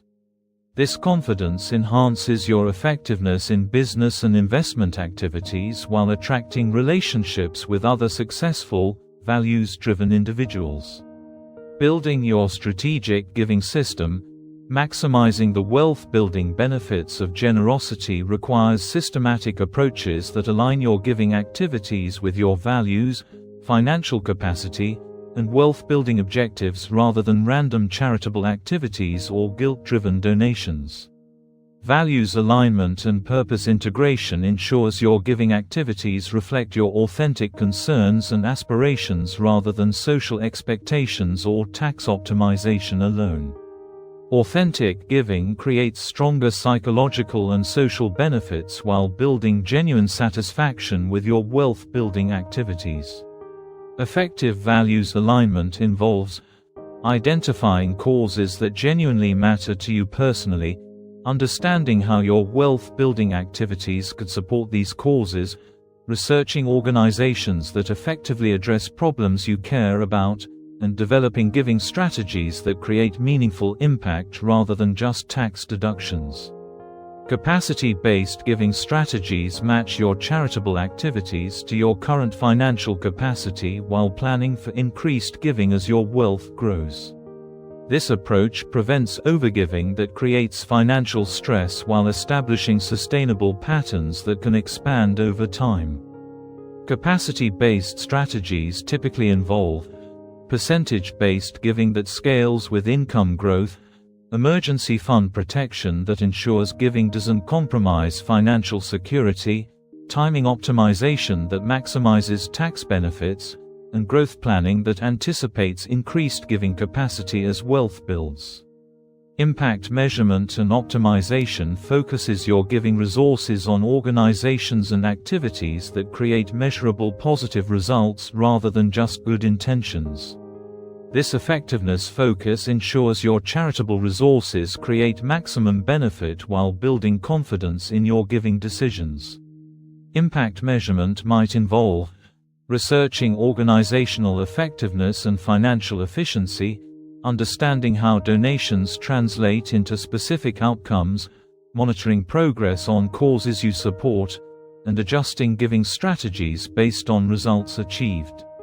Integration with wealth-building activities coordinates your giving with your business and investment activities to create synergistic effects rather than viewing charity as separate from wealth-building. This integration often creates opportunities and relationships that benefit both your financial and philanthropic objectives. Integration strategies might include business activities that support causes you care about, investment strategies that consider social impact alongside financial returns, networking through charitable activities that create business opportunities, and skill development through volunteer activities that enhance your professional capabilities. The compound effects of generous wealth building.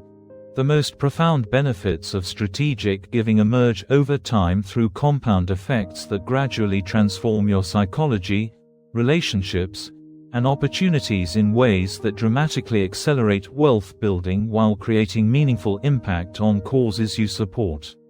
Relationship compound interest develops as your authentic generosity attracts other generous, successful individuals who become collaborators, mentors, partners, and friends. These relationships often provide opportunities and insights that wouldn't exist without the generous activities that created them. Over time, these relationship networks become increasingly valuable as you connect with more successful, values-driven individuals who share resources, opportunities, and insights that accelerate everyone's wealth-building effectiveness. Reputation compound growth builds social capital that creates preferential access to opportunities, partnerships, and resources. People prefer doing business with individuals they trust and respect, and authentic generosity demonstrates character qualities that attract high-quality business relationships. This reputation building accelerates over time as your consistent generous activities become known within your professional and social networks, creating increasing opportunities for collaboration and partnership with other successful individuals. Psychology compound benefits emerge as regular giving activities gradually reprogram your subconscious beliefs about money, opportunity, and abundance. These psychological changes affect every aspect of wealth building by improving decision-making, increasing optimism, and enhancing creative problem solving. The psychological benefits compound over time as generous activities provide increasing evidence that abundance rather than scarcity represents reality, gradually eliminating limiting beliefs and fears that restrict wealth-building effectiveness. Impact compound results create increasing satisfaction with wealth-building activities as your financial success enables larger contributions to causes you care about. This positive feedback loop provides meaning and motivation that sustains wealth-building efforts through inevitable challenges and setbacks. As your wealth grows, your capacity for meaningful impact increases exponentially, creating virtuous cycles where financial success enables larger contributions, which provide greater satisfaction and motivation for continued wealth building. The giving paradox reveals that authentic generosity and effective wealth building support each other rather than competing for resources. By developing systematic approaches to strategic giving that align with your values and wealth building objectives, you create psychological states, social relationships, and economic opportunities that accelerate financial success while contributing meaningfully to causes that matter to you. This integration transforms wealth building from pure self-interest into value creation that benefits everyone involved. Chapter 19, Legacy Psychology, Building Wealth That Lasts Generations. True millionaire thinking extends far beyond personal financial security to encompass wealth that transcends individual lifetimes, creating value and opportunity for future generations while establishing lasting positive impact on communities and causes. Legacy psychology involves designing wealth-building strategies that optimize for durability and intergenerational transfer rather than just personal consumption or immediate gratification. Understanding legacy psychology doesn't require having children or planning traditional inheritance. It means thinking about wealth as a tool for creating lasting positive change that continues growing and benefiting others long after your direct involvement ends. This temporal expansion of wealth-building objectives often leads to strategies that create larger personal wealth while building assets that endure across generations. The neuroscience of intergenerational thinking. When people engage in long-term, intergenerational planning, their brains activate different neural networks than those involved in immediate or short-term decision-making. Brain imaging studies reveal that thinking about future generations activates regions associated with meaning, purpose, and abstract reasoning while reducing activity in areas focused on immediate rewards and personal gratification. Future self-extension involves expanding your psychological identity to include not just your current self but your future self and the people who will be affected by your current decisions. This expanded identity naturally leads to decisions that optimize for longer-term value creation rather than short-term consumption.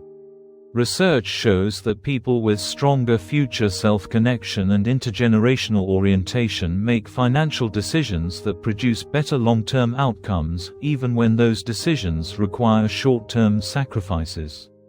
This temporal perspective becomes crucial for building lasting wealth rather than just current income.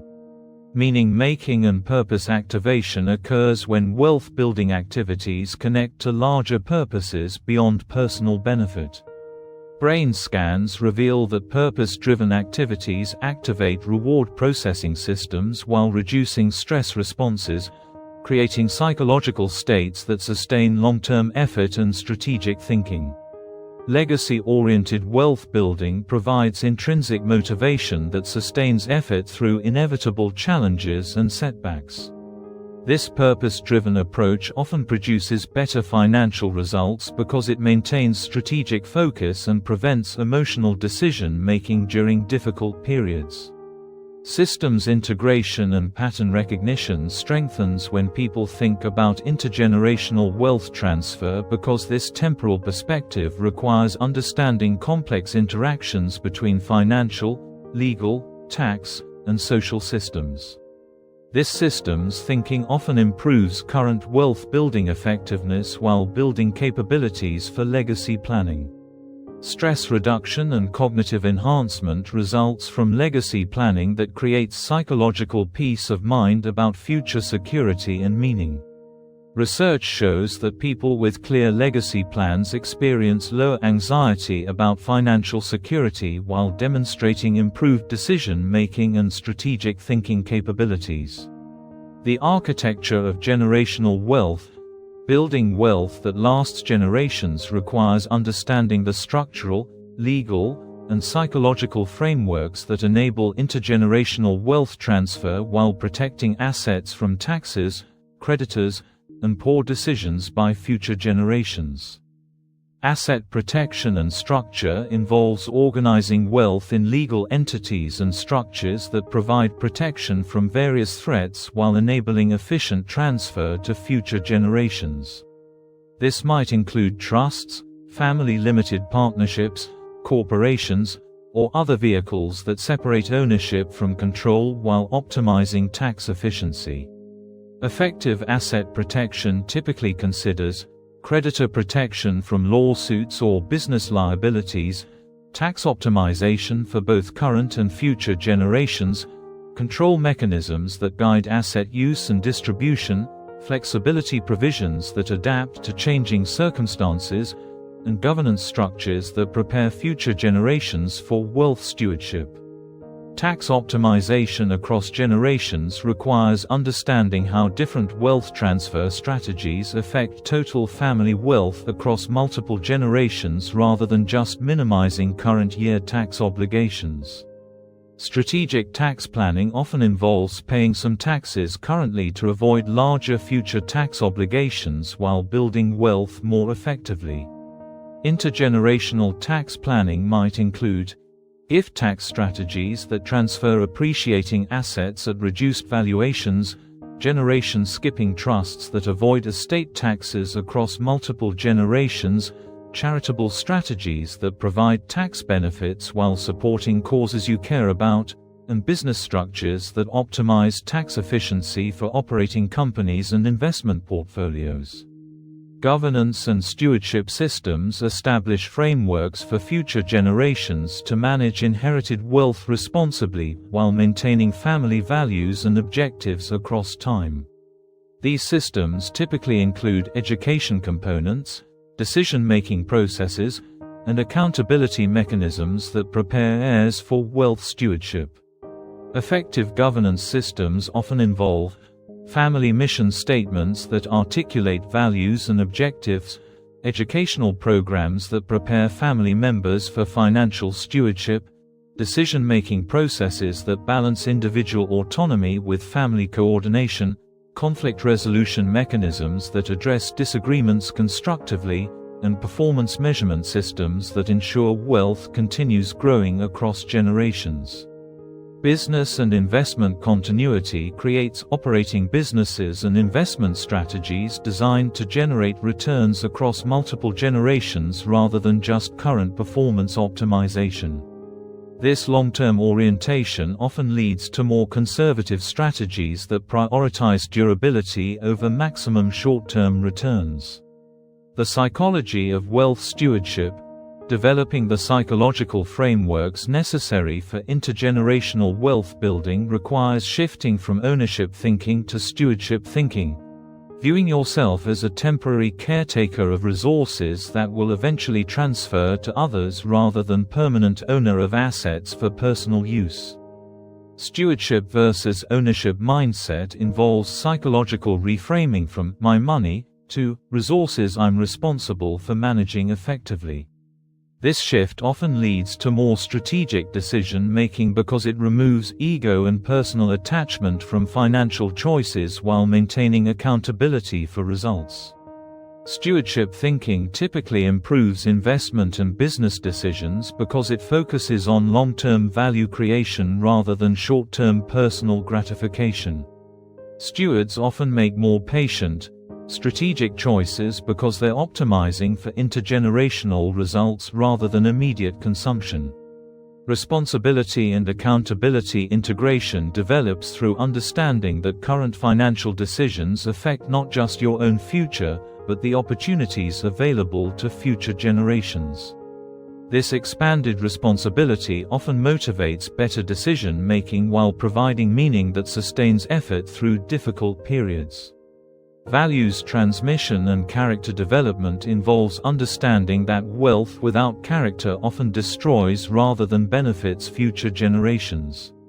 Legacy-oriented wealth builders typically focus as much on developing personal character and family values as on accumulating financial assets.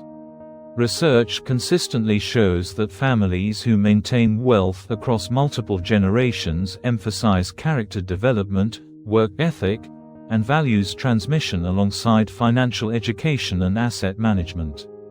These soft factors often prove more important than purely financial strategies. Purpose integration and mission clarity provides psychological frameworks that guide wealth building and distribution decisions across generations. Clear family missions help coordinate individual decisions with larger objectives while providing meaning that motivates continued wealth-building efforts. Preparing future generations. One of the most crucial aspects of legacy psychology involves preparing future generations to handle inherited wealth responsibly rather than just accumulating assets to transfer. Research shows that family wealth rarely survives past the third generation unless conscious efforts are made to develop heirs' capabilities alongside asset accumulation. Financial education and literacy development ensures future generations understand basic financial concepts, investment principles, and business management before inheriting significant wealth. This education typically involves both formal instruction and practical experience managing smaller amounts of money. Effective financial education for heirs might include basic financial literacy covering budgeting, investing, and business concepts, practical experience managing family businesses or investment accounts, mentorship relationships with successful family members or advisors, and gradual assumption of financial responsibility as capabilities develop. Character development and work ethic prevents the entitlement and lack of motivation that often accompanies inherited wealth while building personal capabilities that enable constructive use of family resources. This character development typically involves both expectation setting and opportunity creation. Character development strategies might include clear expectations about work and contribution requirements, opportunities for meaningful achievement independent of family wealth, exposure to different socioeconomic conditions and perspectives, and involvement in family businesses or charitable activities that build skills and purpose. Values transmission and family culture creates shared understanding of family objectives, values, and responsibilities that guide individual decisions while maintaining family cohesion across generations. Strong family cultures often prove more important than specific financial strategies for maintaining intergenerational wealth. Effective values transmission typically involves regular family meetings that discuss objectives and challenges, shared experiences that build relationships and understanding, storytelling that preserves family history and lessons, and collaborative decision-making that builds commitment to family objectives. Gradual responsibility transfer provides increasing financial responsibility and decision-making authority as heirs demonstrate readiness rather than sudden wealth transfer at predetermined ages. This graduated approach builds confidence and competence while preventing overwhelming inexperienced individuals with excessive responsibility. Building your legacy system. Creating lasting intergenerational wealth requires systematic approaches that integrate financial strategies, legal structures, family governance, and character development rather than just accumulating assets and hoping for the best outcomes.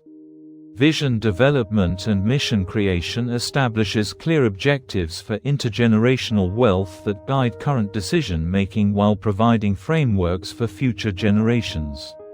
Effective legacy visions typically balance financial objectives with values transmission and social impact goals.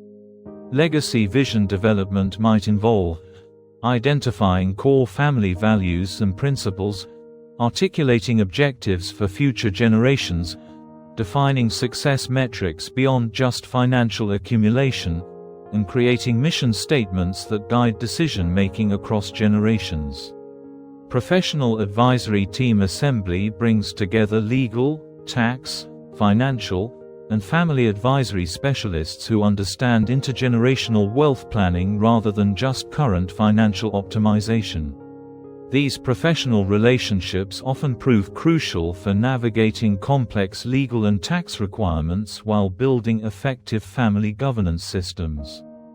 Professional teams typically include estate planning attorneys specializing in intergenerational wealth transfer, tax advisors understanding multi-generational strategies, investment advisors experienced with family wealth management, family business consultants who address governance and succession issues, and family counselors who help with communication and conflict resolution. Implementation and monitoring systems ensure legacy plans remain current with changing laws, family circumstances, and economic conditions while maintaining focus on long-term objectives despite short-term fluctuations. Regular review and adjustment processes prevent legacy plans from becoming outdated or ineffective. Effective implementation systems typically involve regular family meetings that review progress and address challenges, periodic professional reviews of legal and tax structures, performance measurement systems that track both financial and family development progress, and communication processes that maintain family engagement and commitment.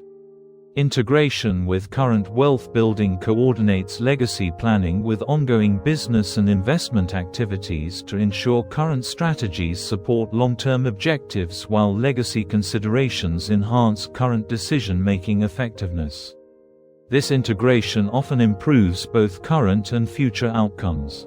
Legacy psychology transforms wealth building from personal financial accumulation into multi-generational value creation that benefits families and communities across time.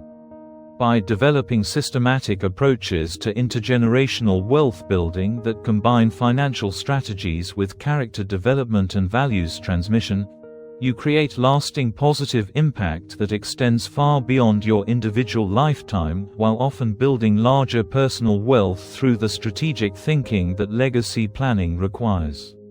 Chapter 20: Integration and Implementation – Making Million-Dollar Habits Automatic. The difference between understanding wealth psychology and actually building wealth lies in your ability to integrate these insights into automatic daily behaviors that operate consistently regardless of motivation, mood, or circumstances. Knowledge without implementation remains merely intellectual entertainment, while systematic implementation of even basic principles creates substantial wealth over time. This final chapter focuses on the practical psychology of habit formation, behavioral change, and system design that transforms wealth-building insights into automatic behaviors that generate results without requiring constant willpower or decision-making. The goal is making million-dollar thinking your natural, unconscious approach to financial opportunities and decisions. The neuroscience of habit formation. Habits operate through specific neural pathways in the basal ganglia that allow complex behaviors to become automatic, requiring minimal conscious attention or decision-making. Understanding this neuroscience enables you to systematically develop wealth-building habits that operate consistently without depleting your mental energy or willpower. Habit loop architecture involves three components: cues that trigger behaviors, routines that represent the behaviors themselves, and rewards that reinforce the behaviors and make them likely to repeat. Effective wealth-building habits require careful design of all three components to ensure sustainable behavior change. For example, checking investment account balances, routine, might be triggered by morning coffee, cue, and rewarded by satisfaction from seeing progress toward financial goals, reward.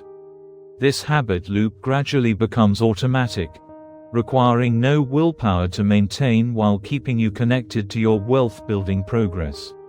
Neuroplasticity and pathway strengthening occurs as repeated behaviors literally rewire your brain, creating increasingly strong neural pathways that make habits feel natural and effortless. Research shows that new habits typically require 66 days of consistent practice to become automatic, though complex habits may take longer. The key insight is that habit formation involves physical brain changes that make new behaviors increasingly easy and enjoyable over time. Early habit development often feels difficult and artificial, but persistence through this initial period creates lasting behavioral changes that operate without ongoing effort.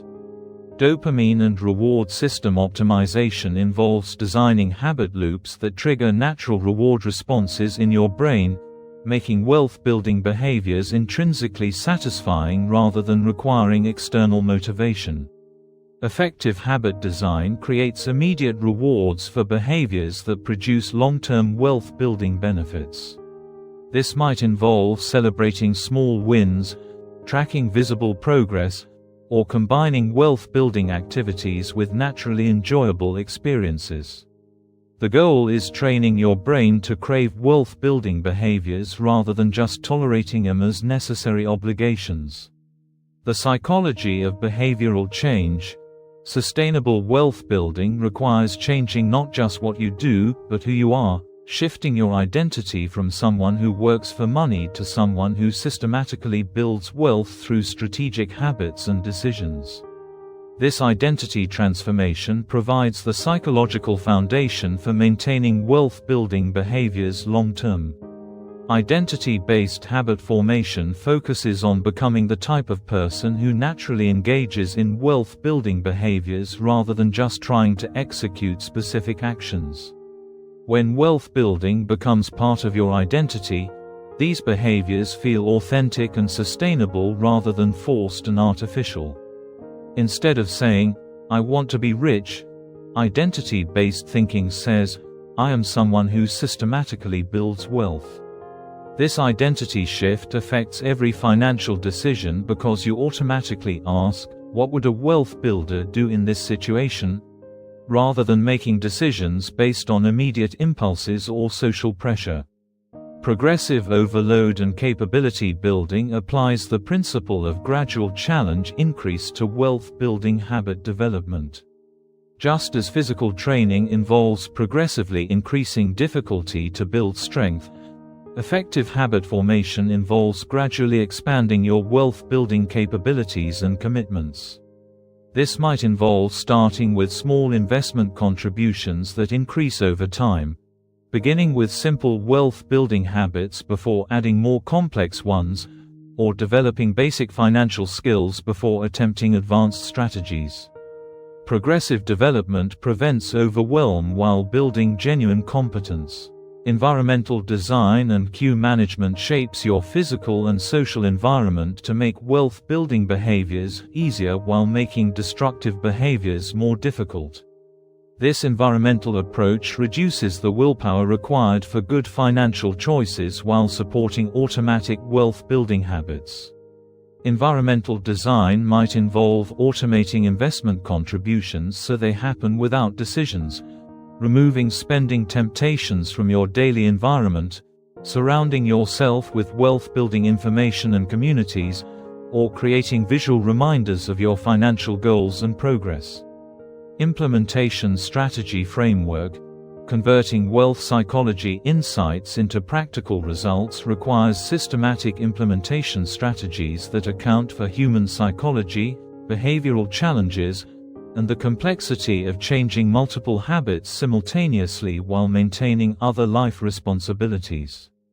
The 1% improvement principle focuses on making small improvements consistently rather than attempting dramatic changes that often prove unsustainable. Research shows that improving by just 1% daily compounds into 37x improvement over 1 year, while attempting 37% improvement typically leads to failure and abandonment. Applied to wealth building, this might involve increasing investment contributions by 1% monthly, spending 1% more time weekly on financial education, or improving one small aspect of your wealth-building system each month. These tiny improvements compound into substantial results without requiring unsustainable effort. Keystone habit identification involves identifying specific habits that naturally trigger other positive behaviors, creating cascading improvements across multiple aspects of your financial life. Keystone habits provide leverage by creating automatic improvements in areas you're not directly focusing on. For example, establishing a morning routine might naturally lead to better decision-making throughout the day. Regular exercise might improve the mental clarity needed for financial planning, or tracking expenses might automatically reduce unnecessary spending without requiring specific budgeting efforts. Habit stacking and integration connects new wealth-building habits to existing routines, making them easier to remember and maintain. This approach leverages existing neural pathways to support new behaviors rather than requiring completely new routine establishment. Habit stacking might involve reviewing financial goals while drinking morning coffee, listening to business podcasts during commutes, or checking investment performance as part of evening routines. These connections make new habits feel like natural extensions of existing routines. Failure recovery protocols create systematic approaches to getting back on track when inevitably you miss days or make poor financial decisions. Rather than allowing temporary lapses to derail long-term progress, effective protocols minimize the impact of occasional failures while maintaining momentum. Recovery protocols might involve predetermined responses to common failure scenarios, accountability systems that provide external support during difficult periods, or tracking systems that maintain perspective about overall progress despite temporary setbacks.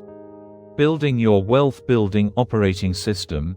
The ultimate goal of habit integration involves creating what researchers call a personal operating system, a set of interconnected habits, systems, and frameworks that automatically guide your financial decisions and behaviors without requiring constant conscious management.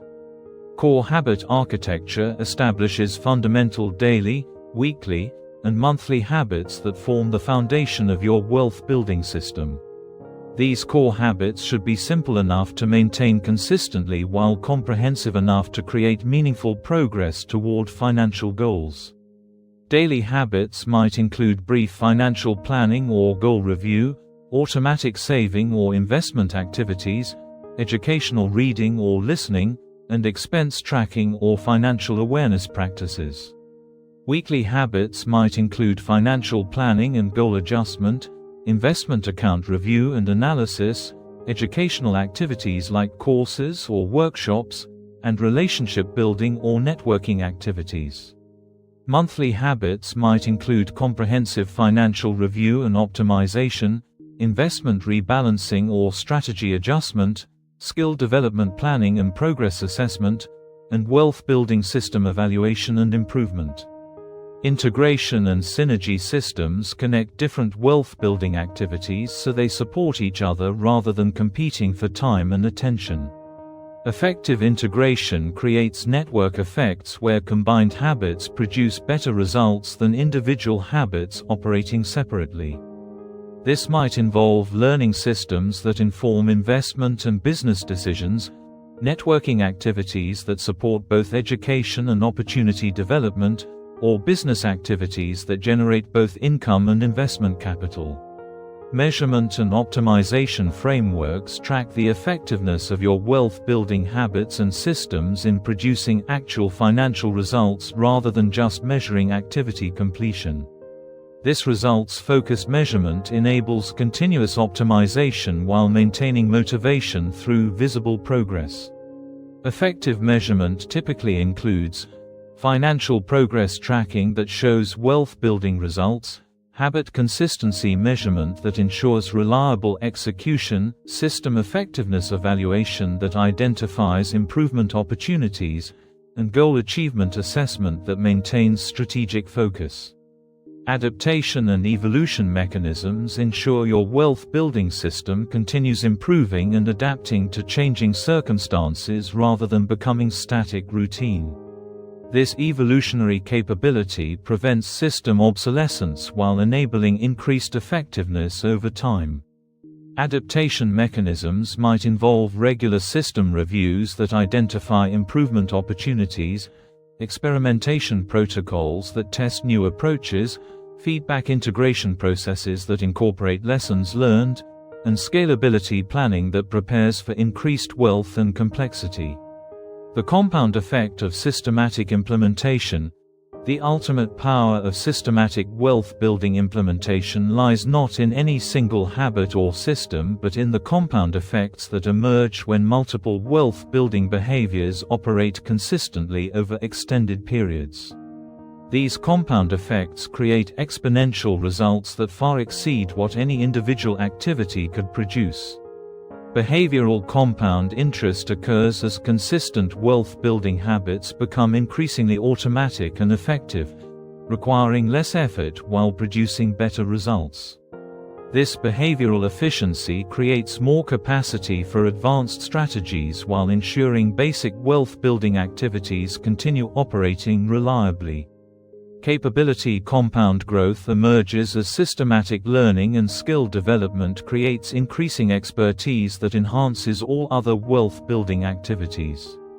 Knowledge and capabilities compound over time. creating exponential rather than linear improvement in your wealth-building effectiveness.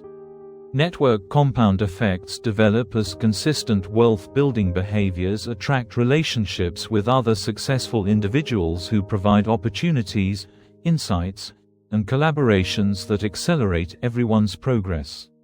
These network effects often provide the largest wealth-building benefits over time.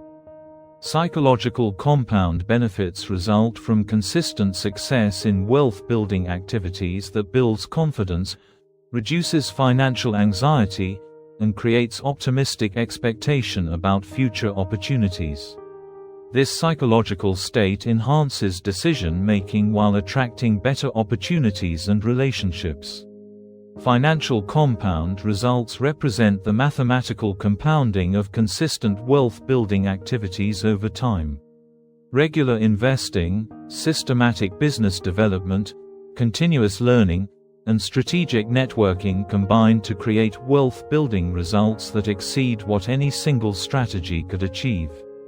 The transformation from understanding wealth psychology to becoming wealthy requires systematic implementation of habits and systems that make wealth building your natural, automatic approach to financial opportunities. By understanding the neuroscience of habit formation and applying systematic implementation strategies, you create the behavioral foundation for lasting wealth building that operates consistently regardless of external circumstances or internal motivation levels. If you'd like to purchase this book, please check the link in the description. Don't forget to subscribe, like, and share if you found this helpful.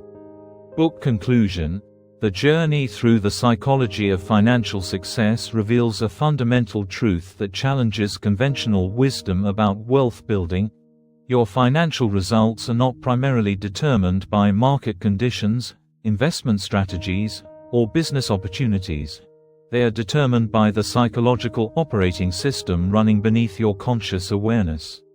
Every financial decision you make, every opportunity you recognize or miss, every risk you take or avoid emerges from neural pathways carved by thousands of micro-experiences, beliefs formed in childhood, emotional associations with money, and mental frameworks acquired through years of conditioning. The difference between those who build lasting wealth and those who struggle financially isn't luck, talent, or circumstances, it's the quality of their psychological programming for financial success. The compound power of psychological change. Throughout this exploration, we've discovered that small shifts in thinking patterns create exponential changes in financial outcomes. When you reprogram limiting beliefs about money, develop abundance-oriented thinking, master delayed gratification, and build systematic approaches to wealth creation, these psychological changes compound over time into dramatic improvements in your financial reality. The neuroscience research reveals why this psychological approach proves so effective. Your brain literally rewires itself based on consistent thought patterns and behaviors. The millionaire mindset isn't a mysterious talent possessed by a fortunate few. It's a learnable set of neural pathways that anyone can develop through proper understanding and systematic practice. Consider how the principles interconnect and reinforce each other. Morning routines that program your subconscious for wealth building make it easier to delay gratification throughout the day. Abundance thinking opens opportunities that scarcity-minded individuals cannot see. Risk intelligence enables calculated risks that accelerate wealth building, while abundance mindset provides the confidence to pursue those opportunities. Systems thinking transforms scattered efforts into compound wealth building machines. Each psychological shift supports and amplifies the others, creating upward spirals of increasing effectiveness. This integration explains why successful wealth builders often see their progress accelerate over time rather than maintaining steady linear growth. As their psychological programming aligns with wealth creation, every aspect of their financial life improves simultaneously. The democratization of millionaire psychology. Perhaps the most encouraging insight from this research involves the democratization of wealth-building psychology. The mental frameworks, emotional intelligence, and systematic approaches used by millionaires are not exclusive privileges. They are learnable capabilities available to anyone willing to invest the time and effort required for psychological reprogramming. This accessibility transforms wealth building from a game reserved for the privileged few into a systematic process available to anyone committed to developing the right psychological foundations. You don't need exceptional intelligence, advanced education, family connections, or starting capital to develop millionaire psychology. You need commitment to changing how you think about money, opportunity, and value creation. The research consistently shows that self-made millionaires come from diverse backgrounds, education levels, and starting circumstances. What they share isn't external advantages but internal psychological frameworks that enable them to create value, recognize opportunities, manage risks intelligently, and persist through inevitable challenges and setbacks. The integration challenge. Understanding these psychological principles represents only the beginning of wealth-building transformation. The real challenge lies in systematically integrating these insights into your daily life until they become automatic responses rather than intellectual concepts you occasionally remember to apply. This integration requires patience because psychological change operates according to different timelines than our instant gratification culture encourages. New neural pathways typically require months of consistent practice to become dominant patterns, while old limiting programming often resurfaces during stress or uncertainty. The transformation from scarcity to abundance thinking, from employee to owner mindset, from task-oriented to systems thinking involves gradual rewiring that must be sustained through inevitable periods of doubt and difficulty.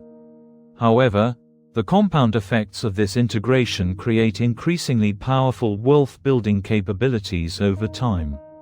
As millionaire psychology becomes your natural mental operating system, wealth building transforms from effortful struggle into aligned expression of your authentic capabilities and values.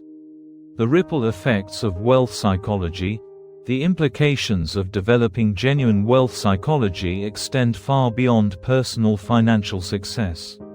When you shift from scarcity to abundance thinking, from competitive to collaborative approaches, from consumption to value creation focus, these changes affect every relationship and interaction in positive ways.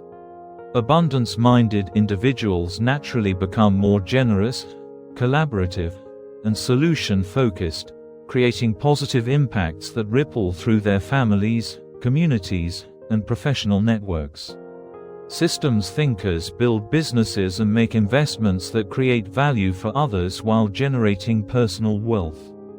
Those with strong risk intelligence make decisions that benefit multiple stakeholders rather than just maximizing personal gain. This alignment between personal wealth building and positive impact on others resolves the false dichotomy between financial success and ethical behavior that prevents many people from pursuing wealth aggressively. When your wealth building activities create genuine value for others, financial success becomes a form of service rather than selfish pursuit. The continuing evolution.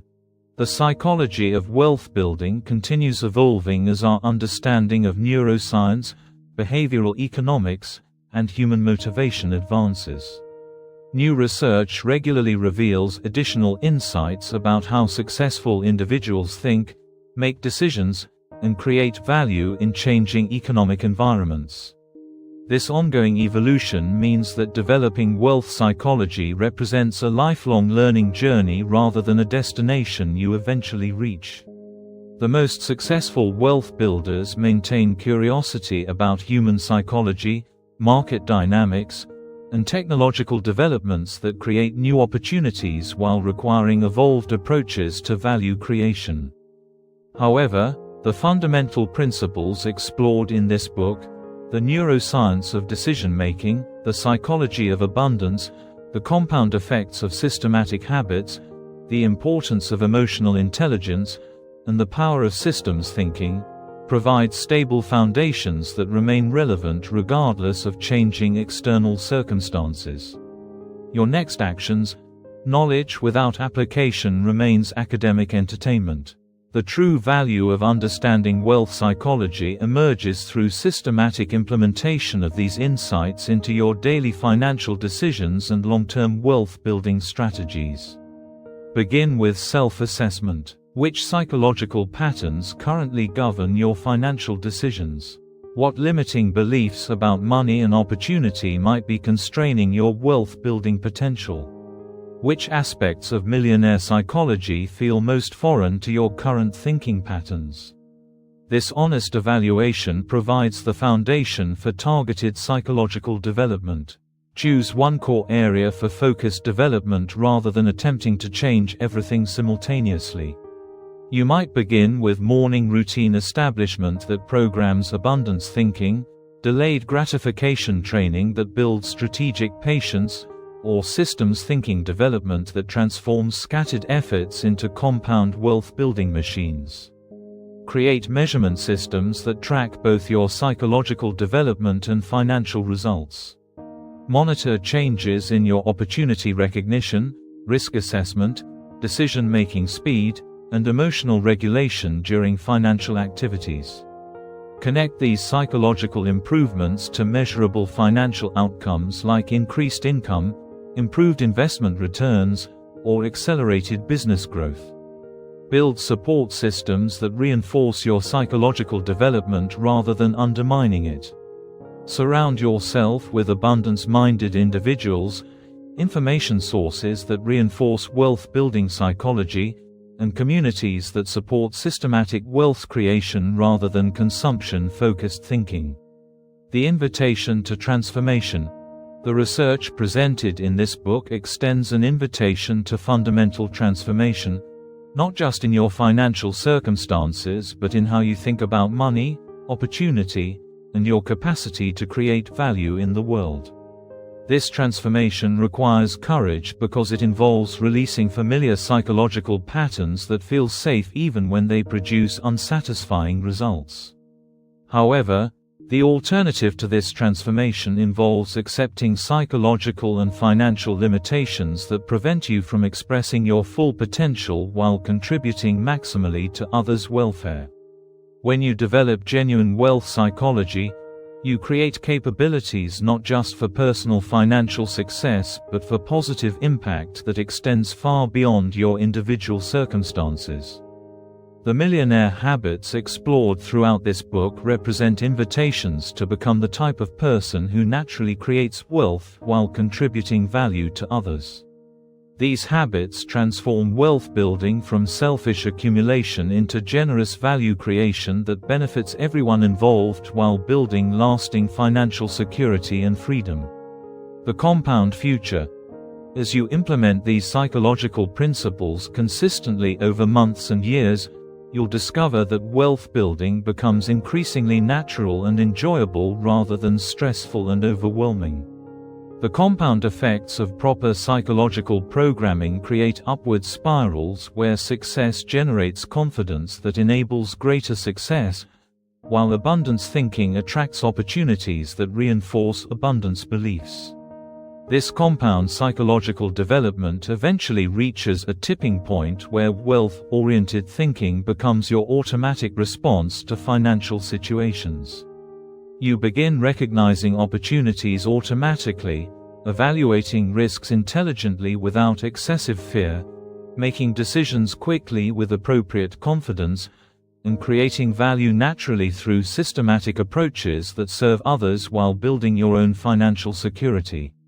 The ultimate goal isn't just becoming wealthy but developing the psychological capabilities that make wealth creation feel like authentic expression of your values and abilities rather than foreign activity requiring constant effort to maintain. When millionaire psychology becomes your natural mental operating system, Wealth building transforms from difficult challenge into aligned activity that contributes to your happiness and others' welfare simultaneously. This psychological transformation represents one of the most valuable investments you can make because it creates capabilities that enhance every aspect of your life while building the financial resources that provide security, opportunity, and the ability to contribute meaningfully to causes you care about. The $1 Million Habits await your systematic implementation, ready to transform both your financial circumstances and your experience of creating value in the world. Your wealthy future begins with the next decision you make, from abundance rather than scarcity, from systems thinking rather than task focus, from value creation rather than resource competition. The psychology of financial success provides the foundation. The implementation remains your transformative opportunity.